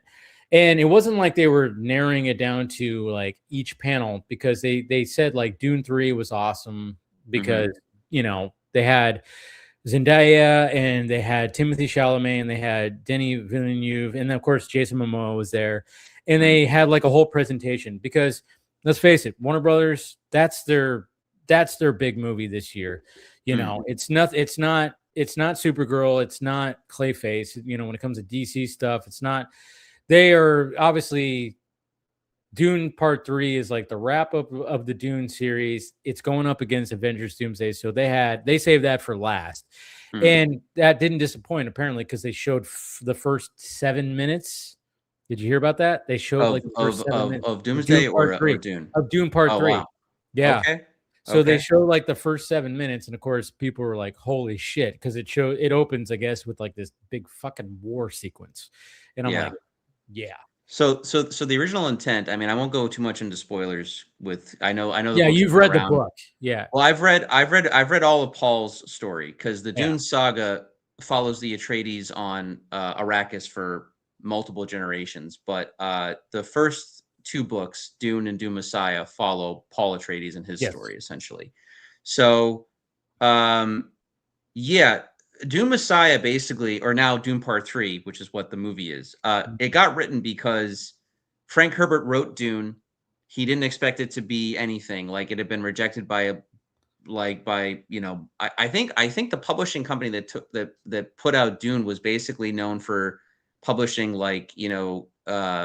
manuals on like certain things because Dune was just so far out there at that time. So Dune becomes a huge success.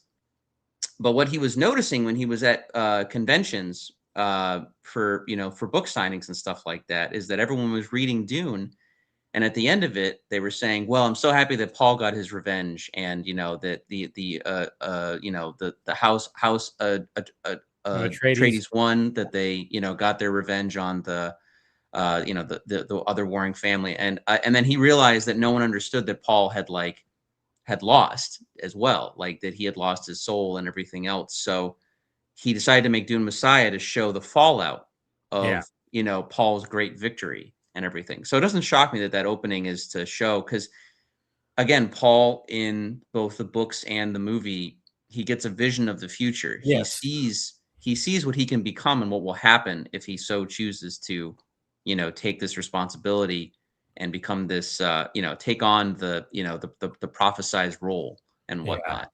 And it's a lot of genocide. And that's, I think like what we saw with the first trailer, we definitely get an emphasis. They emphasize that for sure. And I think it's like, it's a significant time jump, which is, I think they said it's not, it's long, it's a bigger time jump than the books. Because I think Dune Messiah was like 7 years. I don't know what the time jump, but I think this is like 12 years or something, or 15. I don't know, because I know they had to like increase it a little bit because they were like, well, we didn't introduce his sister, who Anya Taylor-Joy is playing. Yeah. So the thing is like I like Dune Part 2. I think it's a good movie, but adaptation wise, it's a little bit more. Look, here's the thing: Denis Villeneuve is a terrific director. I think he's getting on par with like Chris Nolan in terms of adaptations. He's very, very talented.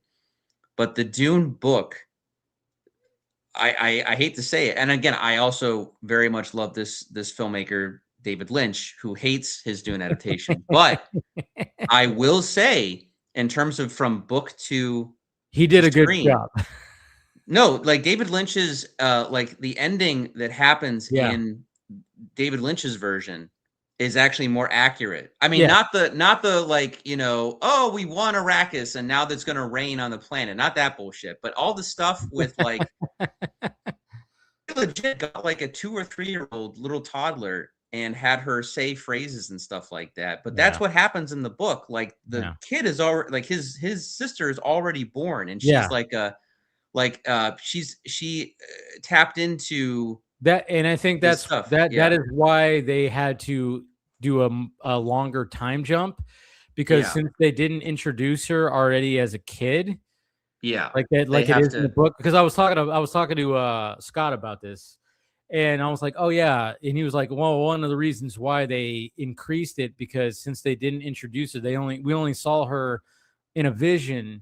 She's in the womb still, because Denis Villeneuve, he only takes it this far. But he can't, because like David Lynch, if you know David Lynch, he lives in the weird. He loves the weird. He doesn't give a shit. He does not. It's only studio executives and everybody else that can't follow him that can fuck it up, basically. But Denis Villeneuve, I always love seeing that one. There's always a clip that shows up on my feed every now and again when somebody is like telling him that the scene is too long, and he's like, the fuck, he's just like he's so pissed off that somebody suggested that the scene was too long. He was a very passionate man who was very passionate about film and about filmmaking and about structure. But it's why he also disowned the Dune movie, because they flubbed that movie so much. I mean, because it was supposed to be like this big blockbuster, and he was trying to make something different, of course. I mean, but Denny understood the epicness and the scale, I think, a lot more. And getting that across to a modern audience, great. But he doesn't absorb or really tap into the weirdness that is the Dune franchise. Because spoilers for people later on, but like the Atreides, when they are on Arrakis, like Paul's children, one of them becomes like a giant worm eventually, like a giant worm person. So it got really weird as the franchise moved on with those books and stuff. But like Denis Villeneuve doesn't want to do that. He just wants to make like, no, it's about characters and groundedness and all this other stuff. And that's fine. That's okay. But Dune Part 2, I think, could have been a little more weird at the very end. I think people would have been scratching their head a little bit, but I would have been like there. I would have been like, yeah, we've already got a fucking almost Jabba the Hutt like character. You've already got like entire black and white sequences. He had to fight the studio for the black and white sequence. Like, so maybe I remember hearing about that, because with the Austin Butler, those sequences where it's like, those, I mean, such beautiful sequences too. It's like, how do you fight like this filmmaker for that?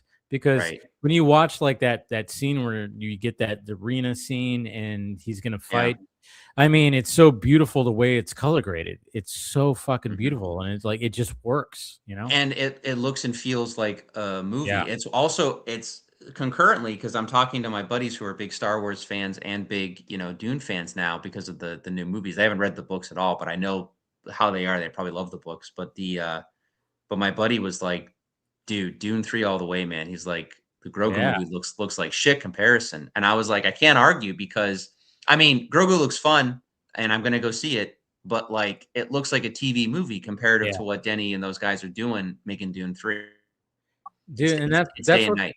that's what's going to be interesting, and I think that's why Warner Brothers was like, this is going to be our main.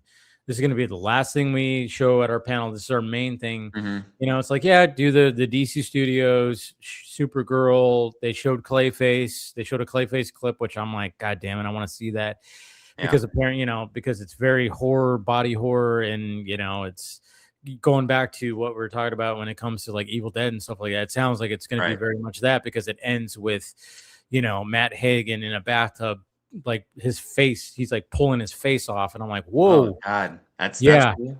yeah. So you didn't hear about like so the clip is like it shows Matt Hagen and you know on the red carpet, and then it shows him like bandaged up in like the hospital, and then he's in a bathtub and he's like literally pulling chunks off his face. So yeah, okay, so they're going like Poltergeist level. They're going full fucking body horror when it comes to Poltergeist. So that's what everybody was saying with that. But that was like the big like review. You know, they showed some Supergirl footage, and it was like, yeah, shows her doing her thing and stuff like that. So yep, there it is. Yeah, and then like there was no Batman Part 2, which I think a lot of people were like, what the fuck? But I was like, well, they haven't filmed anything yet. Yeah, exactly. So I think that's why, like when I was talking to you about like when I was just saying right now, like THR had like a ranking. They said DC Studios a disappointment because, well, they didn't have anything already. So it was like, all right, yeah, they just had Supergirl stuff. But they said like Clayface, was mildly impressive. I was like, what? What I gathered, that sounded like it was pretty more impressive. But anyways, what? I was gonna correct myself. I was gonna say I'm surprised there wasn't like Lanterns footage or something, but then I realized that's TV, so maybe Cinemacon, they didn't want to. Yes, yeah, exactly. they didn't want to wrap that in. Exactly. So there's not going to be any TV series stuff. So that's why, like, yeah. And when it came to Warner Brothers, it was Dune 3 and Digger that were the big, big things when it came to their panel. Universal, of course, had the Odyssey, and they showed like 7 minutes of the Odyssey, which is like, all right, that's cool. And apparently, like, I don't know if you went to, did you see like when I saw Avatar, Fire and Ash, they showed like that 6 minute like prologue thing. Did you see that? So I don't think I saw a prologue. I know, I mean, when I was in IMAX, I know when I saw Fire and Ash, they showed a preview of Dune 3, but I don't think it was a 6 minute prologue. No. It's just the Odyssey. Oh, no. I did see that. No, you did see that. You're right. When the Trojan horse. Yeah, it was definitely like, it wasn't one coherent scene because you could tell it was roughly edited for this preview and stuff. Yes. But no, I did see like. But it was like 6-7 minutes. Yeah. Yes. Yeah. The Trojan. Yeah. No, I did see that. So apparently they showed like a kind of like a more extended version of that. So that was cool. And of course, Christopher Nolan was there and talking about it. So yeah, so they had that, which was good for Universal. And I was kind of wondering, I'm like, are they going to do some kind of stupid? Is Vin Diesel going to show up? And thank God that didn't happen, because I don't even know what's going on with that Fast and Furious franchise.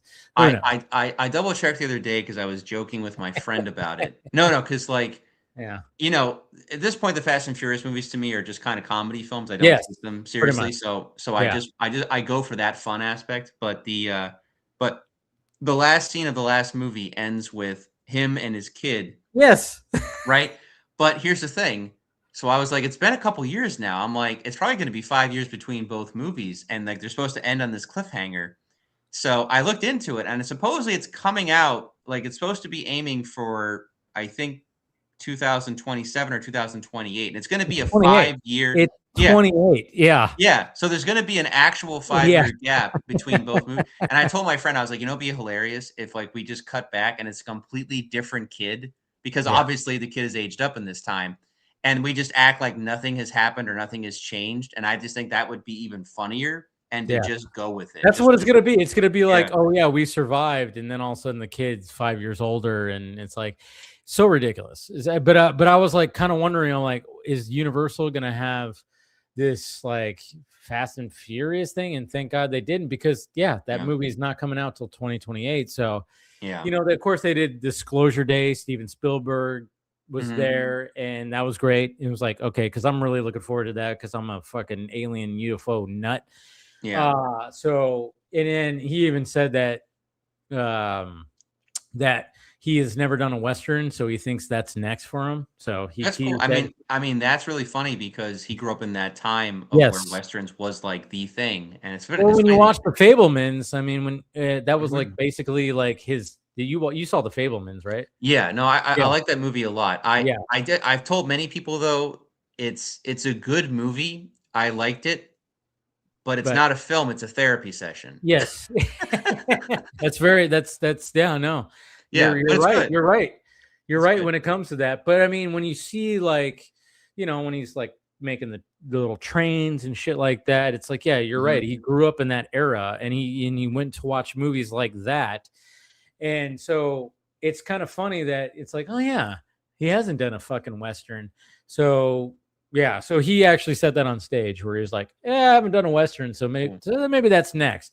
And if you're Steven Spielberg, yeah, that's next because he's probably he's already got that like already working out. So He's at the stage where he can do pretty it. much he can make whatever he wants. I mean, he's Yeah. also a I mean, he could fund it himself if he wanted to. He's basically a Pretty much.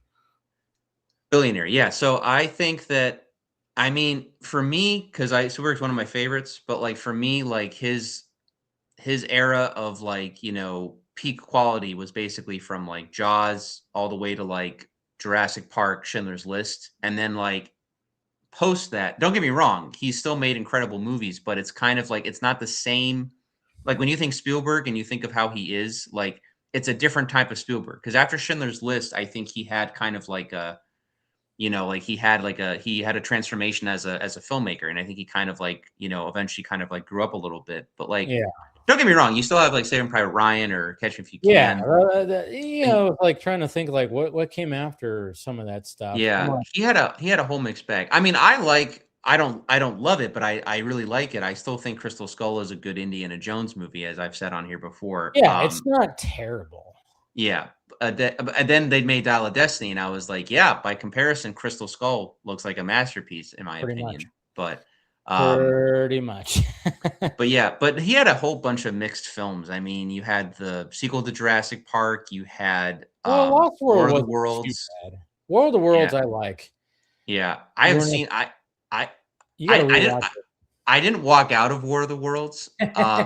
No, because at the time when it came out, it was like a year or two later, and I was with my friend, and he was in the neighborhood. Like he stopped by, and I was hanging out with him in his car, and he had one of those like portable like mini DVD players that had the screen that projected the movie. So Yeah. he set it up in his car. He plugged it into his car, and then we were watching War of the Worlds for whatever reason. We were just like shooting the shit, doing whatever. And I must have watched like the first like 15, 20 minutes of the movie. Like the aliens had come to Earth. Like that had happened. And Tom Cruise is running, doing things. And then he gets a phone call and he has to like go. I think maybe it was home, maybe he had to go see his girlfriend. I don't remember what the case was. So we stopped watching. And I was like, all right, man, well, I'll see you later. So I got out of his car and then I was walking home. And as I was walking home, which was only like a 5-minute walk, I realized I was like, you know what? I don't need to see the rest of that movie. Like I'm all set. Like that was my thought Yeah, process on it. you should give it another chance. It's a good. I remember I watched it probably like I rewatched it again like probably about 2.5 years ago. I put it on and I'm like, man, I was like, it's a good. I mean, there's some things where I'm like, yeah, maybe they couldn't have done this and stuff like that. But for the most part, I mean, for that story that's been around forever, it was a really good adaptation, especially. And then, of course, I watched the Ice Cube version that was on Amazon Prime, and oh my god, I forced myself. I was like, you know what, I'm gonna do it, and man, that was shit sandwich. But I'm looking at his IMDb, and it is interesting because after Schindler's List, he does Lost World, he does Amistad, Saving Private Ryan. And he does something called, it's a short movie called The Unfinished Journey. And I think that was some kind of, and then he did AI. Remember the AI movie, Artificial Intelligence? With Haley Joel Osment and Jude Law. And yeah. AI is probably one of his most divisive films that he's made Yes. in terms of commercial success. I need to watch this critical. movie again. For me- I watched it when I was younger, but I don't Yeah. remember much about it. Yeah. Honestly, it's a very polarizing. It's a very creepy. I mean, and it's meant to be. It's very depressing. It's a very depressing film. When I watched it when I was younger, I didn't like it that much. I mean, I didn't hate it, but I didn't like it that much either. I remember when I No. first watched it, but I have to watch. I want to rewatch Yeah. it as an adult. Well, what happened is that I think it became about people's understanding behind the scenes, because when it came out, because he wasn't making it from the ground up as his movie. He was basically finishing it for Stanley Kubrick. Oh, And okay. And the ending of the movie, to a lot of people at the time, felt like Spielberg had essentially attached his ending to this Stanley Kubrick film, and that he was like, oh, things kind of work out for David at the end, even though it's depressing all the way through. And then years later, when people really got to talk behind the scenes about it and talk to Spielberg about it, he was like, no, he's like, that's what Stanley wanted to do. I made Stanley's ending. I just maybe could have explained the creatures at the end a little bit better, because everyone thought they were aliens, but they were actually symbiotic, like humans and robots had like merged together, kind of. They were the descendants and the like what the race on Earth had essentially become. Yeah. So David was this old, like first android essentially, and they were trying to get answers from him. And to please him, they made like this artificial like reality so that he could be at peace, basically. But Stanley had planned that out to be the case with the movie anyway. So that's interesting. Yeah. So I mean, you can reassess. I think it's a good effects movie. I think it's a very good acting movie. But I can't sit and watch that film because it's like I can get into like I had a hard time with Minority Report when I was a kid. But I love that movie now. If I were to watch it, which was his next movie after that, yeah. And Minority Report, I think, is a much better, like polarizing, kind of futuristic, somewhat dystopian movie. Yeah. But AI is just way more depressing and way more like downtrodden. I want to revisit AI just to see especially nowadays when AI is all that's talked about. It's had a complete flip. I think it was moderately successful at the box office, but the reception was very mixed. People either hated it, they loved it, or they were just impartial to it. And now it's like, I think it's not only, I think it might be in the Library of Congress. I have to double check on that, but it's gotten a complete 180 in terms of the that's why I want to revisit it. But Minority Report came out after that, and that's one of my favorite all-time Spielberg movies. That movie is just so fucking good. And then it's so funny because in the same year, how did he release two movies in the same year? Catch Me If You Can came out the same year. I forgot that 2002.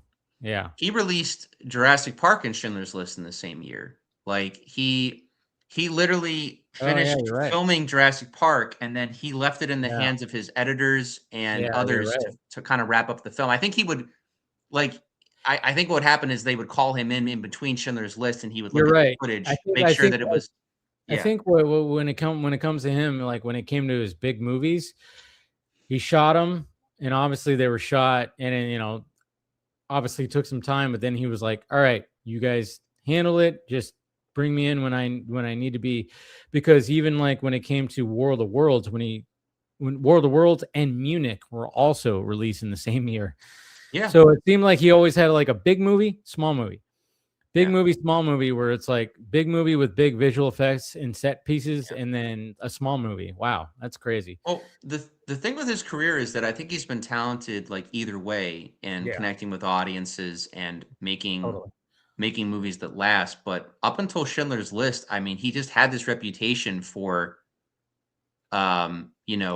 mostly making films that pandered to the audience, or he had the idea of being like a grown-up kid, which is really sad because he did The Color Purple, You know, I think the color purple was just more of a controversy because a lot of people even then agreed that it should have been done by a black director as opposed to Steven Spielberg. But that being said, you could watch Color Purple. He doesn't hold back. It's a very intense movie. Yeah, very intense film. But I understand critiques on that to a degree as well. But no, I think once Schindler's List happened, he finally got that Oscar fame that he wanted. He got the gold. Because he was ambitious. Like he, from day one, like of doing Jaws, there's footage of him watching them, you know, putting out the nominations for the Oscars the following year, and he's actually disappointed that he didn't get nominated for Best Director and stuff like that. He's like, this is crazy. How do you get nominated for Best Picture but not Best Director? You know, that's always been a weird thing. That's always been a weird thing for the Oscars. Like anytime, I mean, that happened to Ben Affleck when it came to what was the movie? Argo. Yeah. Yeah, but he was smart. He won Best Picture. He did not get nominated for Best Director. It's like, how does that even work? It wins Best Picture, but the director doesn't get even nominated. That doesn't even make sense. I know for Saving Private Ryan, it was almost like a compromise because everyone kind of agreed that Saving Private Ryan was the best movie of the year, but it went to Shakespeare in Love. But Spielberg did get Best Director, ironically enough. So, I mean, I think that makes sense because people still to this day talk about that opening 20 minutes of Saving Private Ryan. You know, I mean, I remember watching that with my dad during that summer. I was visiting my dad. I think he was living in Alabama at the time. And this is, 1998. So I'm like, you know, whatever age I'm at.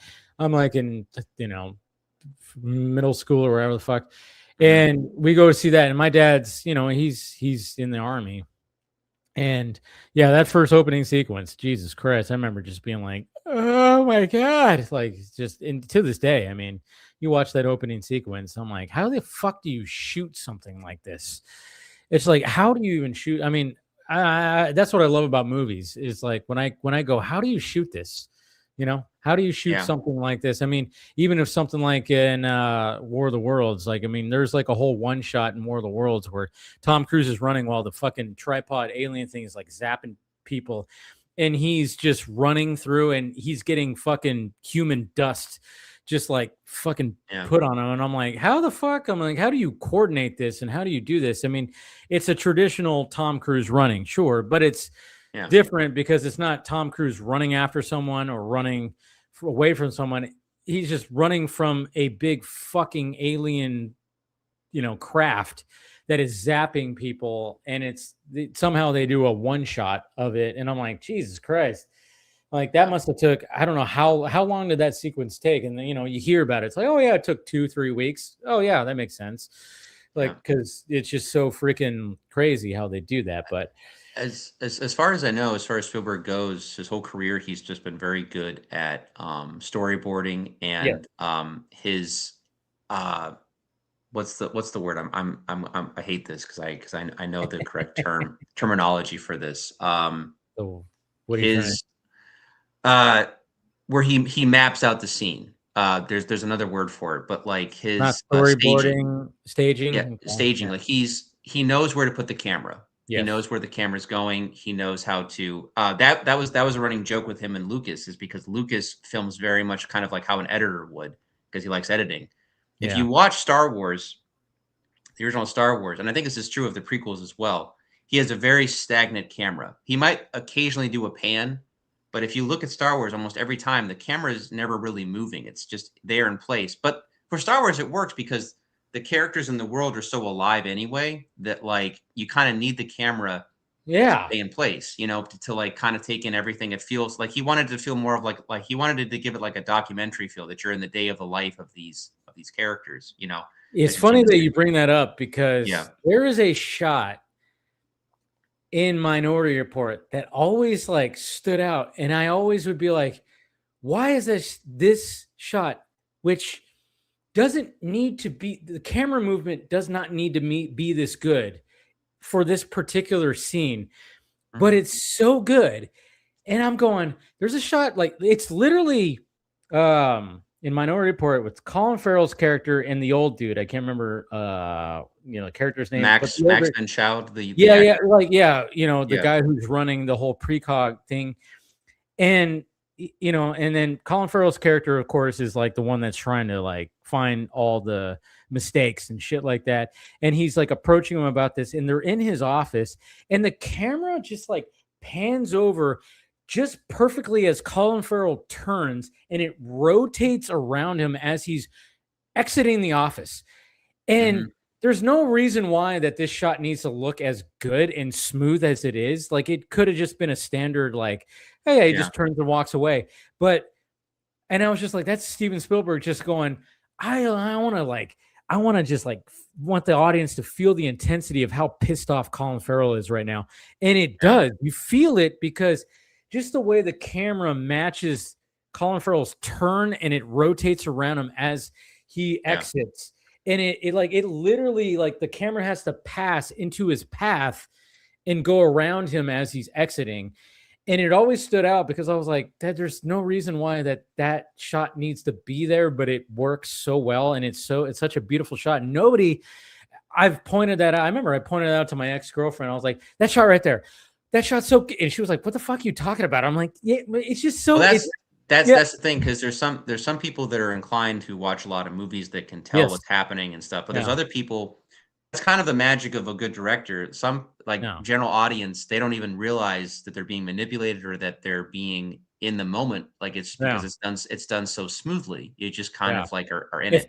If I ever were to interview Steven Spielberg, I would totally just ask him, like, why did you choose that shot to look just so, and I'm sure he'd be like, well, I wanted to, because it does. It just brings out the intensity of Colin Farrell's character being just like, fuck off kind of thing, and he's walking out. I find Spielberg a very funny guy in the sense of, like, he's a pretty laid back dude in terms of talking about his stuff. You would think that he does get very sophisticated answers sometimes, but other times he's just very to the point. He's like, well, because I wanted you to feel this. I wanted you to feel it in that moment. And then if you're not feeling what the character's feeling, then the scene isn't working. And like, it's just that. It's just very, very simple and stuff. But the funniest thing I think he ever said, though, recently was the Fabelmans, because both his parents had passed when he started like making the movie at that point. And as far as I know, his parents were very supportive. They always went to go see his movies and would, give him feedback and everything. Yeah. And someone asked him, they're like, oh, would they have been okay watching the Fabelmans and how, like, open it is about your past and everything, even though they don't go by their names. I mean, everyone knows this is autobiographical. He's like, oh yeah, they totally would want to see this. And I was just like, you're full of shit, dude. Like, you made this movie after they both died. Like, there's no like, I can tell you the mom wouldn't have been happy about that movie. Like, not by any stretch of the imagination. No, he was, he's always very positive, and there's no way that, like, it's showing some grim shit. Come on, like, they're not. Yeah, I mean, I think he's just always trying to keep the positivity, of course. And it is so interesting because he's got such an interesting career. I mean, he produced Hamnet. No, was it Hamnet? No. Did he produce it? I think, yeah. He did. Okay. He produced Hamnet. So, obviously he was there at all the awards this past year, and they won a couple of things. They didn't win the Academy Award, of course. But hold on, didn't the actress in Hamnet win? Yes, Jessie Buckley did. She cleaned house. And have you watched Hamnet? No, I was gonna make an end of the movie year list for 2025, but there's still a handful that I haven't seen. Sentimental Value, I haven't seen Hamnet. I didn't see Sentimental Value. I didn't see the one on Netflix with what's his name. But I remember, like, the weekend of the Oscars, that Saturday, I was like, all right, it was on Peacock or whatever. It's on Peacock. And I was like, all right, I'm going to watch it. Whew. That is a very heavy, emotional, heavy movie. And I was like, okay, I can see why Jessie Buckley won this. And it was kind of funny because I think I talked about this, a little bit ago. I was like, it was the fact that she was cleaning house with the awards and winning. was probably like, oh, thank God, because this is when the bride, because she plays the bride in the Oh Bride yeah. This was during why that movie's bombing at the box office. And then, but luckily she's winning all the awards. I mean, she was like the only one that cleaned house. Like she was winning every single. And when I watched it, I was like, oh yeah, she like there's. I mean, if you know the story, it is like she goes through it. She goes through it, and I'm actually surprised that what's his name, Pascal. I think it's Paul Mescal. Right? Mescal, yeah. I'm surprised he didn't really get much more recognition playing Shakespeare, like I was like, wow, he didn't even get nominated. I don't even think for the Oscar. He got nominated for other things, but he didn't get nominated for an Oscar. I was actually pretty surprised because he did a very good job too. But I was like, oh yeah, Steven Spielberg. Because my mom, I remember watching, I'm like, why is Steven Spielberg there? I was like, oh, did he direct something? No, he produced Hamnet. So he's always had a good eye for producing. I mean, it's one of the things I talked about I didn't hate the movie. I thought it was pretty entertaining, but the Ready Player One movie, I think he made it. I think he made it in a very entertaining way, but as an adaptation, it was kind of like a 5 out of 10. Because I think that's people like who read the book always they were like, that wasn't. But I didn't read the book. When I watched it, I loved that movie. Yeah, no. The movie's fun. Like I enjoy the movie for what it is. But like I understand people's critiquing about it because the whole point about the book especially is about gaming culture and about like the fact of how he solved some of the puzzles in the movie are ridiculous because any gamer could tell you that's something that would have been tried day one and they would have figured it out then. But in the book it makes more sense because it's based on D&D and only this guy figured this part out because he uses his brain. Look, don't get me wrong. Wade Watts as a character is very much like kind of slightly incel coded. Like, and he becomes a more mature adult by the end of like the first book. Like he has to mature himself. And that's like kind of the point. Right. But like, he is a smart kid and it made more sense in the book how he's able to kind of like Charlie in the Chocolate Factory his way to the Willy Wonka fortune kind of thing, because that's another, huge influence on this book. Yes. So, but my thing is what I would have done, maybe because of all the different rights of all the different characters, like if Spielberg was directing the movie, there was more incentive to do that or to give that stuff over. But if I had been running, he did direct it. Yeah, no, I'm saying like I think what he should have done is he should have produced. He should have had somebody. Okay. And it's not because I don't think he could because he still directed a very energetic and fun movie, but the thing is that he's too closely tied to the nostalgia factor of Ready Player One because Spielberg references are everywhere in the book. So many things, right? Like if you had gotten maybe like Edgar Wright to direct it. And God knows Edgar Wright's really good with Easter eggs and how to put them in a film and make them. He would have had a fast pace. Oh wow. Well, also too, if you're watching, if you watch Scott Pilgrim, you can still catch Easter eggs that you miss because he makes sure to have everything within focus that you're catching. Yeah. But Spielberg, when you watch Ready Player One, everything is so like the CGI is so intense and so fast paced. You miss all this stuff that's happening. It's not like. I was thinking about it the other day because when I was watching Super Mario Galaxy, which is a ridiculous movie, but when Peach and Toad are walking into the cities or the casino, you can make everything out that they're into. Everything is color coded a certain way that you can tell what all these things are that are moving around. In Ready Player One, you can't. I have to really scrunch and try to pick out Spawn or Chucky unless it's being thrown directly at me, basically. And again, that's not so much Spielberg's fault, but it's just like I think he would have been better to produce that, and it should have been like a mini series. But anyway, that's because that's what I was gonna suggest too. I'm like the fact that it was a book, it's like you're trying to condense it into a runtime.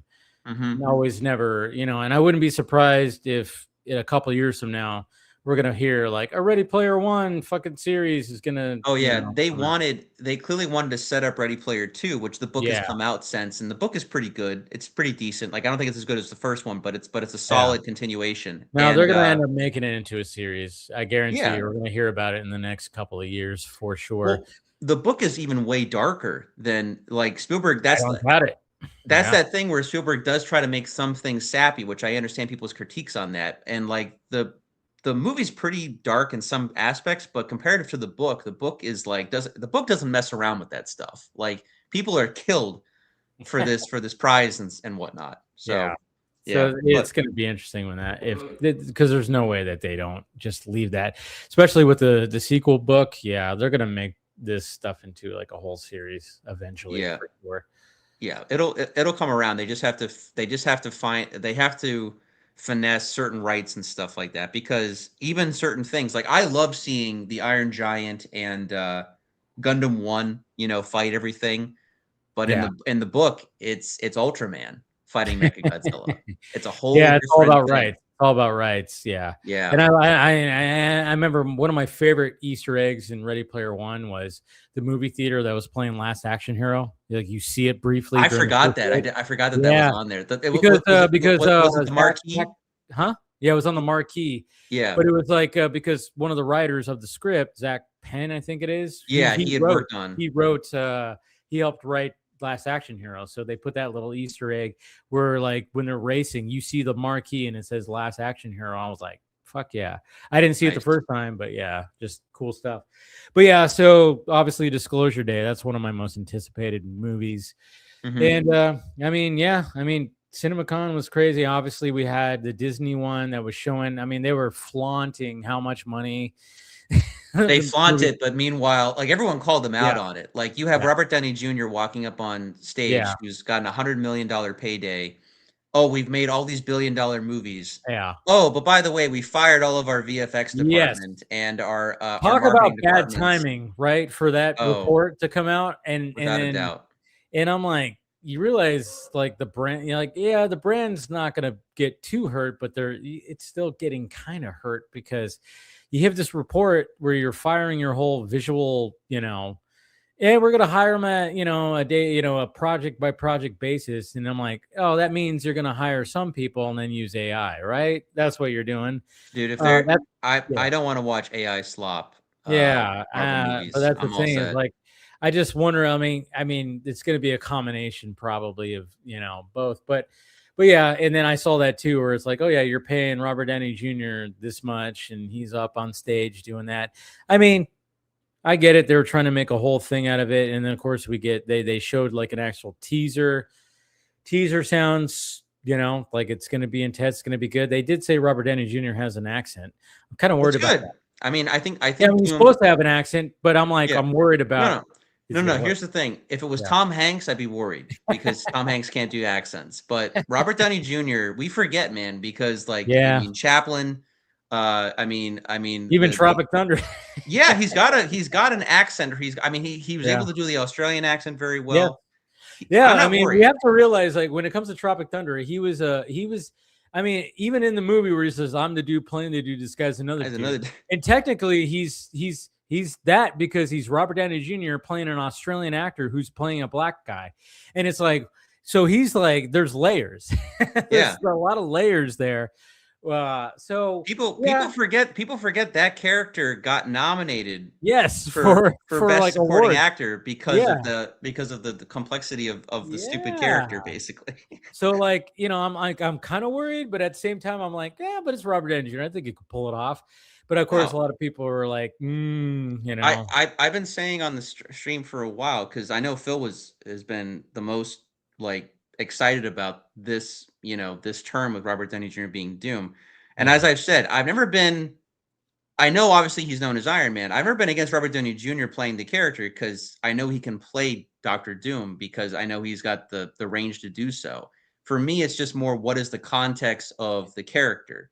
Is he from the Fantastic Four universe that we've seen? Is he the Doom of that universe? Is he another Doom from somewhere else that's just taken to power and he's wiped out all the Kangs? Like, I just need to know the context of what his character is, what kind of variant he is. And there's no way that you don't have him as Robert Downey, if we have Robert Downey Jr. playing this role, there's no way you're not playing into the, wait a minute, why does he look like Tony Stark kind of thing? I'm like, how are they going to use that? Because I mean, I know they're trying to like, it's not going to be, we're not trying to do like something crazy. Well, there's got to be a little bit of that, because there's no way that you bring him back to play this character where you're not going to have some kind of scenes where some of the heroes are going to be like, why do you look like Tony Stark?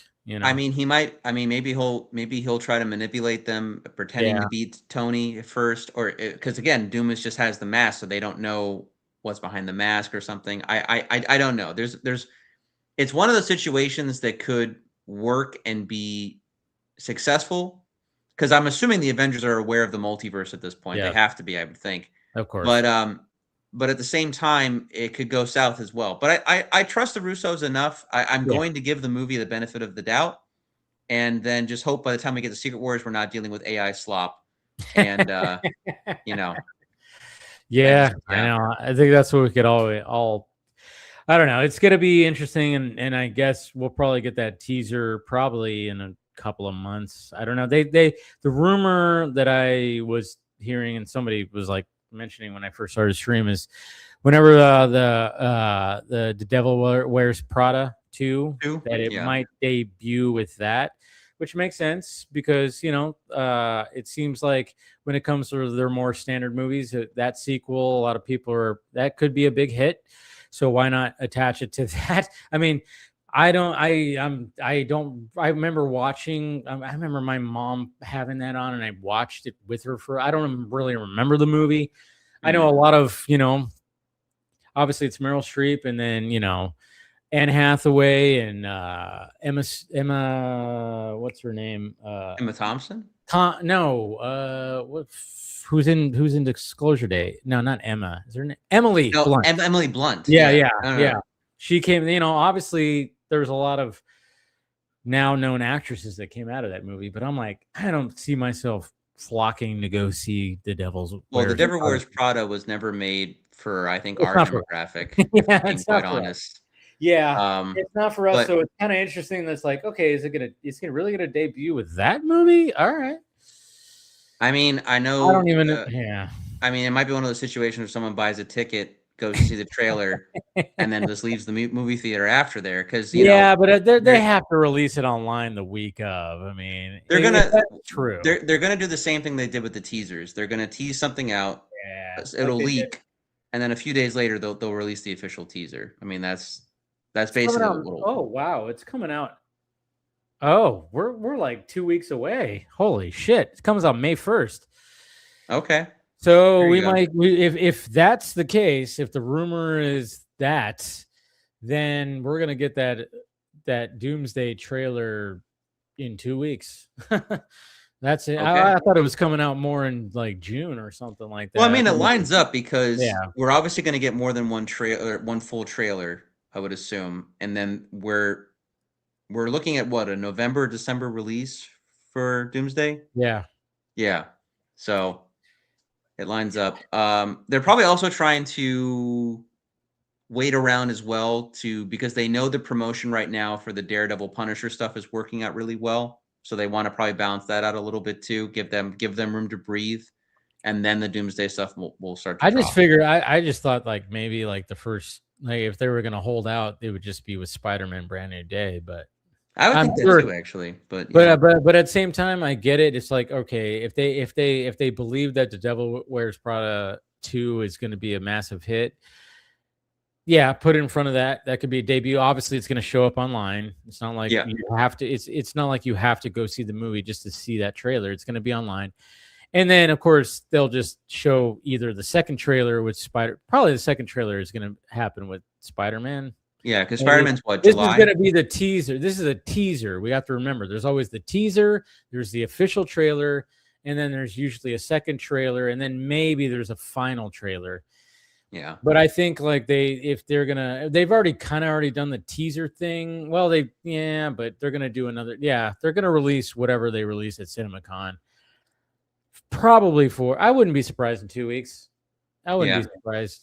There's all this stuff. Like, I mean, I don't know why they still do this with like Comic-Cons or whatever, where they do this. I know it's like a special footage you get to see, but like I feel the only reason that they don't want to leak stuff like that is that it's still some stuff is previs, so some stuff might change from that trailer. Well, it was like that with the Spaceballs stuff. I don't know if you heard that the Spaceballs, the MGM Amazon panel had the Spaceballs cast, and they had the message from Mel Brooks, which was cool. They released that, but they actually showed a trailer. But people who were there said, "Oh yeah, but there's things that things aren't complete in the trailer." But they wanted to show you like, "Hey, we're doing this joke, we're doing that joke, we're doing this joke, we're making fun of, the Hollywood blockbuster, we're making fun of Avatar, we're making fun of the sequel Star Wars movies, we're doing,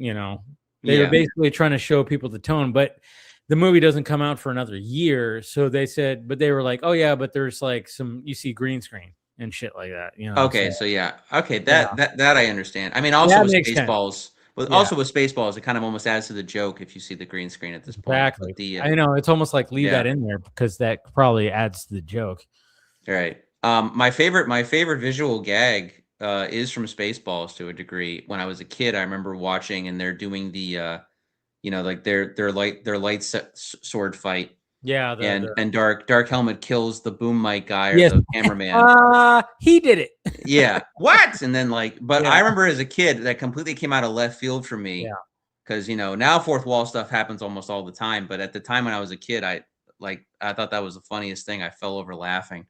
But yeah, you don't expect it, especially if you're first watching it, because they're having their Schwartz lightsaber fight, and then he just goes and then it literally the camera pans over, and it's the boom mic guy getting freaking hit by the damn thing, and then Dark Helmet's like, he did it, and then they continue, and then that's it, and then they're just back at it, and it's like, that's what's missing when it comes to and that's what I'm hoping Scary Movie 6 but that was Scary Movie 6 didn't really do that. They did fourth wall stuff, but they didn't do stuff like that where it was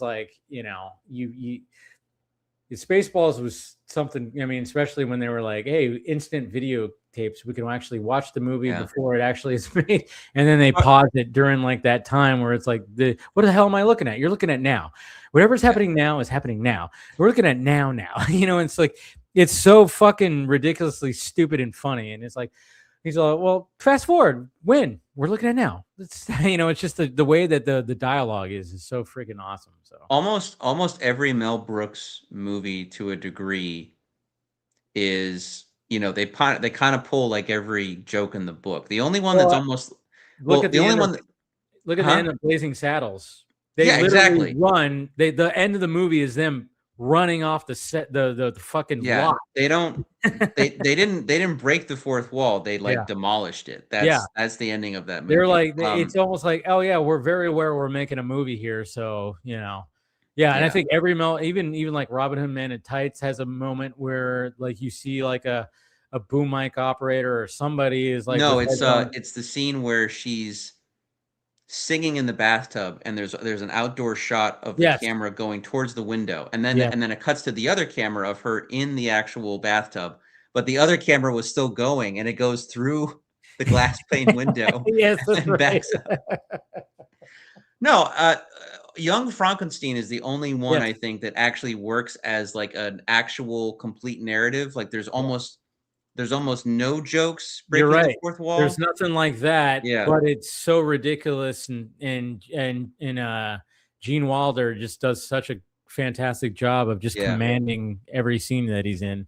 Right, and I think Young Frankenstein was really more so a collaboration between Gene and Mel Brooks. And Gene, I mean, of all things that Mel Brooks would fight against, maybe because Mel Brooks wanted to keep it semi-serious because he wasn't doing all of the other Mel Brooks things, but Gene had to fight for the putting on the Ritz scene. No shit. Because he was like, no, this is what's going to be great about it, because instead of showing off the monster, it's this this whole thing, and I guess Mel didn't think it was as funny or it wasn't going to work, and then he fought for the scene, so they did it, and of course now it's one of the most memorable scenes in the whole movie. But Mel has been on record saying that that's his favorite movie in terms of he's like, that's the best film I've ever made. He's like, it's not the funniest. The funniest is probably Blazing Saddles, but in terms of like a coherent film, he was like young Frankenstein. So it makes sense. I mean, you know, Frankenstein. God, I gotta watch. Yeah. I might watch that movie again. Yeah, I wait till like around Halloween usually to yeah. I get that because it's very much that. But I haven't watched that movie in years. I have the DVD of it in a box somewhere for same. But I haven't watched it in years. God damn. I can't believe that movie's like 50 years old now, and everybody except Mel is passed in that movie. 99 years old, man, and that message that they played and they released, you know, it's crazy because he's still. I mean, yeah, he looks very old, but he still acts like Mel Brooks. Like there's, like when he's talking, it's not like he's like. No, he's just like, hey everybody, he's still very animated and very energetic. It's like, I'm like, and of course, you know, a lot of people are like, man, is he gonna make it to 100? Hopefully he makes it to the premiere of Spaceballs, the new one, which is what it's called, which I love that. Spaceballs, the new one. I know, like people like, I know, he's like, oh no, we found the money, so yeah, so it's it was in my basement, and of course they show it and says Spaceballs, the money. And it's like, yeah, the running joke of Spaceballs, the whatever, that just worked. It's funny too, because when I launched my Film Junkie website, or I relaunched it, and you know, I of course I don't keep up with it. It's just too much to keep up with the website. But when I relaunched it, I actually called it Film Junkie the website, because I was like thinking about Spaceballs. I was like, and so I literally on the header it was like Film Junkie the website. You know, and I was like, because I was thinking Spaceballs. The biggest problem with Spaceballs right now is there's a video of it out there somewhere. I've seen like stills and whatnot, but maybe I don't think any of them intended for it to happen, but it just sort of like, you know, it's more of just how ideas happen and whatnot. But there's a lot of Spaceballs in the new Star Wars stuff. Like, they don't intend for it to happen, but that's, I mean, it's like, is there like a YouTube video that kind of breaks it down or something? Yeah. I mean, I can send it to you at some point if I can find it, but it's like kind of coy and sometimes right on the nose, but it's like, it's like there's a scene in Spaceballs where, Yogurt is selling the Spaceballs merchandise. You know, the irony of that being is that he couldn't make any merchandise around Spaceballs. That was the compromise he made with George Lucas if he was going to parody Star Wars. And he has like a mini Yogurt doll that he kisses. And then that's like a joke. Oh, it's like Grogu, which is like what Grogu became. Or there's the scene in Solo where they're stuck in the pull of the black hole or something like that. And they give an extra kick to the Millennium Falcon, and it allows it to go into like super, like, you know, so they put like liquid shorts in there. Yeah, like just like in Spaceballs, there's that scene where they give the van a little extra kick. Yeah, so it's just like, it's just little things. There's even the scene where there's it's a design choice, but there's the planet that the princess is from, and there's an opening for like ships to go in and out, and it's just like Rogue One. Rogue One, yes. Yeah, I thought about that too when they had that whole thing, and I was like, wait, wasn't that in Spaceballs for Planet Druidia? I was like, they had the shield, the shield little thing, and they had the doorway. I'm like, holy shit, that's kind of wow. Yeah, you're right. Holy shit. Yeah, like I'll look that up. I'm sure I can find that pretty easily. Yeah, some of it's intentional, non-intentional, but it's pretty funny. So that's funny. Wow. Yeah, but anyway, that's like it's just Star Wars is so influential, but it's like, you know, it's like that Ori Borealis effect of, you know, one idea becomes another, and you know, then it goes back around. So I'm just hoping Spaceballs 2 is going to be good. You know, I'm going in with low expectations. Yeah, because you always worry about these legacy sequels, just kind of like, you know. But I'm hoping for it. Would I love a world where all legacy products are like Cobra Kai or Top Gun Maverick? Yeah, that'd be great. But That's not always what happens. It's not always like that. It's not always like that. I'm speaking to you, Dumb and Dumber 2. All right. Yeah, that was a disappointment. Jesus Christ. All right. That's a good spot to end it right there.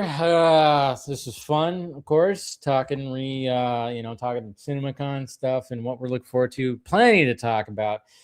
And let's go around the horn. Well, we just got one person here. But no, I want to thank Phil. I want to thank Chris, William, Ronan, and was there anybody else? The other guy, I've never seen him before, but he was over here, right? What was after turning. No, he came. I feel it's so terrible, but he just came on. He was the last one to leave before me. Whoa, yeah, David Perez. That's right. Thank you. Yeah, David Perez. David Perez, Movie Talk Now, and yeah. Give him a shout out because, like I said, he got demonetized because, YouTube is utilizing this AI thing. It's all run by AI at this point. Yeah, I worry about it too. I worry about like every morning. I would just worry like I'm going to get a thing where they say like, yeah, you've been demonetized because of this, because of that. But it's a thing that happens. Like, it's a thing that other creators are suffering from. So hopefully it gets resolved soon because I ran into that when my channel got completely removed and I wasn't the only one. I looked it up. I was like looking up on Twitter and there was other people that were like, what the hell? And then it got, put back in after about 5 days. But those 5 days, you're fucking stressing, man. And I mean, he could still post, which is good. But at the same time, if part of his income is that, that sucks when you're not making money off of the stuff you're spending hours working on. So, but yeah, David Perez as well. And Paul, thank you for joining. Always great talking to you. I know you don't really have much to promote, but promote. No, basically, like I'm still trying to work on some stuff. I'm still trying to be a writer and whatnot. I haven't been working on as much as I would like. I've been busy because I had to go to a wedding in Casa Bonita and stuff like that. But you guys can find me at pmickey1988 on Instagram, and I guess Paul Panhook on Vero, but I don't go on that anymore really. So that's just basically it. I probably should like update this bar or whatnot. But thanks, Dave. I always appreciate coming on, man. It's always fun just shooting the shit and just talking about all different types of things. So thanks. For sure. Thanks again, Always great talking to you, man. And thank you for everybody who stuck around. And we, hit that like, thumbs up, subscribe to the channel. See you guys for Film Junkie Live on Monday. We'll do some more recapping of CinemaCon and some of the other stuff that I didn't cover today. But we love you, and we will talk to you later.